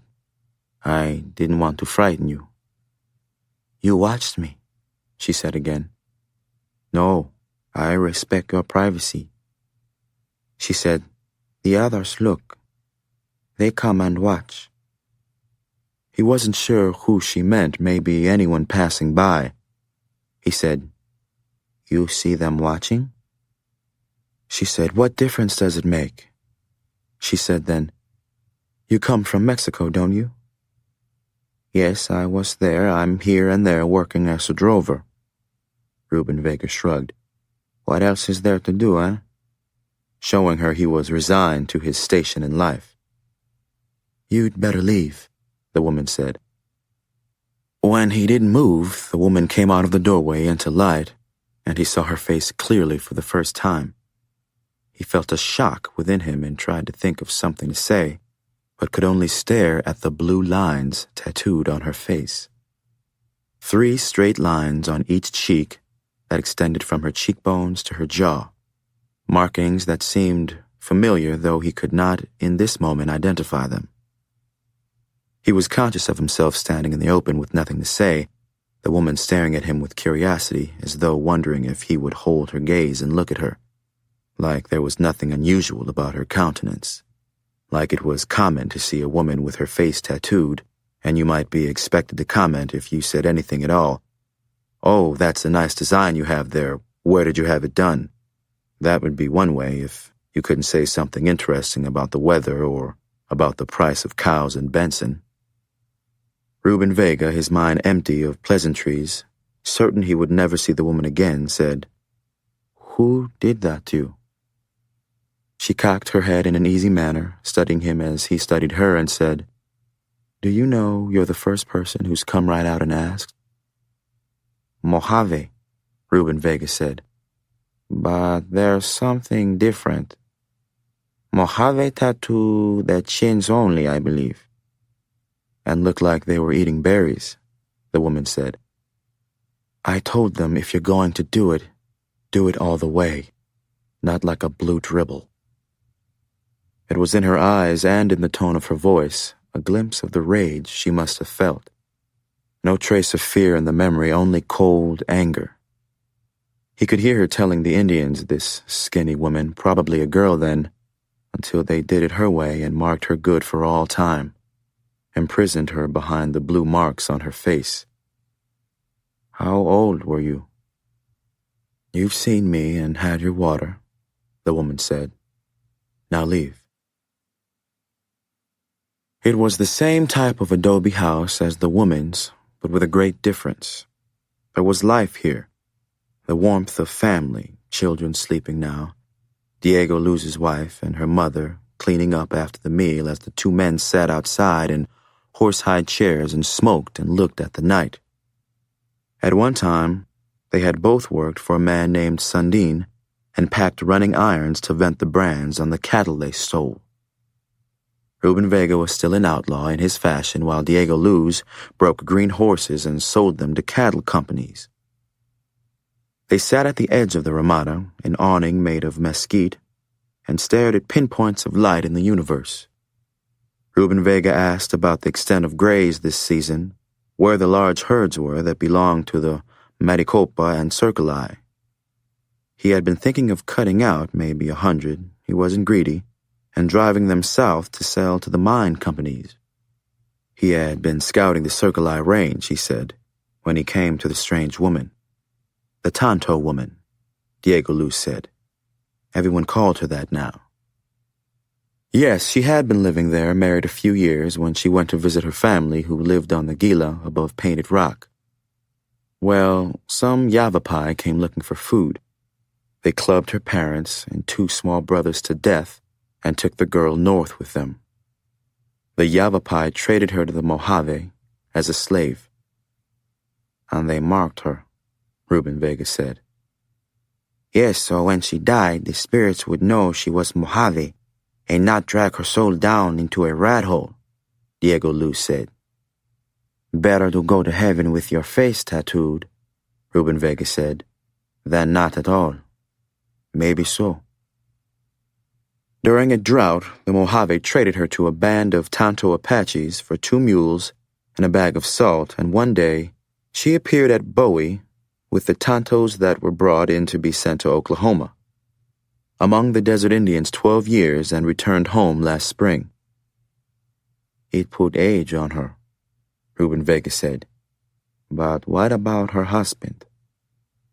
Her husband? He banished her, Diego Luz said, like a leper. unclean from living among the red niggers.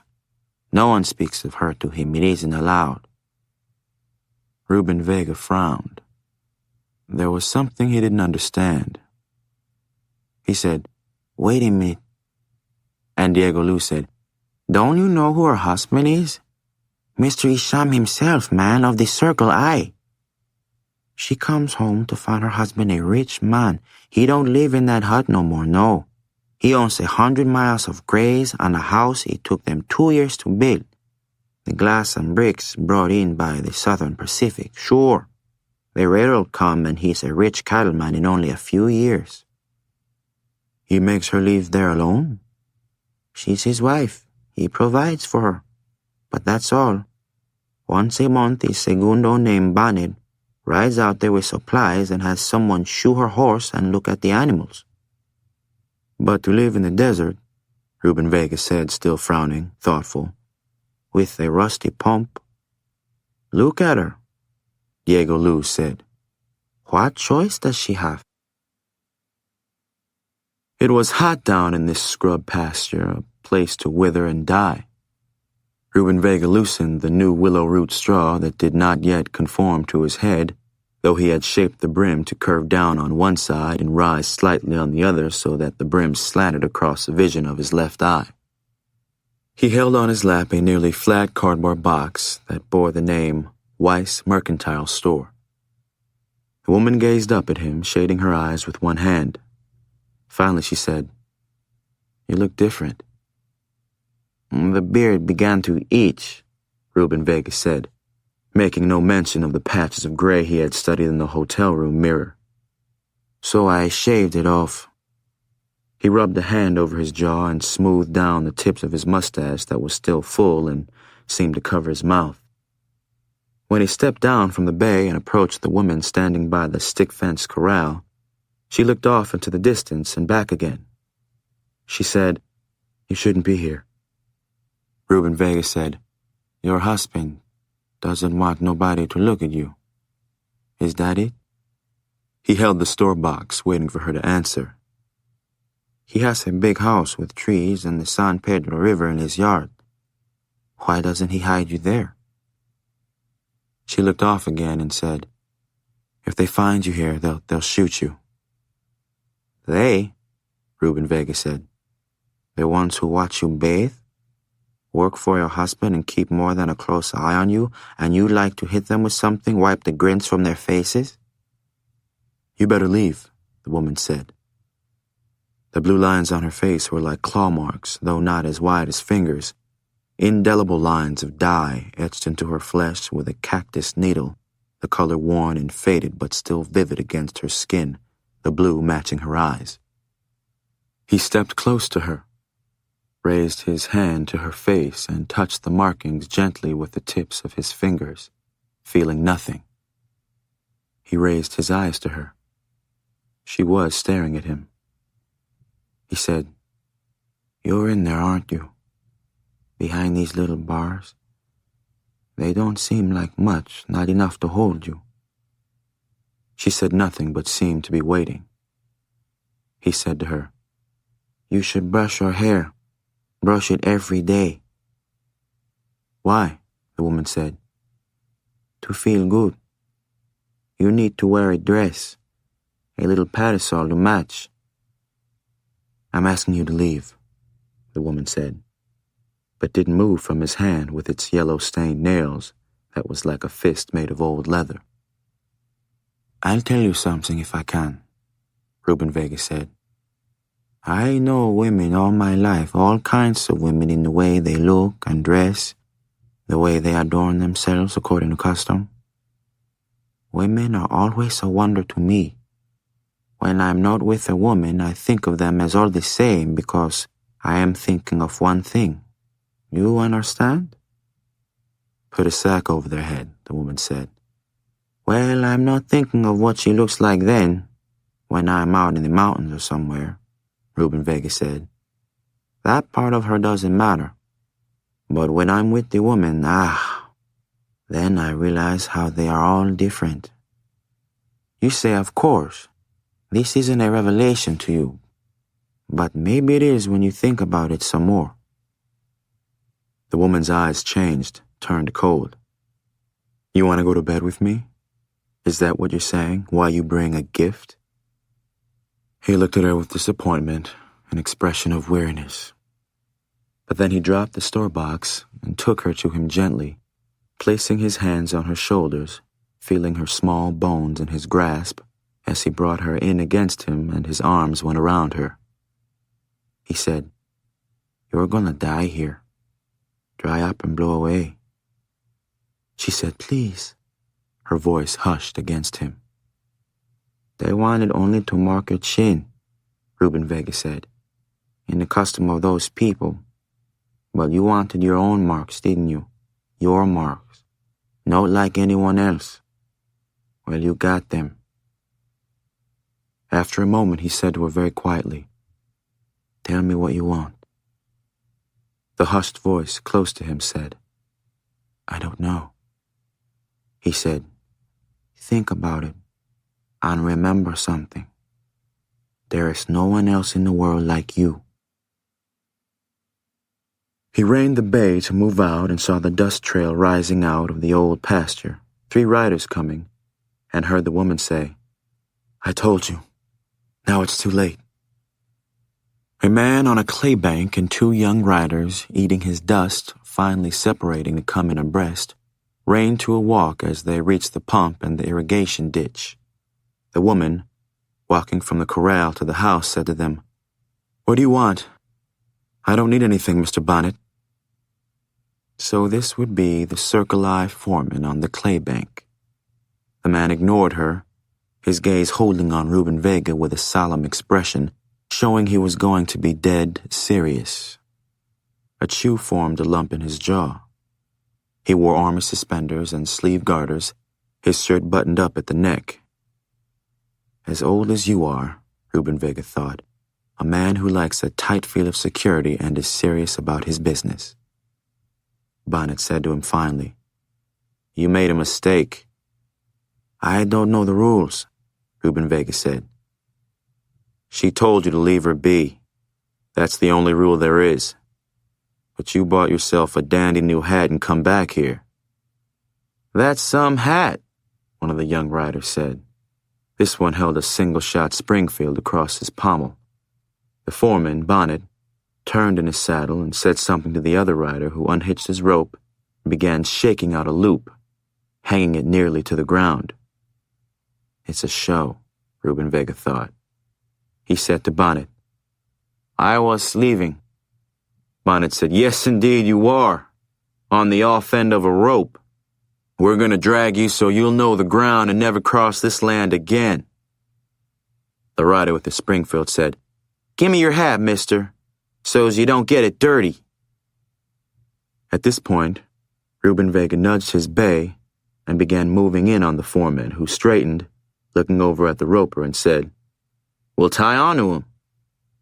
But Reuben Vega was close to the foreman now, the bay taller than the clay bank and would move the clay bank if the man on his back told him to. Reuben Vega watched the foreman's eyes moving and knew the roper was coming around behind him. Now the foreman turned his head to spit and let go a stream that spattered the hardpack close to the bay's forelegs. "Stand still," Bonnet said, "and we'll get her done easy. Or you can run and get snubbed out of your chair, either way." Reuben Vega was thinking that he could drink with this ramrod and they'd tell each other stories until they were drunk. The man had thought it would be easy. Chase off a Mexican gunnysacker who'd come sniffing the boss's wife. A kid who was good with a rope and another one who could shoot cans off the fence with an old Springfield should be enough. Reuben Vega said to Bonnet, "Do you know who I am?" "Tell us," Bonnet said, "so we'll know what the cat drug in and we drug out." And Reuben Vega said, because he had no choice, "I hear the rope in the air. The one with the rifle is dead. Then you, then the roper." His words drew silence because there was nothing more to be said. In the moments that Reuben Vega and the one named Bonnet stared at each other, the woman came out to them holding a revolver, an old Navy Colt, which she raised and laid the barrel against the muzzle of the foreman's clay bank. She said, "Leave now, Mr. Bonnet, or you'll walk 9 miles the shade." There was no argument, little discussion, a few grumbling words. The Tonto woman was still Mrs. Isham. Bonnet rode away with his young hands, and a new silence came over the yard. Reuben Vega said, "He believes you'd shoot his horse." The woman said, "He believes I'd cut steaks and eat it too. It's how I'm seen after 12 years of that other life." Reuben Vega began to smile. The woman looked at him, and in a few minutes she began to smile with him. She shook her head then, but continued to smile. He said to her, "You could have a good time if you want to." She said, "How? Scaring people?" He said, "If you feel like it." He said, "Get the present I brought you and open it." He came back for her the next day in a Concord buggy, wearing his new willow root straw and a cutaway coat over his revolvers, the coat he rented at a funeral parlor. Mrs. Isham wore the pale blue and white lace-trimmed dress he'd bought at Weiss's store, sat primly on the bustle, and held the parasol against the afternoon sun all the way to Benson, 10 miles and up the main street to the Charles Crooker Hotel, where the drummers and cattlemen and railroad men sitting in their front porch rockers stared and stared. They walked past the manager and into the dining room before Reuben Vega removed his hat and pointed to the table he liked, one against the wall between 2 windows. The waitress in her starched uniform was wide-eyed, taking them over and getting them seated. It was early, and the dining room was not half filled. "The place for a quiet dinner," Reuben Vega said. "You see how quiet it is?" "Everybody's looking at me," Sarah Isham said to the menu in front of her. Reuben Vega said, "I thought they were looking at me." "All right, soon they'll be used to it." She glanced up and said, "People are leaving." He said, "That's what you do when you finish eating, you leave." She looked at him staring and said, "Who are you?" "I told you." "Only your name." "You want me to tell you the truth, why I came here?" "Please." "To steal some of your husband's cattle." She began to smile, and he smiled. She began to laugh, and he laughed, looking openly at the people looking at them, but not bothered by them. Of course they'd look. How could they help it? A Mexican rider and a woman with blue stripes on her face sitting at a table in a hotel dining room laughing. He said, "Do you like fish? I know your Indian brothers didn't serve you none. It's against their religion. Some things are for religion, as you know, and some things are against it. We spend all our lives learning customs, then they change them. I'll tell you something else if you promise not to be angry or point your pistol at me. Something else I could do the rest of my life. I could look at you and touch you and love you." Her hand moved across the linen tablecloth to his with the cracked, yellowed nails and took hold of it, clutched it. She said, "You're going to leave." He said, "When it's time." She said, "I know you. I don't know anyone else." He said, "You're the loveliest woman I've ever met, and the strongest. Are you ready? I think the man coming now is your husband." It seemed strange to Reuben Vega that the man stood looking at him and not at his wife. The man seemed not too old for her, as he had expected, but too self-important. A man with a very serious demeanor, as though his business had failed or someone in his family had passed away. The man's wife was still clutching the hand with the gnarled fingers. Maybe that was it. Reuben Vega was going to lift her hand from his, but then thought, why? He said as pleasantly as he was able, "Yes, can I help you?" Mr. Isham said, "You have 1 minute to mount up and ride out of town." "Why don't you sit down?" Reuben Vega said. "Have a glass of wine with us." He paused and said, "I'll introduce you to your wife." Sarah Isham laughed. Not loud, but with a warmth to it, and Reuben Vega had to look at her and smile. It seemed all right to release her hand now. As he did, he said, "Do you know this gentleman?" "I'm not sure I've had the pleasure," Sarah Isham said. "Why does he stand there?" "I don't know," Reuben Vega said. "He seems worried about something." "I've warned you," Mr. Isham said. "You can walk out or be dragged out." Reuben Vega said, "He has something about wanting to drag people. Why is that?" And again heard Sarah's laugh, a giggle now that she covered with her hand. Then she looked up at her husband, her face, with its blue tribal lines raised to the soft light of the dining room. She said, "John, look at me. Won't you please sit with us?" Now it was as if the man had to make a moral decision. First consult his conscience, then consider the manner in which he would pull the chair out, the center of attention. When finally he was seated, upright on the chair and somewhat away from the table, Reuben Vega thought, all that to sit down. He felt sorry for the man now because the man was not the kind who could say what he felt. Sarah said, "John, can you look at me?" He said, "Of course I can." "Then do it. I'm right here." "We'll talk later," her husband said.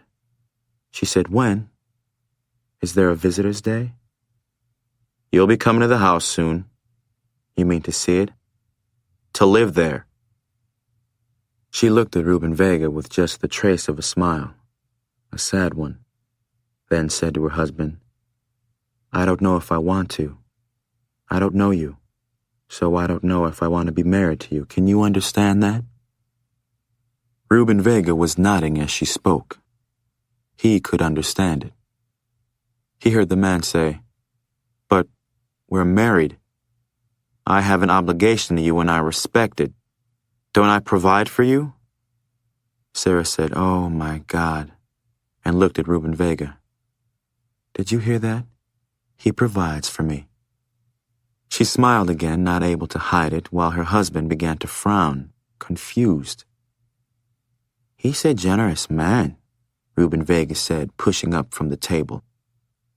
He saw her smile fade, though something warm remained in her eyes. "I'm sorry. I have to leave. I'm going on a trip tonight south, and first I have to pick up a few things."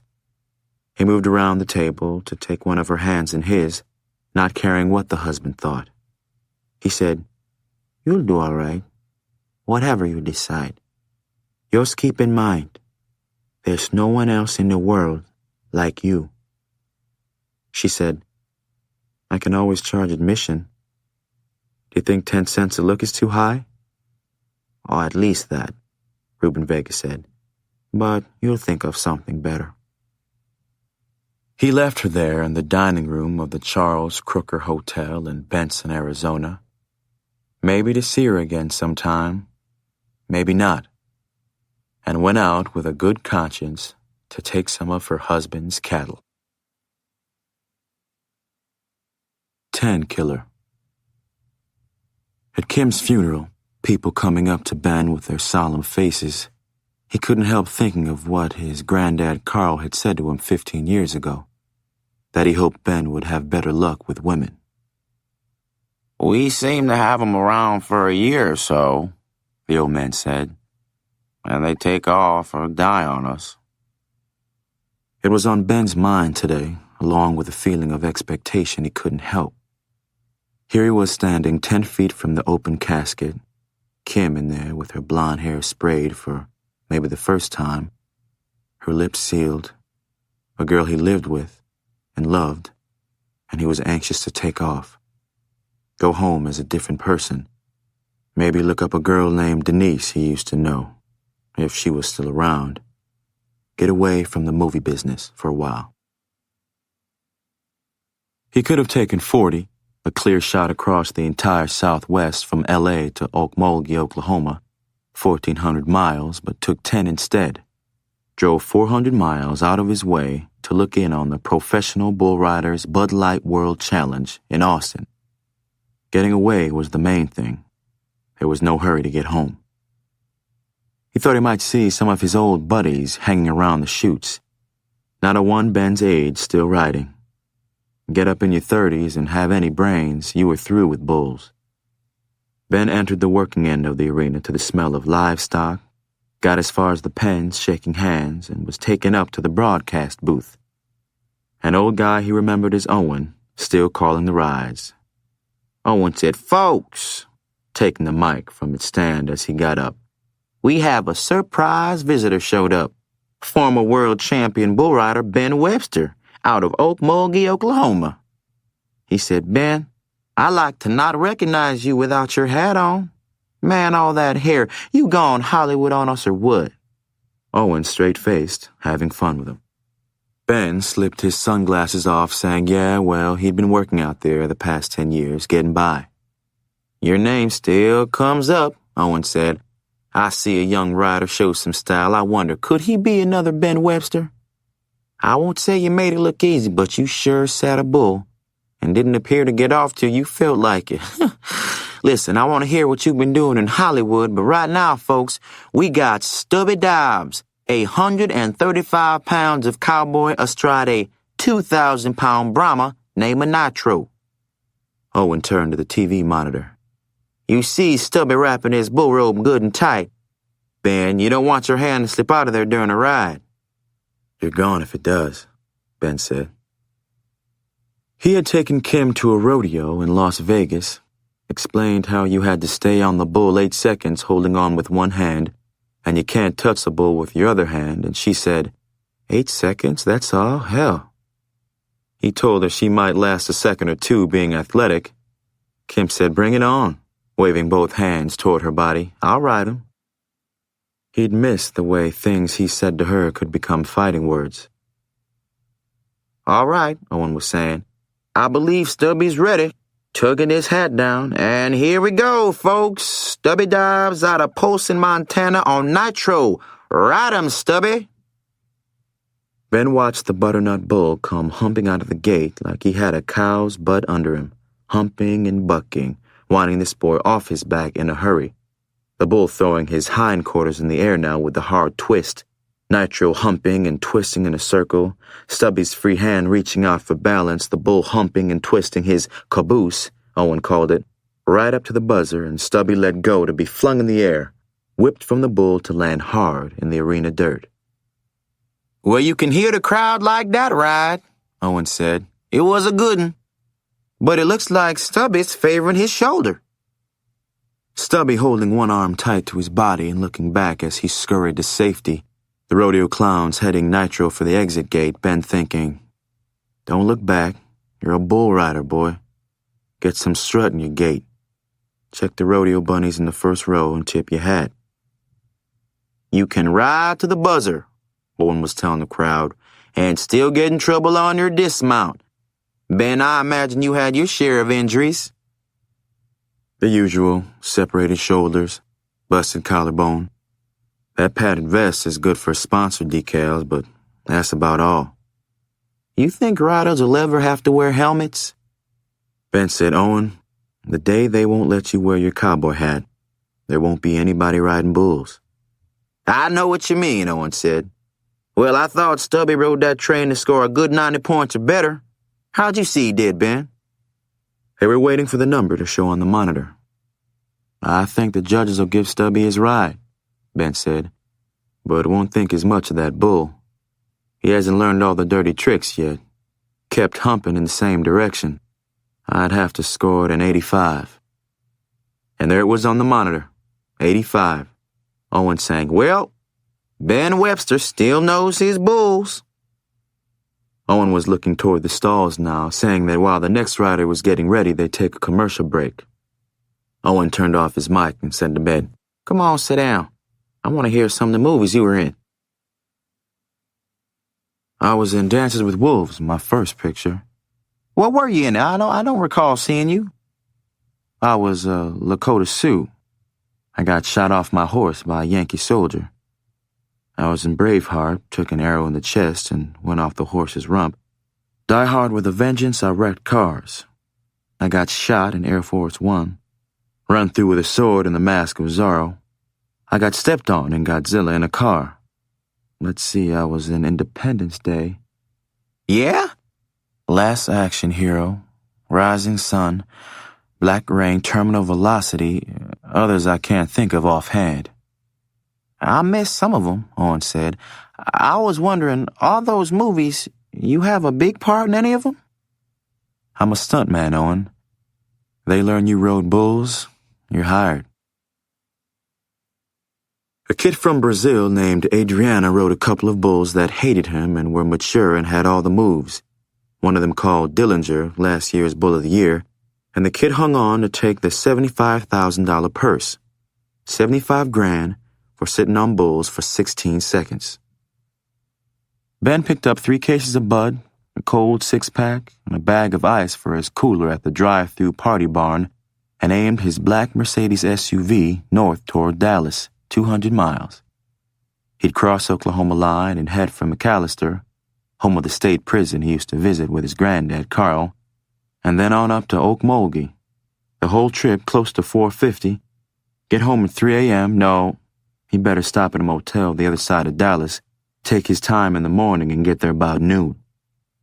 Drive through town, see if it had changed any. The last time he was home 7 years ago was for his granddad's funeral. Carl Webster, who'd raised him, dead at 80. Ben was thinking. 16 into 75,000 was around 4,500 a second.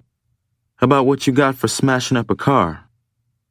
He had earned $485,342 less expenses his last year of bull riding, way more than he ever made in a year doing stunt gags. The 6-pack was in the cooler behind the seat, a cold Bud wedged between his thighs, Ben following his high beams into the dark listening to country on the radio. The 3 cases of beer were in the far back with his stuff, travel bags full of clothes, coats on hangers, 4 pair of boots, 2 of them worn out but would break his heart to get rid of. He had boxes of photographs back there, movie videos, books. One of the books, written before Ben was born, was a volume of Oklahoma history called Hell-Raising Days that covered a period from the 1870s to the Second World War. Ben's grandfather and great-grandfather were both in the book. He had told Kim about them. How Virgil Webster, his great-granddad, was born in Oklahoma when it was Indian Territory, his mother part Northern Cheyenne. Virgil was a Marine on the battleship Maine when she blew up in Havana Harbor February 15, 1898. He survived to fight in the Spanish-American War, was wounded, married a girl named Gracia Plana in Cuba, and came home to buy a section of land that had pecan trees on it. Inside of 20 years, Virgil had almost 1,200 acres planted in pecans and another section used to graze cattle he bought, fed, and sold. Finding oil under his land and leasing a piece of it to a drilling company made Virgil a pile of money, and he built a big house on the property. He said they could pump all the oil they wanted, which they did. He'd still have his pecans. Ben's granddad, Carl, Virgil's only son, shot a cattle thief riding off with some of their stock when he was 15 years old. Hit him with a Winchester at a good 400 yards. He was christened Carlos Huntington Webster, named for his mother's dad in Cuba and a Colonel Robert Huntington, Virgil's commander in the Marines when they took Guantanamo but came to use only part of the name. Once Carlos joined the Marshals service in 1927, everybody began calling him Carl. He was stubborn about answering to it, but finally went along, seeing the name as short for Carlos. By the 1930s, he had become legendary as one of Oklahoma's most colorful lawmen. There were newspaper stories that described Carl Webster being on intimate terms with girlfriends of well-known desperados from Frank Miller to George Machine Gun Kelly. Ben showed Kim photos of his mother and dad, Cheryl and Robert, taken in California sunshine, his dad in uniform, but said he had no memory of them. Robert, a career Marine, was killed in Vietnam in '68 during Tet, when Ben was 3 years old. Cheryl gave him up to become a hippie, went to San Francisco, and died there of drugs and alcohol.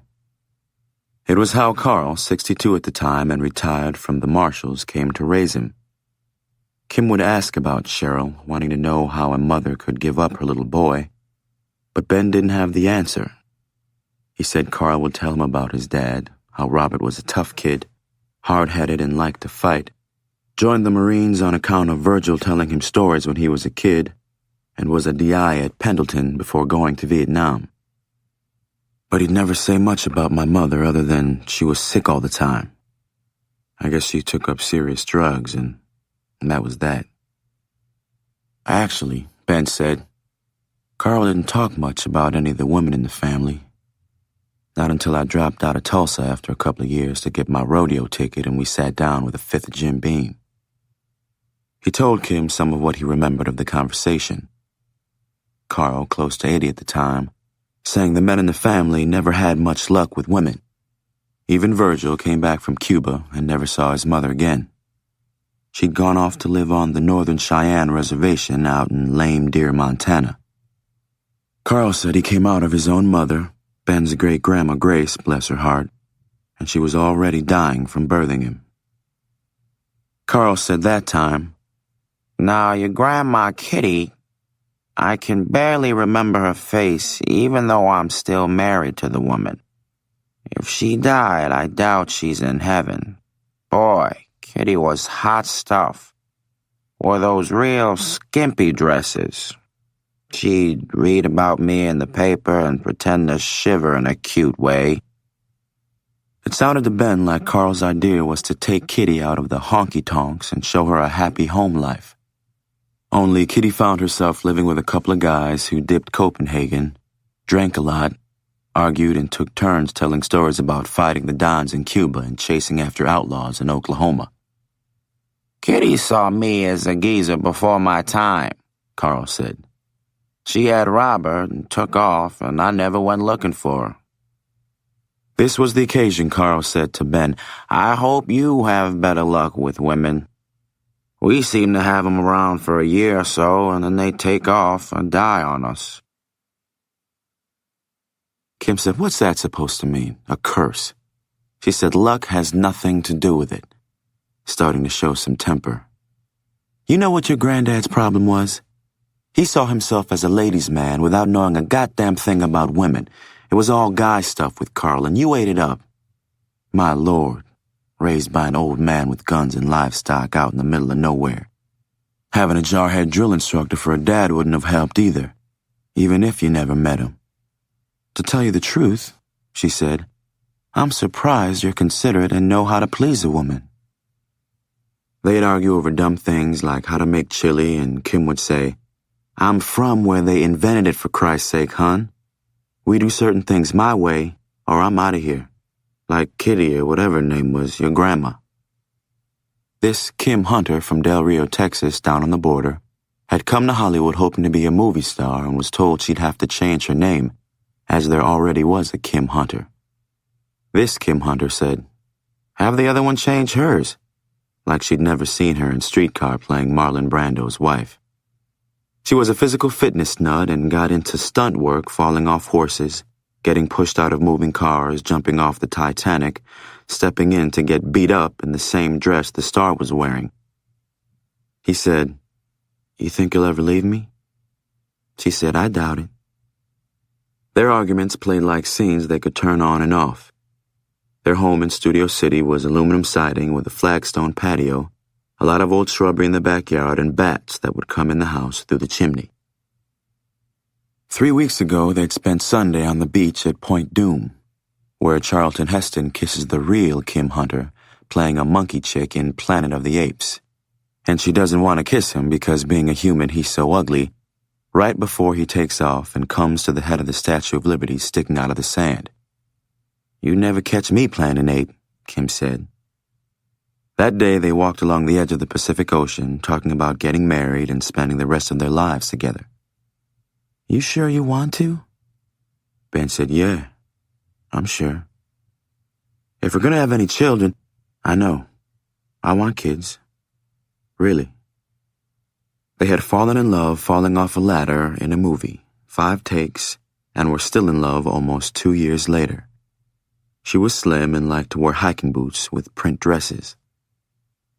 Crossing the rocks to the path up the cliff, that bed of volcanic rock at Point Doom, Kim twisted her ankle. They got home, she put ice on it and an ace wrap and said she was fine. They had talked about going to a movie that night, Harry Potter or Ocean's 11. Kim said no problem. She was up for it and said, "You promised to fix the chimney today." Ben was in the kitchen adding mushrooms to the Paul Newman spaghetti sauce. He said, "In a minute." She limped out saying she'd take care of it, not sounding mad or upset. It was just that impulsive way she had. He called her to wait. "Can't you wait 1 minute?" No answer from outside. If she thought she could do it, she had done enough climbing and falling gags, she knew how. He thought of the day they fell off the ladder together 5 times in the long shot of the couple eloping, and now they were getting married. He told Kim and told himself he was all for it and believed he meant it. She had dragged the ladder out of the garage, laid it against the chimney to climb up and replace the screen over the opening so the bats would quit flying in. She must have gotten right to the top. He heard her scream and found her at the foot of the ladder on the flagstone. For the next 3 days and nights, he sat close to the hospital bed, taking her hand, touching her face, asking her please to open her eyes. He prayed, having once been a Baptist, see if it would do any good. But she died as he watched her and had to be told by the nurse she was gone. They let him sit there while he tried to place the blame somewhere, going through ifs. If he had quit slicing the mushrooms right away. If Kim wasn't so... the way she was. If they hadn't gone to Point Doom, she wouldn't have twisted her ankle. He was sure it was the ankle caused her to fall. That evening at home, he got out the Jim Beam, and it reminded him of his granddad the last time they were together. Carl hoping Ben had better luck with women, having him around a year or so, and they take off or die on us. He tried to find a way to blame Carl for telling him that. Ben now looking at 4 generations of bad luck with women. He was afraid it meant that if it wasn't Kim's time had come, it would have been some other girl's. The idea was in his head now, stuck there. He didn't see it as a curse. There was no such thing. Still, there it was, and had to ask himself, "You think you can handle it?" They had talked about taking a trip one of these days to show each other where they came from, Kim saying, "A bull rider. I imagine you'll show me a stock tank on a feedlot like you're proud of it." Turning off the highway into Okmulgee, he was thinking this could be his part of the tour. Kim sitting next to him in her denim jacket, Ben in a wool shirt hanging out of his Levi's. It was mid-November, the best time of year to show off his land. They'd be harvesting the pecans, and Lydell, his caretaker foreman, would have a crew out shaking the trees and gathering up the nuts. First, though, a tour through town. And right away he was thinking of Denise again. Denise appearing in his mind ever since he left L.A. Okmulgee, population, 13,022. Show Kim some history, the Creek Nation Council House, and tell her about the Trail of Tears and how Cherokees and Chickasaws and Creeks were forced to move here from eastern states. He'd be serious about it and she wouldn't say anything. He was surprised to see a brand new jail next to the county courthouse. Here was a chance to tell about Denise if he wanted to. Say to Kim, "See the courthouse? The whole top floor used to be the jail. I spent a night there when a girl named Denise got me in trouble." Kim would want to know about it. He'd tell her how he and Denise went skinny dipping late one night in the country club swimming pool and he got caught. Denise ran, leaving her clothes, but he wouldn't tell on her, so they locked him up, they said, to teach him a lesson. Kim would want to know more about Denise. He'd tell her that in high school, right up that street, see it? Okmulgee High, home of the Bulldogs, she was known as Denise the Peace. But now he was thinking it wouldn't be fair to say that. It was the reputation Denise had, but you couldn't prove it by him. They had fooled around some, but never gone all the way. Okay, There was Boy Howdy, the variety store where he got his sweat socks and t-shirts. Ralph's barber shop, he'd stop in once a month for his crew cut. Marino's bar. It was where he last saw Denise, home that time for Carl's funeral in '86. She was about to marry a country entertainer Ben had never heard of, Wayne Hostetter and the Wranglers, but kept touching him as they had a few beers and talked about things they did 20 years ago, like yesterday. His close friend in school, Preston Raincrow, mentioned her only once. Preston on the tribal police now, a Muskogee Nation light horseman. They had played basketball together and would write each other when they felt like it. Ben never asked about Denise, but Preston happened to say in a letter she had left Wayne, the country singer, and Ben would think of her, sometimes even while he was living with Kim, and wonder what she was doing. He didn't know why he kept thinking of her. He drove past her parents' home on Seminole Avenue, but didn't stop. Denise's dad was a lawyer. He liked to bird hunt, and Carl used to take him out to their property on the Deep Fork River.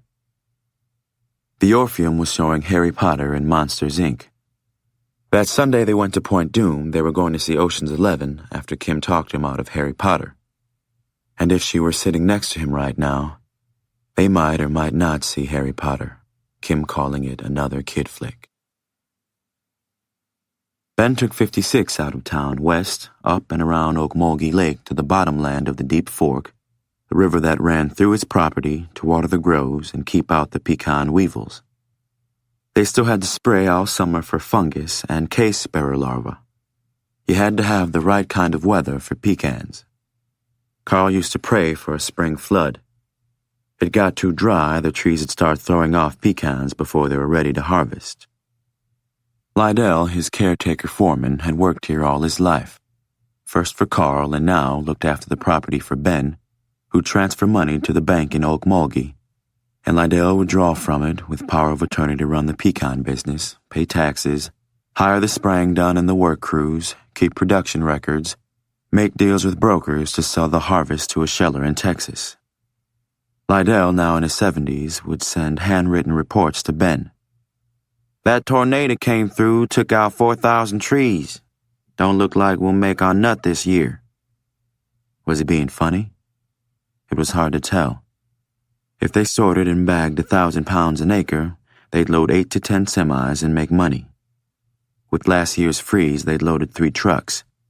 The tornado was the year before. Now, if there hadn't been too much rain, Lydell would have already mowed the orchards with a brush hog and raked up the sticks.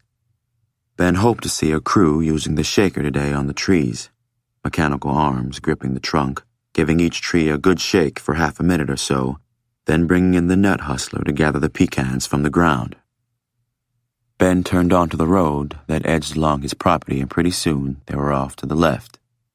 50 and 60-foot trees on the average looking bare this time of year, a tangle of limbs reaching up to stand dark against the sky, some of the trees growing here 70 years or more. But no crews in there working, none he could see, only a park of black trees, spider webs of limbs and branches, clusters of pecans untouched. Either the crew started on the other side of the river. Wait a minute. Ben raised his foot from the gas pedal to let the SUV coast and slow down. He saw shapes, movement deep in the trees. Cattle. A dozen or so cross Brahmas grazing on paper shell pecans. But there were no cows on the property, not a one since Carl died.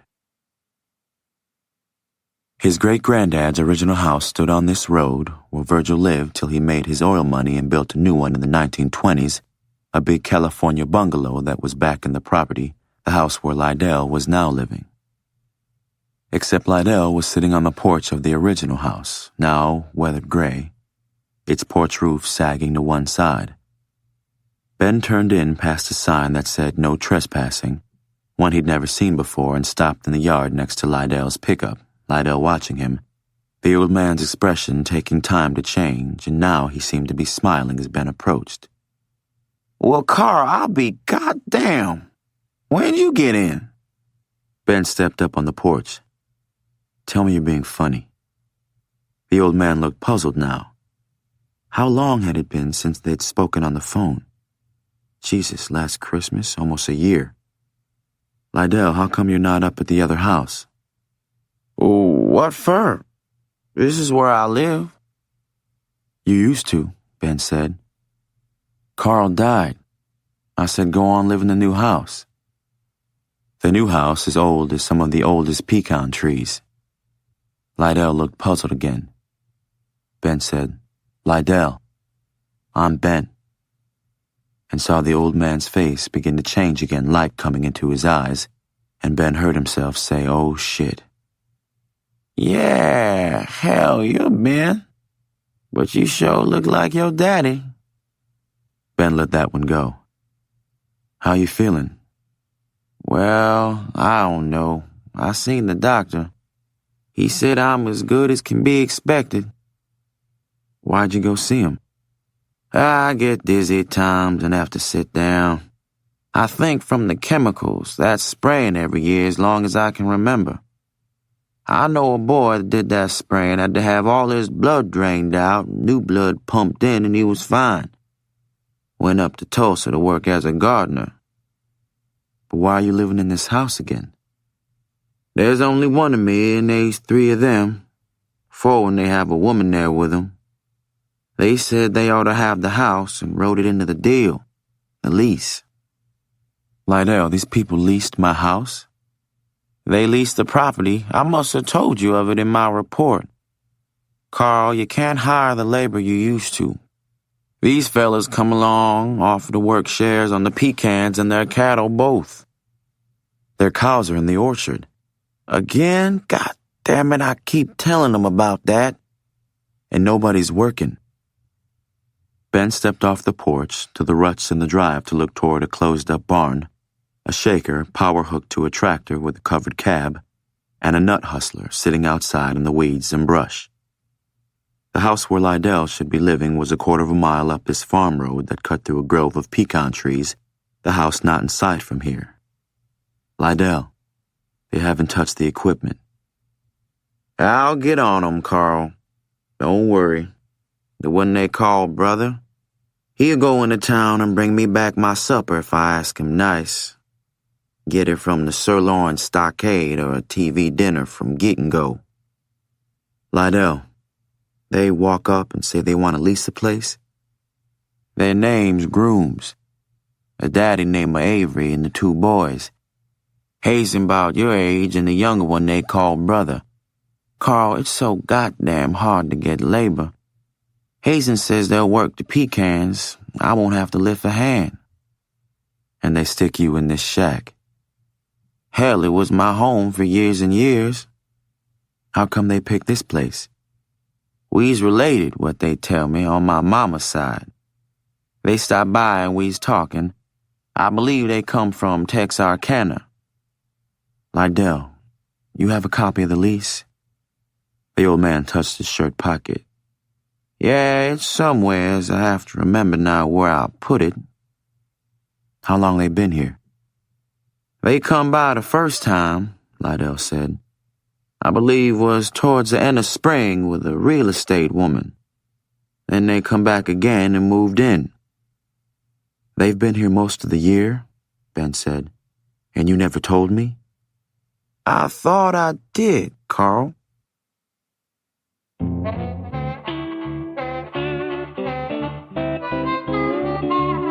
Ben drove toward the house, a quarter mile up the farm road, creeping the SUV through the orchard to look at the trees. None of the grounds had been brush hogged. He angled off the road to get closer to the trees. None had been picked, some with fungus growing on the limbs. Now the house was straight ahead past cleared land. The house, the structure back of it where pecans were sorted and bagged, an old red barn, a tractor with a rake attached standing outside.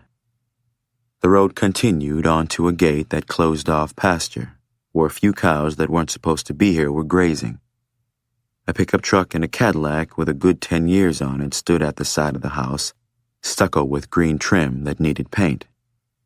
Carl had called it a California bungalow design, the kind that didn't look too big till you got up close. The porch in shade, sun shining on bare windows coming out of the steep pitch of the roof. Ben stopped behind the Cadillac and pressed down on the horn to give it a blast. He waited. Now the screen door swung open and a man in his 60s wearing new bib overalls came out on the porch. His dark hair slicked back, a bottle of beer in his hand. Ben was out of the SUV, now walking toward the house.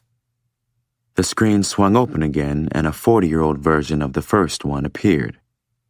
Ben took this one to be Hazen, with the same slicked-back dark hair as his dad, but more of it. He wore a striped shirt, hanging open with his jeans and what looked like lizard boots. Ben thought Avery, the dad, could stand in for Harry Dean Stanton, looking enough like him to be his twin. Hazen looked like half the stuntmen working today, the kind Kim referred to as rough trade good-looking, blue-collar guys with an easy slouch to their pose. Trees going to hell, and they sat in the house drinking beer. Ben came to the porch steps and looked up at these grooms from Arkansas. He said, "I'd like to know what you're doing in my house." The one, Hazen, raised his eyebrows, saying, "Well, you must be the movie star," sounding glad to see Ben till he said, "Come to check on us, huh?" "I'm here to kick you out. This is my home." Avery said, "Before you start eating anybody's ass out, I'll show you the paper says this property's ours for 2 years, stamped and signed by the notary in the real estate business. You go on, get out of here." Ben said, "You took advantage of an old man, didn't know what he was doing," and looked at Hazen. "You tell him you're going to work shares, only I don't see nothing at all getting done. You got cows grazing on pecans, falling off trees, haven't even been sprayed." "I changed my mind about growing pecans," Avery said. "Gonna test for oil instead. There was some pretty fair wells here one time, and there's always some left." "The wells are plugged," Ben said. "Cement poured down them." "There's still oil. You heard of stripper wells?" Ben said, "Look," keeping his tone flat, and it was hard. "Even if there's oil, and even if your lease stood up in court, you'd only have surface rights. Mineral rights are something else." "You mean to tell me," Avery said, "we hit a gusher, you don't want to go shares on it? Boy, you're ignorant. You think you can make more growing pecans. You know what oil's selling for these days?" No, and he didn't imagine they did either. It wasn't about oil. They were having fun with him, but in a serious way. See where it would lead. Ben said, "You people are the grooms? Come here from Arkansas?" Avery, looking past Ben, said, "That's right. So's this one coming," sounding happy to see whoever it was. Ben half turned. A pickup came across the open ground to pull up behind his SUV. The driver in a cowboy hat looking this way, then inched up to get his front bumper within a foot of the SUV's rear end. This would have been the one called Brother, walking toward them now. He had size but looked slow, about 25, a big kid in a cowboy hat and curl-toed boots. The belt cinched around his jeans bore a rodeo winner's buckle, one he must have bought if he didn't steal it. Looking at Ben, he said, "Who's this?" "The movie star," Hazen said. "Oh, no shit." "You tell by his shades," Hazen said, "and his beauty parlor hair." "What's he playing movies?" Brother said. "Queers?" "Ask him," Hazen said. Now their big boy was here, they were getting to it. Ben told himself to walk away and said to Avery, "Why don't we have this heard in court?" But couldn't leave it at that. He said to Brother, "You take a swing at me, I'll put you on the ground hard." Brother stared and Avery said, "Now you got my boy looking sideways at you like he might want to give you an ass whooping." Ben walked toward Brother saying, "I'm tired. Been driving all day. Why don't you whip my ass tomorrow?" Put his hand on Brother's shoulder as he passed and kept walking to the SUV. Ben got in and laid his arm on the windowsill. He said to Brother, "You want to back your truck up a few feet?" Brother folded his arms and gave Ben a stare that worked pretty well under the hat brim pointing this way. Brother said, "You can't get out, then you have to stay, huh? Get you ass whooping right now." Ben turned the key, went ahead a foot or so, revved, said fuck it and slammed his rear end of the pickup, went ahead, reversed, and revved and hit the truck again. Ben slipped out of the space, put the gas pedal on the floor, and went into a power slide to head for the road through the trees. He looked back to see Brother going to his truck. Coming up on the old house, Ben stopped at the side of Lydell's porch, the old man still sitting there. "Lydell, don't you have a daughter lives in Shoto?" He said, "Let me think. I believe Isabel's the one there." "Go stay with her a while." Ben turned onto the country road and held his speed at 30 miles an hour with an eye on the rearview mirror. In less than half a minute, he saw Brother's truck coming up on him fast, closing in at 60 or better. Ben waited till the truck's hood and windshield filled his rear view, saw the cowboy hat, Brother by himself in there, the big boy wanting to handle this deal on his own. Ben mashed the gas pedal and watched the truck lose ground like it was being sucked away from him. He shot past the road to town doing 90 and held it there. Horses in the field raising their heads at the tail of dust rising, the truck behind him hidden as Ben got ready to bring the game to Brother, see if he was any good. Approaching the next intersection, he watched the speedometer ease down to 45, came to the crossroads and punched his left boot down on the parking brake, tires screaming as the rear wheels locked, cranked the steering wheel a quarter turn, released the brake and let his rear end swing around in a tight 180 to head back towards Brother. The fat kid would see from under his cowboy hat a black shape coming dead at him out of the dust, and realized the distance between them closing at top speed. He had seconds to decide how much nerve he had. Not enough. Brother bailed, swerved off the road to his right, and Ben watched the truck in his mirror dive into the ditch and wedge itself against the bank. Ben stopped and backed up all the way to the truck. Brother, his hat gone, blood coming down his face, turned and looked this way at Ben watching him. Ben shook his head at the dumb kid, put the SUV in gear, and headed back to his property. Avery was still on the porch, sitting in a squeaky wicker chair with green cushions, waiting for Brother to come back with his story. Avery expecting it to be a good one. Hazen was in the house. Avery raised his voice to say, "I told Brother bring him on back here. I was thinking put that pecan shaker on him, get his nuts to fall." Hazen came out to the porch, pushing the screen ahead of him. "I said, Brother, bring him on back. We'll put the pecan shaker on him." "I heard you. Where's the number for the real estate office at?" "By the phone in the kitchen last I seen of it. You know Brother likely have to chase that Mercedes all the way to town to catch it." Hazen said, "She's pretty, huh? Once we tend the movie star, I might keep her." "Supposed to be in pictures. I never heard of 'em." "Me neither, but it's what they say." Both of them heard the car coming and looked out at the yard. Avery said, "Don't tell me," seeing it was the black Mercedes back again, but no sign of Brother. Now it circled, bringing the driver's side close to the porch steps. The smoke glass window lowered, and there was Ben Webster looking up at them. He said, "You all want to settle out of court, it's fine with me. My offer, you have till noon the day after tomorrow to get out of my house and off my property. You don't, I'll be back here to run you off." The smoke window started to go up, and Avery said, "Hold it there. Where's Brother at?" "Oh, he needs to get winched out of a ditch," Ben said, "and some Band-Aids."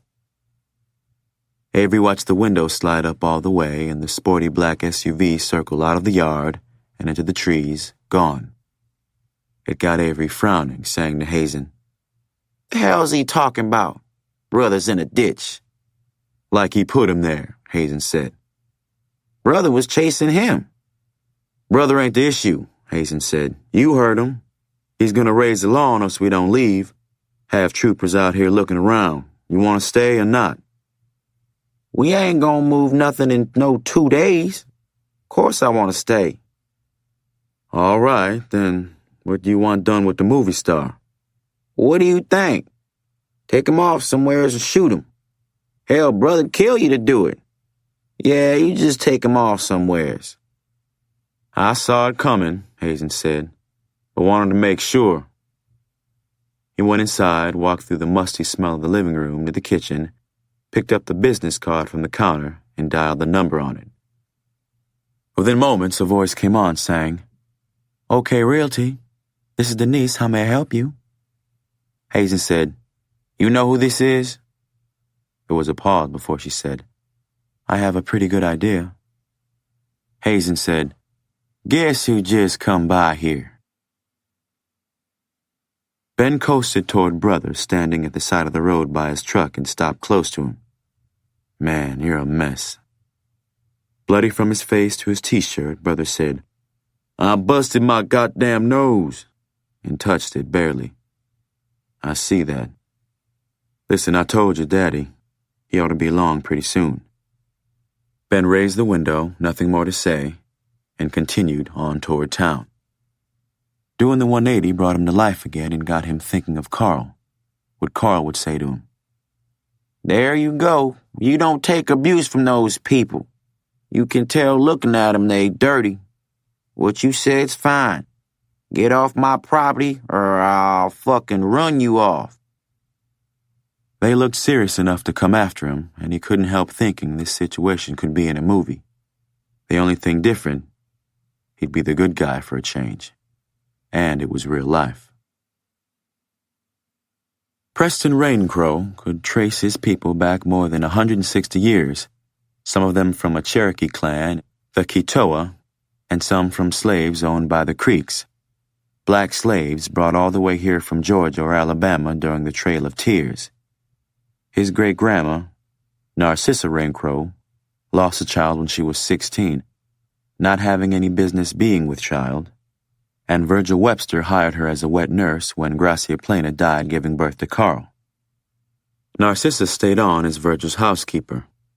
"Becoming as close as a man and woman can be," Preston would say, till she died a few years ahead of old Mr. Webster. Preston and Ben played basketball 3 years for the Bulldogs. Ben looping the ball toward the basket, Preston finally growing tall enough to go up for the ball and stuff it.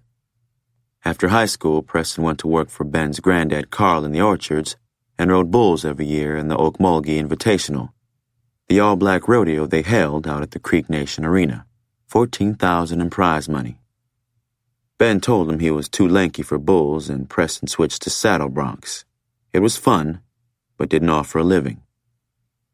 After a few years, he gave up working for Carl and joined the tribal police, became a Muskogee Nation light horseman, and drove around in a white Taurus with a gold star on the door.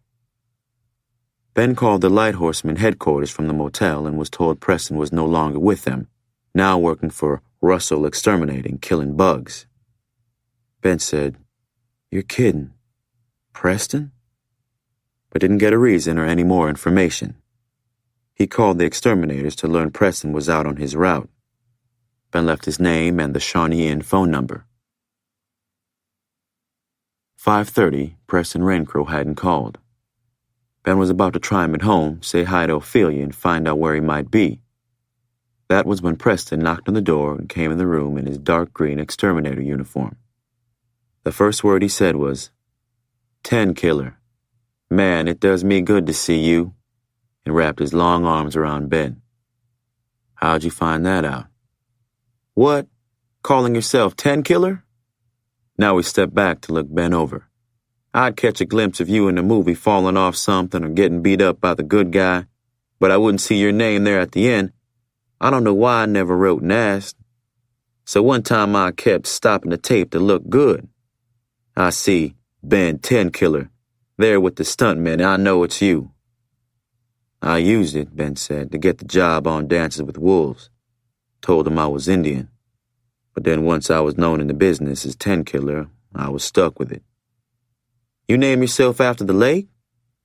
"After the Cherokee with 10 notches on his bow, the lake was named after." What are you doing killing bugs? You mean instead of arresting drunk Indians? I stopped a white guy come driving away from Elks weaving all around the road, and I stood at attention while I caught hell for it. What Caucasians do is not the business of a light horseman. The guy even sideswiped the car, said somebody cut him off. 2 a.m., not a soul on the street. I said, fuck it. I said, what am I doing working for the law? My great-grandma Narcissa, her daddy, Johnson Raycrow, was bad as they come and got shot for it in the olden days. Shot while he's sleeping outside on the ground, the only way to take him. You gonna turn outlaw? I was thinking you could get me work in the movies. Sonny Sampson from here made it big. One Flew Over the Cuckoos. The man didn't even talk and was one of the stars.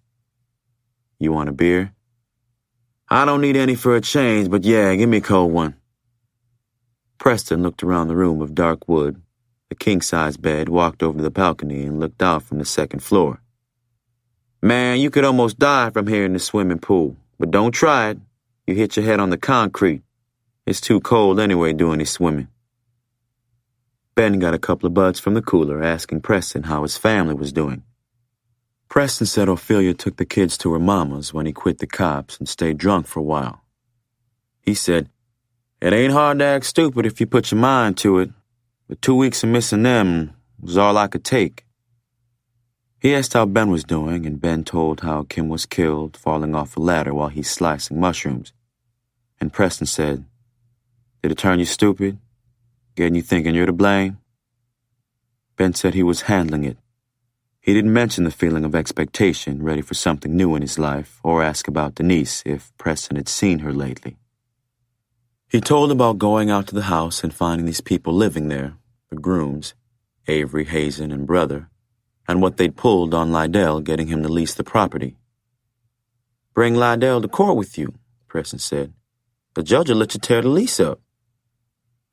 They were seated at the table now, drinking their beer and smoking cigarettes. They're bad guys, Ben said, but I can't figure out what they're up to. What made you suspect the big ugly prison tats on their arms? They're not working the place, Ben said, letting it go to hell. The barns are closed up, the equipment's all outside in the weather. They got cows in there eating the paper shells off the ground. That's only criminal in the eyes of a pecan grower, Preston said. What else you see? Well, nothing. What do you suppose are in the barns all closed up? Ben said, if I could get deputies to go out there, take a look. Preston was shaking his head. And they have to know what they're looking for. But they could go out with the subpoenas, couldn't they? Get these guys to appear in court. Once you file a complaint. But when's the court date? Next year? I want them out of there now so I can still hire the pecans picked. I gave them till noon, day after tomorrow. Preston started to grin, said, or what? I'd run them off. You told him that, huh? Man, you sound like old Carl. That's what he'd do. Come back from Hollywood and find squatters on his land. He'd go out there with a shotgun and run them. If he didn't shoot him, Ben said. Preston got up from the table and went to the phone on the desk. Avery Grooms and Hazen. Well, what's brother's name? I haven't any idea, but that notebook right there has his license number in it. Preston dialed, waited a moment, and said, Eddie, guess who I'm sitting here with having a beer? Our old point guard man, Ben Webster. He nodded, quiet for a few moments, and said, I'll tell him that. Listen, what I need, somebody to run 2 guys named Grooms, Avery and Hazen, on NCIC. He opened the notebook. And a license number I'll give you from Arkansas. Preston spelled the names, gave the number, spoke and listened for a while, and said, Yeah, if you can, do it now. I'll buy you 3 beers. He said to Ben, Remember Eddie Choco, the only freshman made the team our last year? Well, that was Eddie. Ben said, went on to play for Tulsa.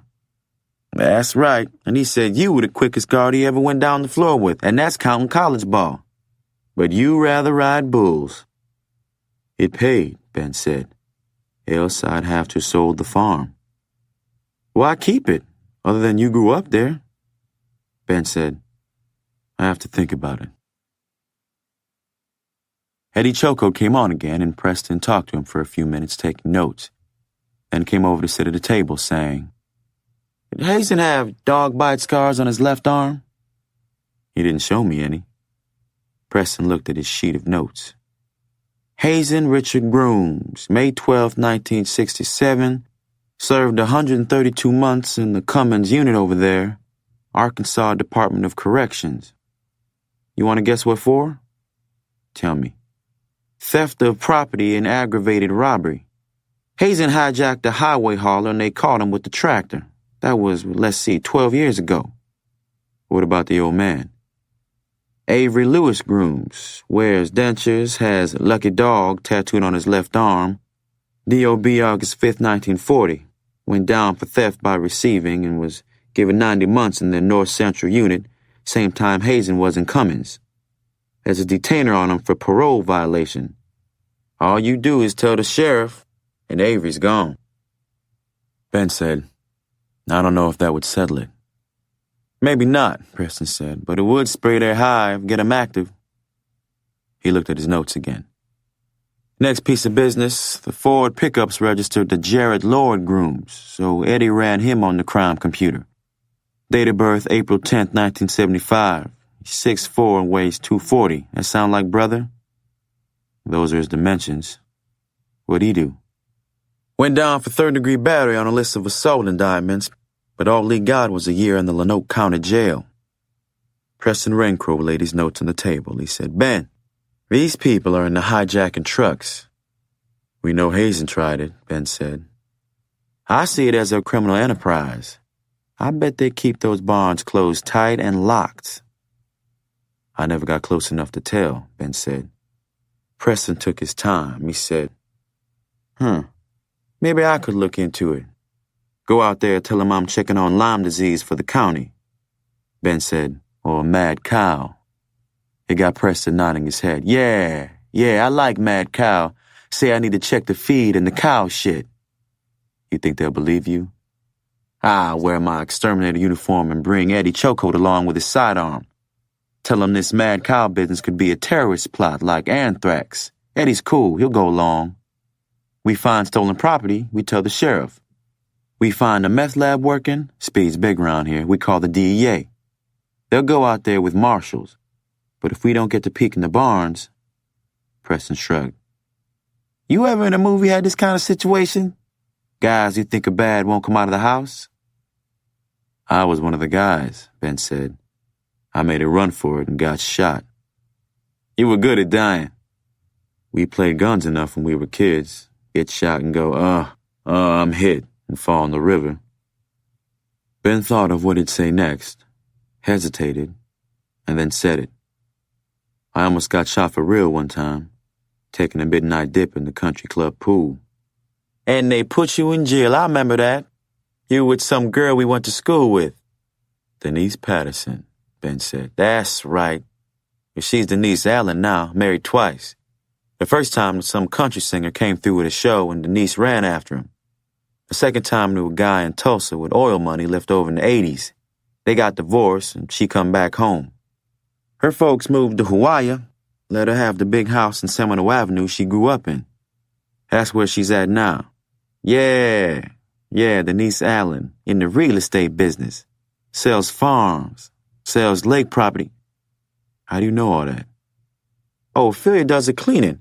She says Miss Allen isn't like any other lady she's worked for. I believe it, Ben said. One time she wanted me to take pictures of her bare naked. She's 16 years old and send them to Playboy. You keep any?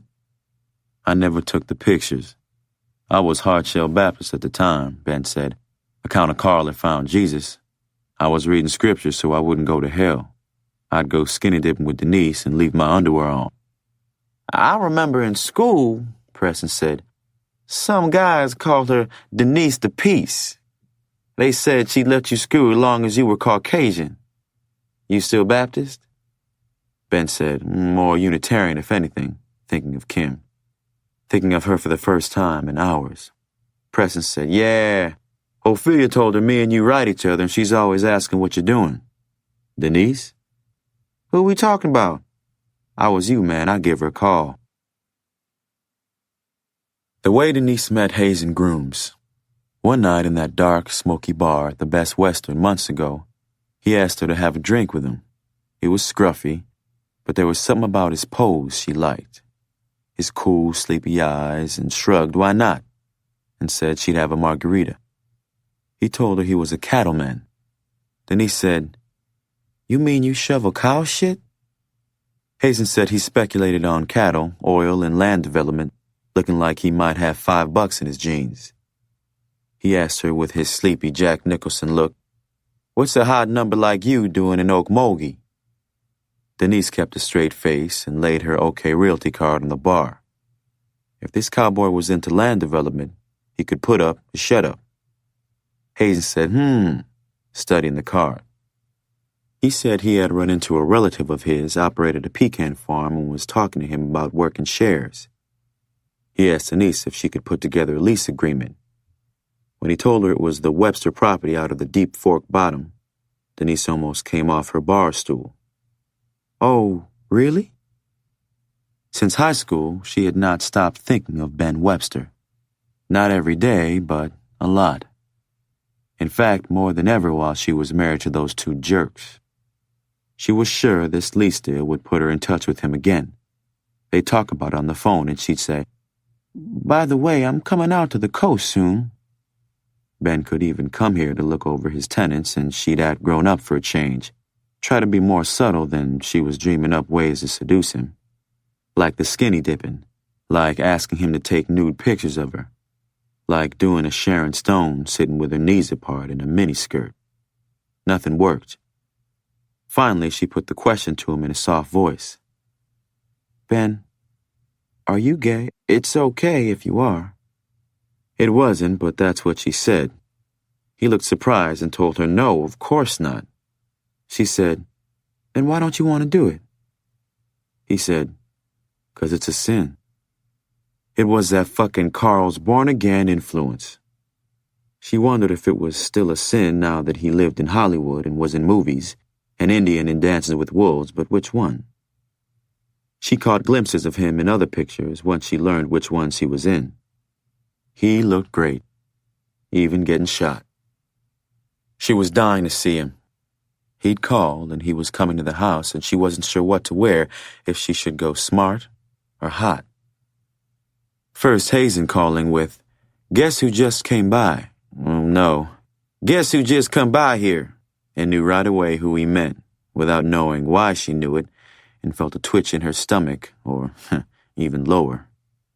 Hazen said he was calling because now he wanted to buy the property and needed his offering drawn up before the movie star went back to Hollywood, California.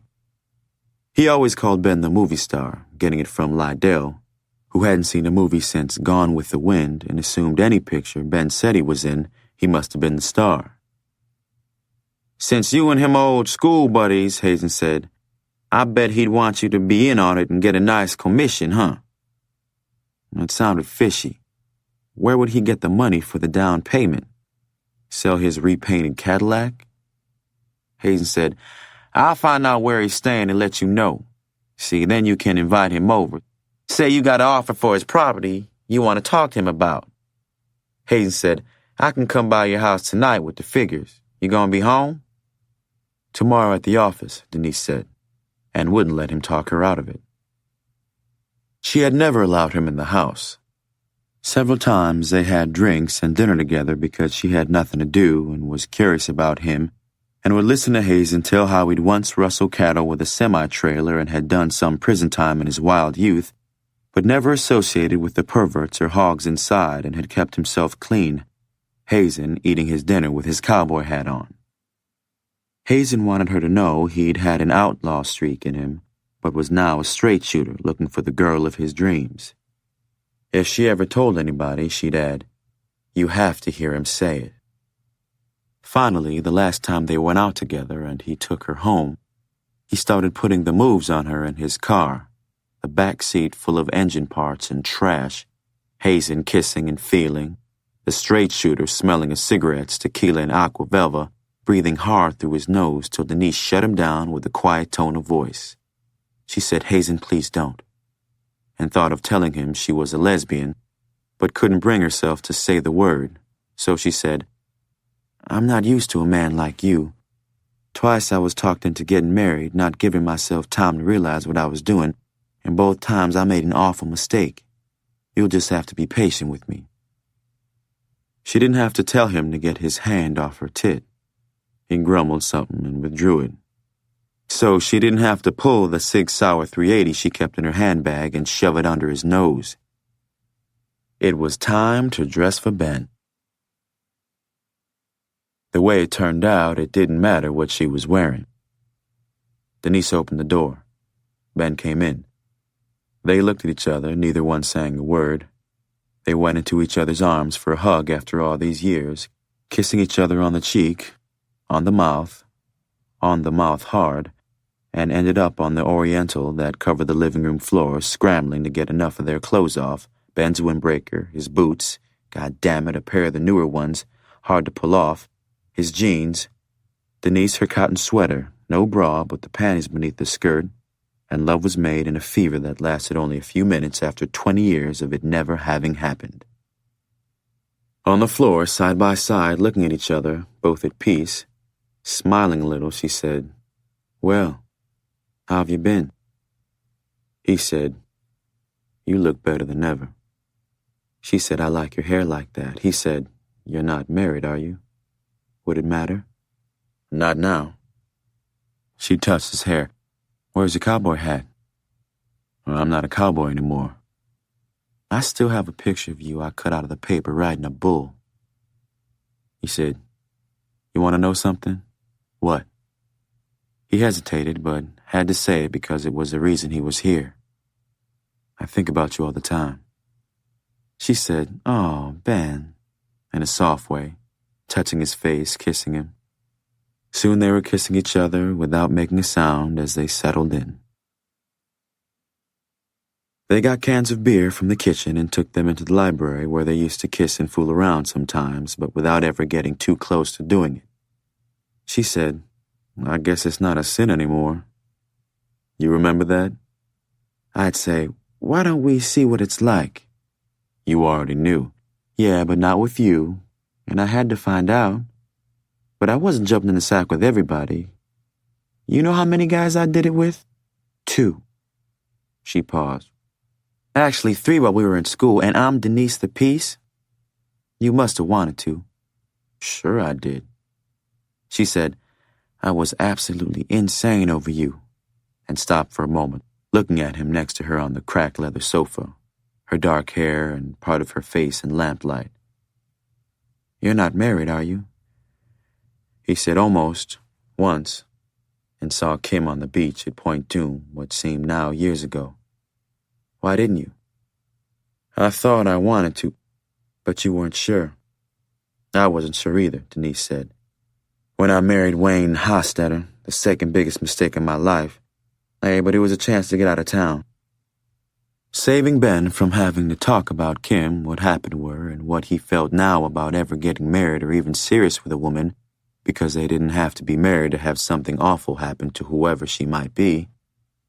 He wasn't convinced that it would, no, but here it was on his mind while Denise was telling him about the country artist, Wayne Hostetter, and the Wranglers in their cowboy hats.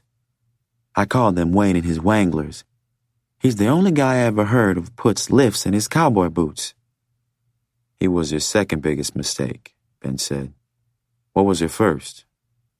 She said marrying Arthur Allen, an investment banker, the most boring man she'd ever met. He played golf every afternoon and talked about it all night. It's what golfers do. "Why didn't you play?" "It's boring. I saw every movie you were in. Space Sluts and The Slammer 2. I missed that one. I was killed by a space slut." "How'd you know about the movies?" "My cleaning lady." "Right. Ophelia. Preston told me." He said, "You were interested, huh?" Denise stared at him. She said, "You big lug. Don't you know it's been you all the time?" "What's that from?" "A lot of old movies, not any I was in." She kept staring, not just looking, studying him. She said, "You're a stunt man. That's pretty cool. Do you want to act?" "I don't think so." Stay here and grow nuts? Grow, not go, but you can do both. I want to get the place in shape, hire a family to work it, and take care of Lydell. I'm thinking the Rain Crows, make Preston the working partner. I thought of that driving over here. There was a silence, and then he said, I have a confession to make.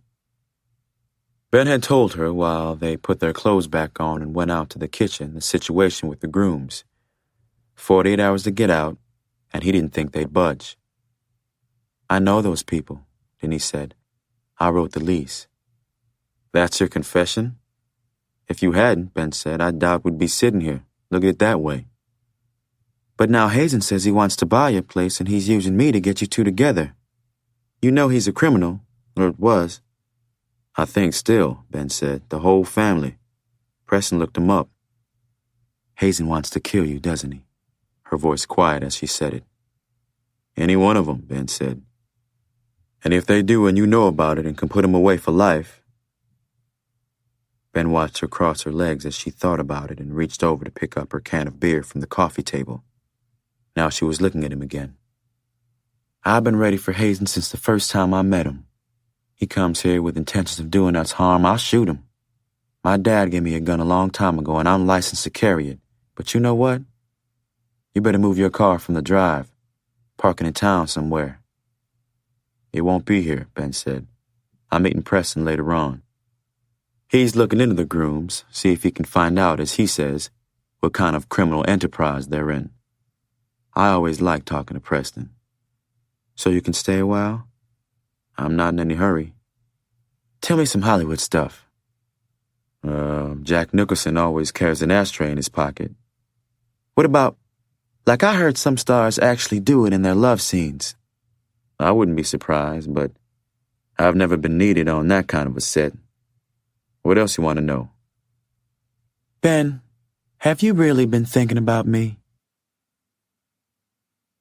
Preston Raincrow got home and threw a football around with his two boys, went in the house and kissed Ophelia and his little girl, smelled what was cooking and poured himself 2 ounces of Jim Beam.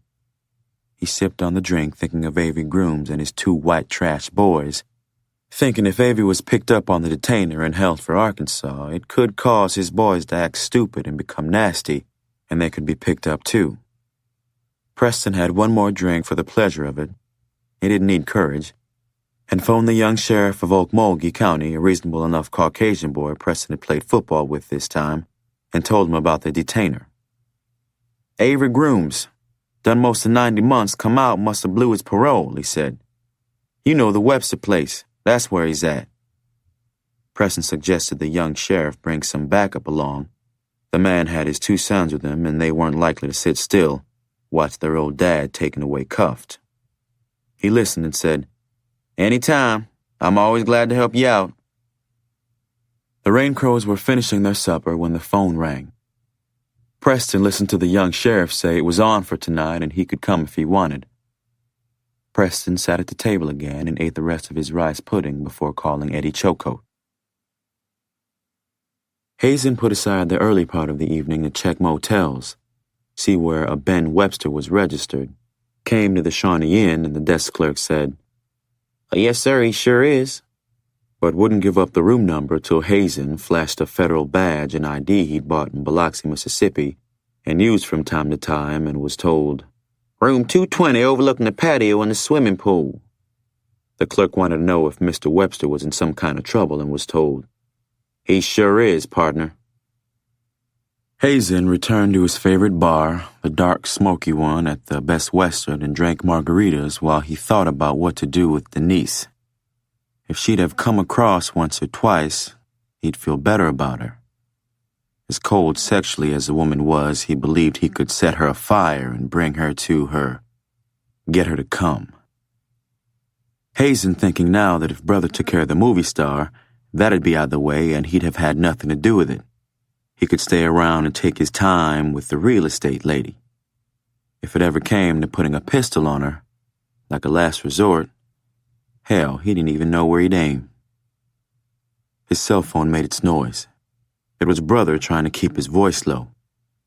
They come and put handcuffs on Daddy saying he's going back to Arkansas. The margaritas worked to Hazen's favor. allowing him to believe he was cool. He asked Brother, "You say anything stupid to him?" "They want to know who I was, see my driver's license, ask could they look around. Daddy told them they could go fuck theyselves." Hazen said, "Shit." That kind of talk could bring him back with warrants. "They still there?" "Yeah, they still here." "Jesus Christ, you coming?" "A bunch of them?" 3 Crown Vics, sheriff on the door is big. A Taurus with Muskogee Nation light horsemen on it. They got their headlight beams on the house lighting it up. The deputies are wearing vests and carrying shotguns like they expect we's armed. Daddy's saying, "I never detained nobody. The hell you talking about?" "Don't even know he's wanted. Been for 5 years. "Hazen, you coming?" "For what, kiss him goodbye?" "They's putting him in the car, pushing his head inside. You don't get over here, they gonna be gone." Hazen said, "I got no business with those people. Soon as they leave, come on meet me here at the bar. I'll find out where Mr. Webster's staying." It quieted Brother. He said, "Yeah?" Interested. "They come with warrants. We don't want to be anywhere near the place. But I don't want to leave till you take care of Mr. Webster." "Why you saying me?" "You're the one has a score to settle. Look at your goddamn nose. Do what Daddy said, shoot him in the head." "Well, what are you gonna do?" "Don't fuck up, and I won't have to do nothing." Preston was with Eddie Choco, the light horseman, the last one out trailing the taillights of the sheriff's car, but not all the way. Eddie killed his lights and turned from the farm road into the grove of pecan trees, creeping now in the dark. Not too far. "Right here," Preston said. Next thing, turn the car around and watch for headlights. Going out would be Brother, coming in most likely Hazen. The plan? If Brother leaves, Eddie follows him to see where he goes. Preston would stay here and look in the barns, maybe even the house. Eddie said, "Looking for what?" "I don't know, whatever I find." Eddie said, "You have your sidearm?" Preston, getting out of the car, said, "I don't need it. I gave it to Ben." Driving back to the Shawnee Inn, he didn't think of the grooms once. It was all Denise. Her scent on him, her asking, "Do you really think about me?" and telling her almost every day. But not saying it was with a longing or even understanding why her face kept showing up in his mind until he saw her again. He was in love with her was the reason. Had always been in love with her, except Carl was the problem back then. Carl and Jesus. Carl getting him bummed about going to hell, while Denise's idea was to experience life, and she dared him to do things with her, like buying weed in the black section of Okmulgee, Denise asking the young guys about their life and listening to stories about dope house busts and guys getting shot. Denise natural standing there in her miniskirt, but not putting on any kind of airs, and they were nice to her. She talked him into leaving college to get his rodeo ticket, and by that time they weren't even seeing much of each other. She had been way ahead of him back then, and now he'd caught up. When they were still on the floor, settling in, and for a while they were quiet, he said to her, "Denise, you're the reason God made Oklahoma." She looked at him and without changing her expression said, "There's a full moon over Tulsa. I hope it's shining on you." Ben said, "In Cherokee County there's a blue norther passing through." Denise said, "Boy, have I missed you." "I'm surprised you know that one." "Wayne covered it with some girl, but their cut didn't compare to David Frizzell and Shelley West." "That song come on," Ben said, "and if I wasn't thinking of you already, I would then." In the library on their second beer, she said, "Now that you're a grown man, how many girls have you slept with in your life?" He began thinking about it, looking for faces. She said, "You're counting?" "You asked how many." "I meant in round numbers." About 10. "In over 20 years? Wait. 14. "What'd you have, 4 at one time?" "In one afternoon at a whorehouse in San Francisco with some rodeo buddies." "Well, I bet that was a party. 4 times isn't bad. Average for a bull rider." How about some who weren't hookers? Yeah, about 10. I spent time with a girl when I first went out to the coast, and a couple of years with a girl one other time. You were in love? To some extent. The one, we talked about getting married because she wanted to have a child, even though in Hollywood you don't have to be married. He was going to ask Denise how many men she'd slept with, but thought of something close to it and said, "You ever cheat on your husbands?" She took her time, close to each other on the couch, and put her hand on his thigh. She said, "I gave you the wrong idea. Really, the only reason I asked, I've imagined rodeo bunnies and starlets coming at you in packs." Packs? Droves. I thought you'd say, modestly, "Oh, only a few hundred," and it could be true. I didn't bring it up to compare notes with you. I was never Denise the Peace, and I don't sleep around. You want to know if I ever cheated on those two jerks? I did once, when I was married to Arthur, bored out of my mind. And a little horny. Probably. I could have had a shot at the club tennis pro, but I didn't. Who was the guy? The UPS man. Arthur goes, "You're doing what seems to me an inordinate amount of ordering from catalogs lately. Swear to God." The UPS guy was funny and kind of cute, but it was recreational. No way it would come to anything. She shrugged and looked at her hand on his lap. Ben said, "You think you'll marry again sometime?" She looked up at him, her smart eyes holding his, looked away and nodded a couple of times like she was thinking about it, and came back to him. "Let's say I'm madly in love." "Yeah?" "And he's the kind of guy isn't afraid to ride a 2,000-pound pissed-off animal with horns." Ben said, "I doubt he'd step up on one today." Then he said it wouldn't matter. She said, "Ben, I'll marry you first thing in the morning if you spend the night." And he said, he turned off the interstate to pull up in front of the Shawnee Inn. He didn't know what to say, and she told him not to say anything if he didn't want to. She said, "I'm not putting you on the spot, I'm telling you how I feel." That was when he said, "But it's like we just met." And she started shaking her head, smiling at him. Ben went up the stairway and along the hall toward his room. He saw the guy at the end of the hall by the Coke machine, a big guy, looking this way, about to put money in the machine, but now was coming toward Ben in a hurry. Brother, in his cowboy hat, running, pulling a gun, a revolver from under his jacket. Ben got to 220, shoved the card in the lock slot, and a goddamn red light came on. Shoved the card in again, and now the green light showed and the door opened as Brother reached him. All Ben had time to do was step and jab a left hand hard into the nose with adhesive tape on it, stopping Brother long enough for Ben to get in the room, and this time hit Brother in the face with the door as he tried to swing it closed, and heard Brother yell out as he stumbled back. Ben already crossing to the balcony, sliding open the glass, and now was looking down at the pool about 20 feet from the building, no lights showing, Ben not knowing how deep the water was. He heard the door to the hall bang open and pressed himself against the stonework framing the balcony, felt handholds between the stones, and hoisted himself to the tarred gravel roof, rolling onto it as Brother reached the balcony. Ben looked around. There was no door to his stairs going down, only metal shapes housing the air conditioning, no place to hide. He could stay up here if Brother was afraid to climb the stonework, but if Hazen was around, he couldn't be too far.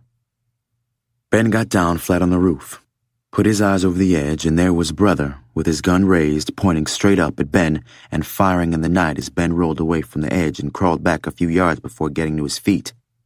He'd have to run and dive for the pool, the way he dove off of the roof of a motel when they were filming at Angola, the Louisiana State Prison, did it on a bet and caught hell from the stunt coordinator. "You want to lose your SAG card, asshole?" Hell no, it was worth $636 a day, whether he worked a stunt or not. He remembered now the trouble he had at Denise's trying to get his new boots off in a hurry. He'd have to leave them on, goddamn cowboy boots, when he ought to be wearing high-top sneakers. Brother surprised him.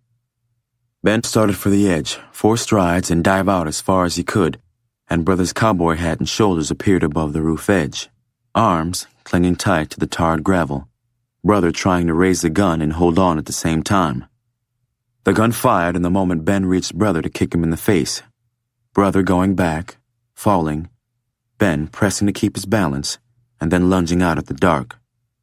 Brother missing the balcony, but not the concrete floor of the patio, as Ben landed flat in the water in his wool shirt and his windbreaker and began swimming to the side of the pool till he found out he could walk. Denise opened the door. Ben gave her time to look at him, wringing wet, and say whatever she wanted. She said, "You change your mind?" The first thing Ben did, dripping on the kitchen floor, was call Preston.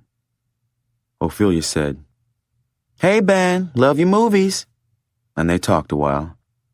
Preston wasn't home, but she'd have him phone. Denise helped him take his clothes off and put them in the dryer, shirt, jacket, socks, everything but his boots, poured a couple of vodkas, and they stood in the kitchen, Ben in a terry cloth robe stretched tight on him, while he told Denise about Brother. She said, "You sure you're not making it up? It sounds like a movie. I can hear the score. You're the reason God made Oklahoma." Standing there in the kitchen looking at each other, Ben said, half singing it, "I'll work 10 hours on a John Deere tractor just thinking of you all day." Denise did the same with "I've Got a Calico Cat in a 2-room flat on a street in West L.A., and stopped there. She said, "But the song has it turned around. I'm here, and you're the one in L.A. She said, "You're going back, aren't you? Once you get Preston or someone to work your place." Ben hesitated. That was the idea, and he could say yeah. He could say, "Yeah, why don't you come with me?" It was in his mind. The phone rang before he could say anything. Preston telling how Avery Grooms had been picked up on the detainer and what he found in the barns. "Ben, was a big Peterbilt tractor in one and all kinds of truck parts in there. Big Cummins diesel engine, crankshafts, axles. What'd they do, Ben? Hijack a truck, bring it in there and go over it like taking apart a magnolia leaf. See, then they sell to wholesalers in that criminal enterprise. The diesel engine they can get $6,000-8,000 for." "A lot of work," Ben, the 8-second man, said, "for what they make off it." "Yeah, well, these are working type people. They don't know no better." Ben told about Brother, and Preston said, "I gave you my Smith. Why didn't you shoot him?" "It was in my bag. I didn't have time to get it out." "If you had, would you have shot him?" "If I couldn't club him with it. I've done it." "You mean in a movie?" Preston said he'd find out about Brother and call back. Once Ben's clothes were dry, he peeled off the robe and got dressed, Denise watching, looking right at him as he stepped into his shorts and jeans and pulled them up, the way he remembered when they were little kids and she always wanted to see his thing and he'd tell her to close her eyes or turn around. Not now. He felt natural, the way he liked to think of himself with Denise. More natural than with any woman he could think of, even Kim. And there she was, bringing along the other women. He wasn't going to tell Denise about him, but now he wanted to, even knowing pretty much what she'd say. Preston phoned. "City police and the sheriff both got the call. Shots fired at the Shawnee Inn. They got over there to find Jared Lloyd Grooms laying by the swimming pool unconscious and took him to Memorial. Brother's busted up cheekbone to toes, messed up his mouth, has knees that bend the wrong way. They wrote him for having a gun and attempting to break and enter." "They think he's a burglar? What about the shots fired?" "Guns went off when he fell. They want to close it." "They have Hazen?" "No sign of him. He must have took off." Ben hung up, gave Denise a report, and she said, "You're staying tonight, aren't you?" "Yeah, but I want to tell you something." They were in the kitchen now, Denise pouring vodka. "You know, my mother left right after I was born. Your dad was dead, and that part of your life along with you was over. She died of drugs and alcohol." "Yeah? You remember Carl?" Honey, Carl leaves his imprint on you. His wife, my grandmother Kitty, walked out on him after a year. Girls named Kitty don't think much of becoming grandmothers. Virgil's wife, my grandmother, died having Carl. I won't comment on that. And the girl I was living with, Kim, stunt woman, fell off a ladder at home and fractured her skull. Denise said, "You're kidding." "No," she did. "I mean about what you're thinking. That I could be next in line. Tell me you're kidding." Carl's the one pointed it out. He said we don't seem to have any luck with women. Denise said, "Carl?" She said, "Carl told you that? Carl told you stories, things he did as a marshal? My dad said most of it wasn't true." Your dad represented guys Carl arrested. He predicted things, crops, the weather, where to find game. My dad told me about that too. He said Carl was always wrong. You lived half your life with him and you didn't know that? His stories were great, Ben said. His predictions, I never paid any attention to them. It's just every once in a while I think about what he said. Denise shook her head. Ben, your granddad didn't know shit. Remember that, and you'll quit thinking of yourself as a lady killer. I thought you might fall on the floor laughing. That's too obvious. She finished her drink and looked at Ben in fluorescent kitchen light and said, "You're perfect for me, and I've known it since I was a little girl, but you're too glum." She took the drink from his hand and placed it on the counter. "Let's go to bed so I can wake you up." Brother never showed. By the time Hazen realized it and quit talking to the waitress, he'd had 5 margaritas following a few beers earlier. He called the farm and let it ring. What was he supposed to do now? Call the police? Y'all holding my little brother? Call the hospital, see if he got hurt fucking up somehow? He probably sassed the troopers and they put him in detention. Next they'd be out to the farm with warrants. Shit. It was time to move on. Tomorrow, after he'd settled accounts. Hazen went out to the desk and took a room for the night. Tomorrow he'd go to Denise's house first thing before she left for the real estate office and have her call the famous movie star nobody ever heard of and tell him to get his ass over there.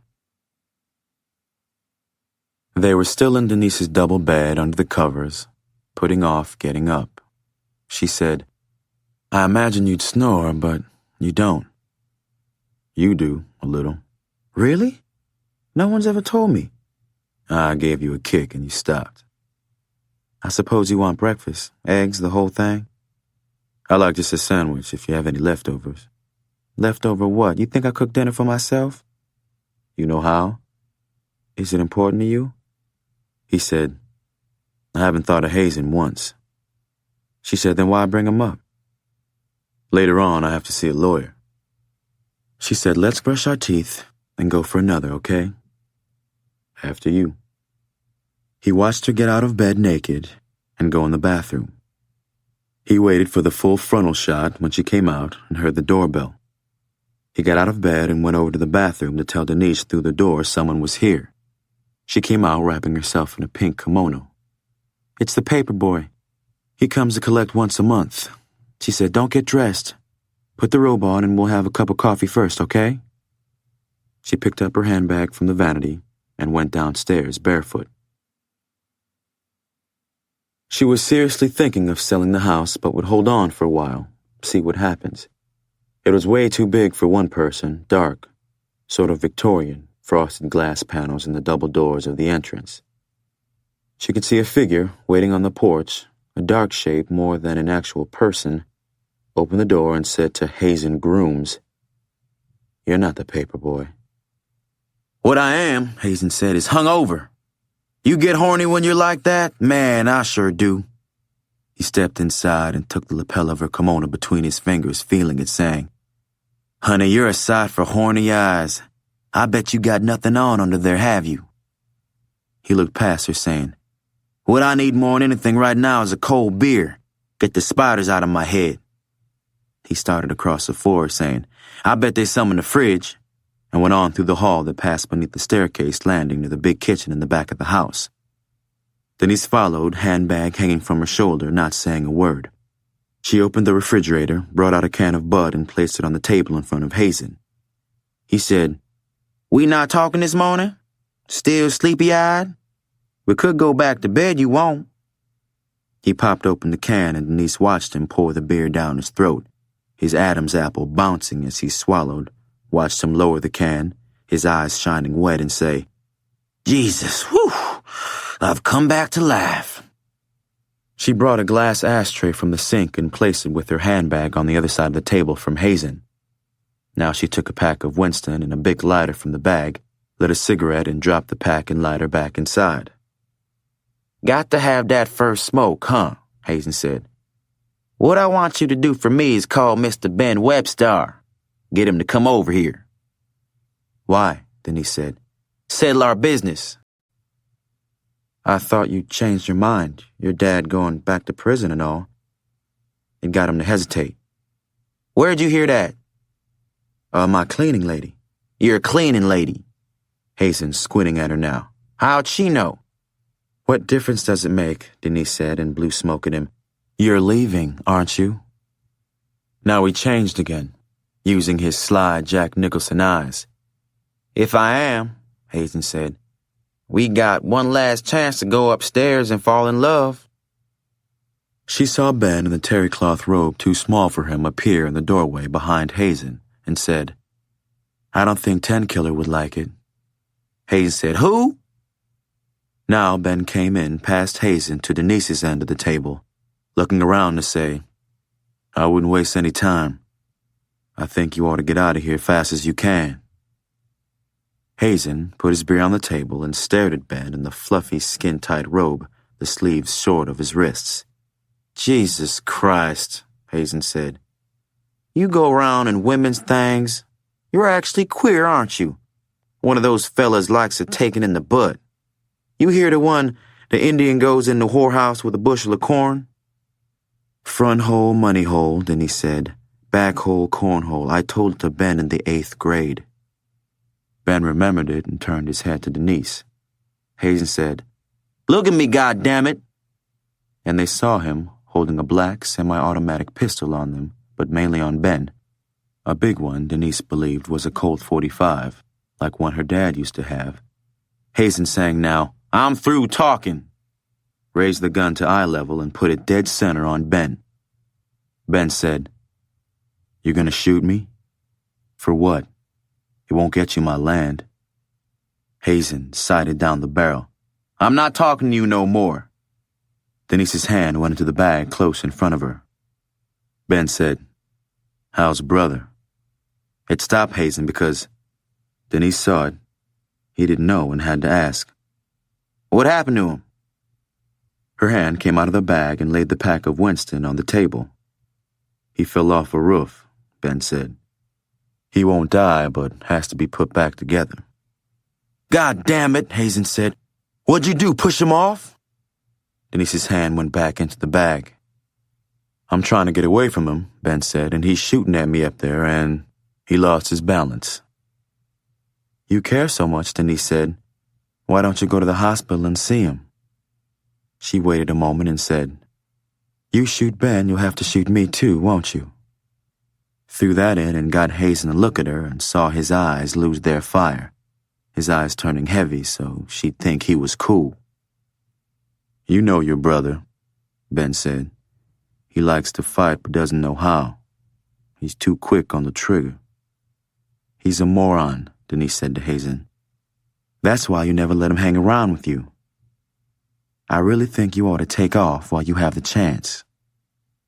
Ben said, "Why bust her ass stealing in truck parts?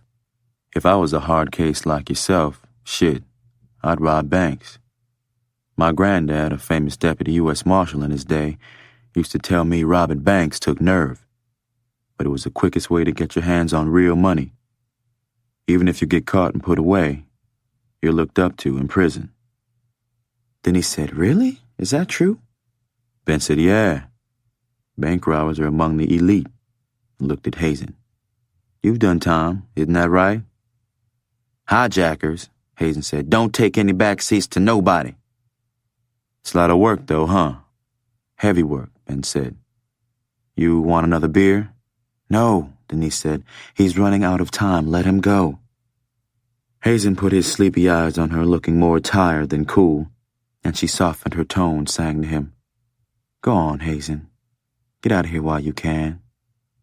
She paused a moment and said, For my sake, please. And it seemed to move him.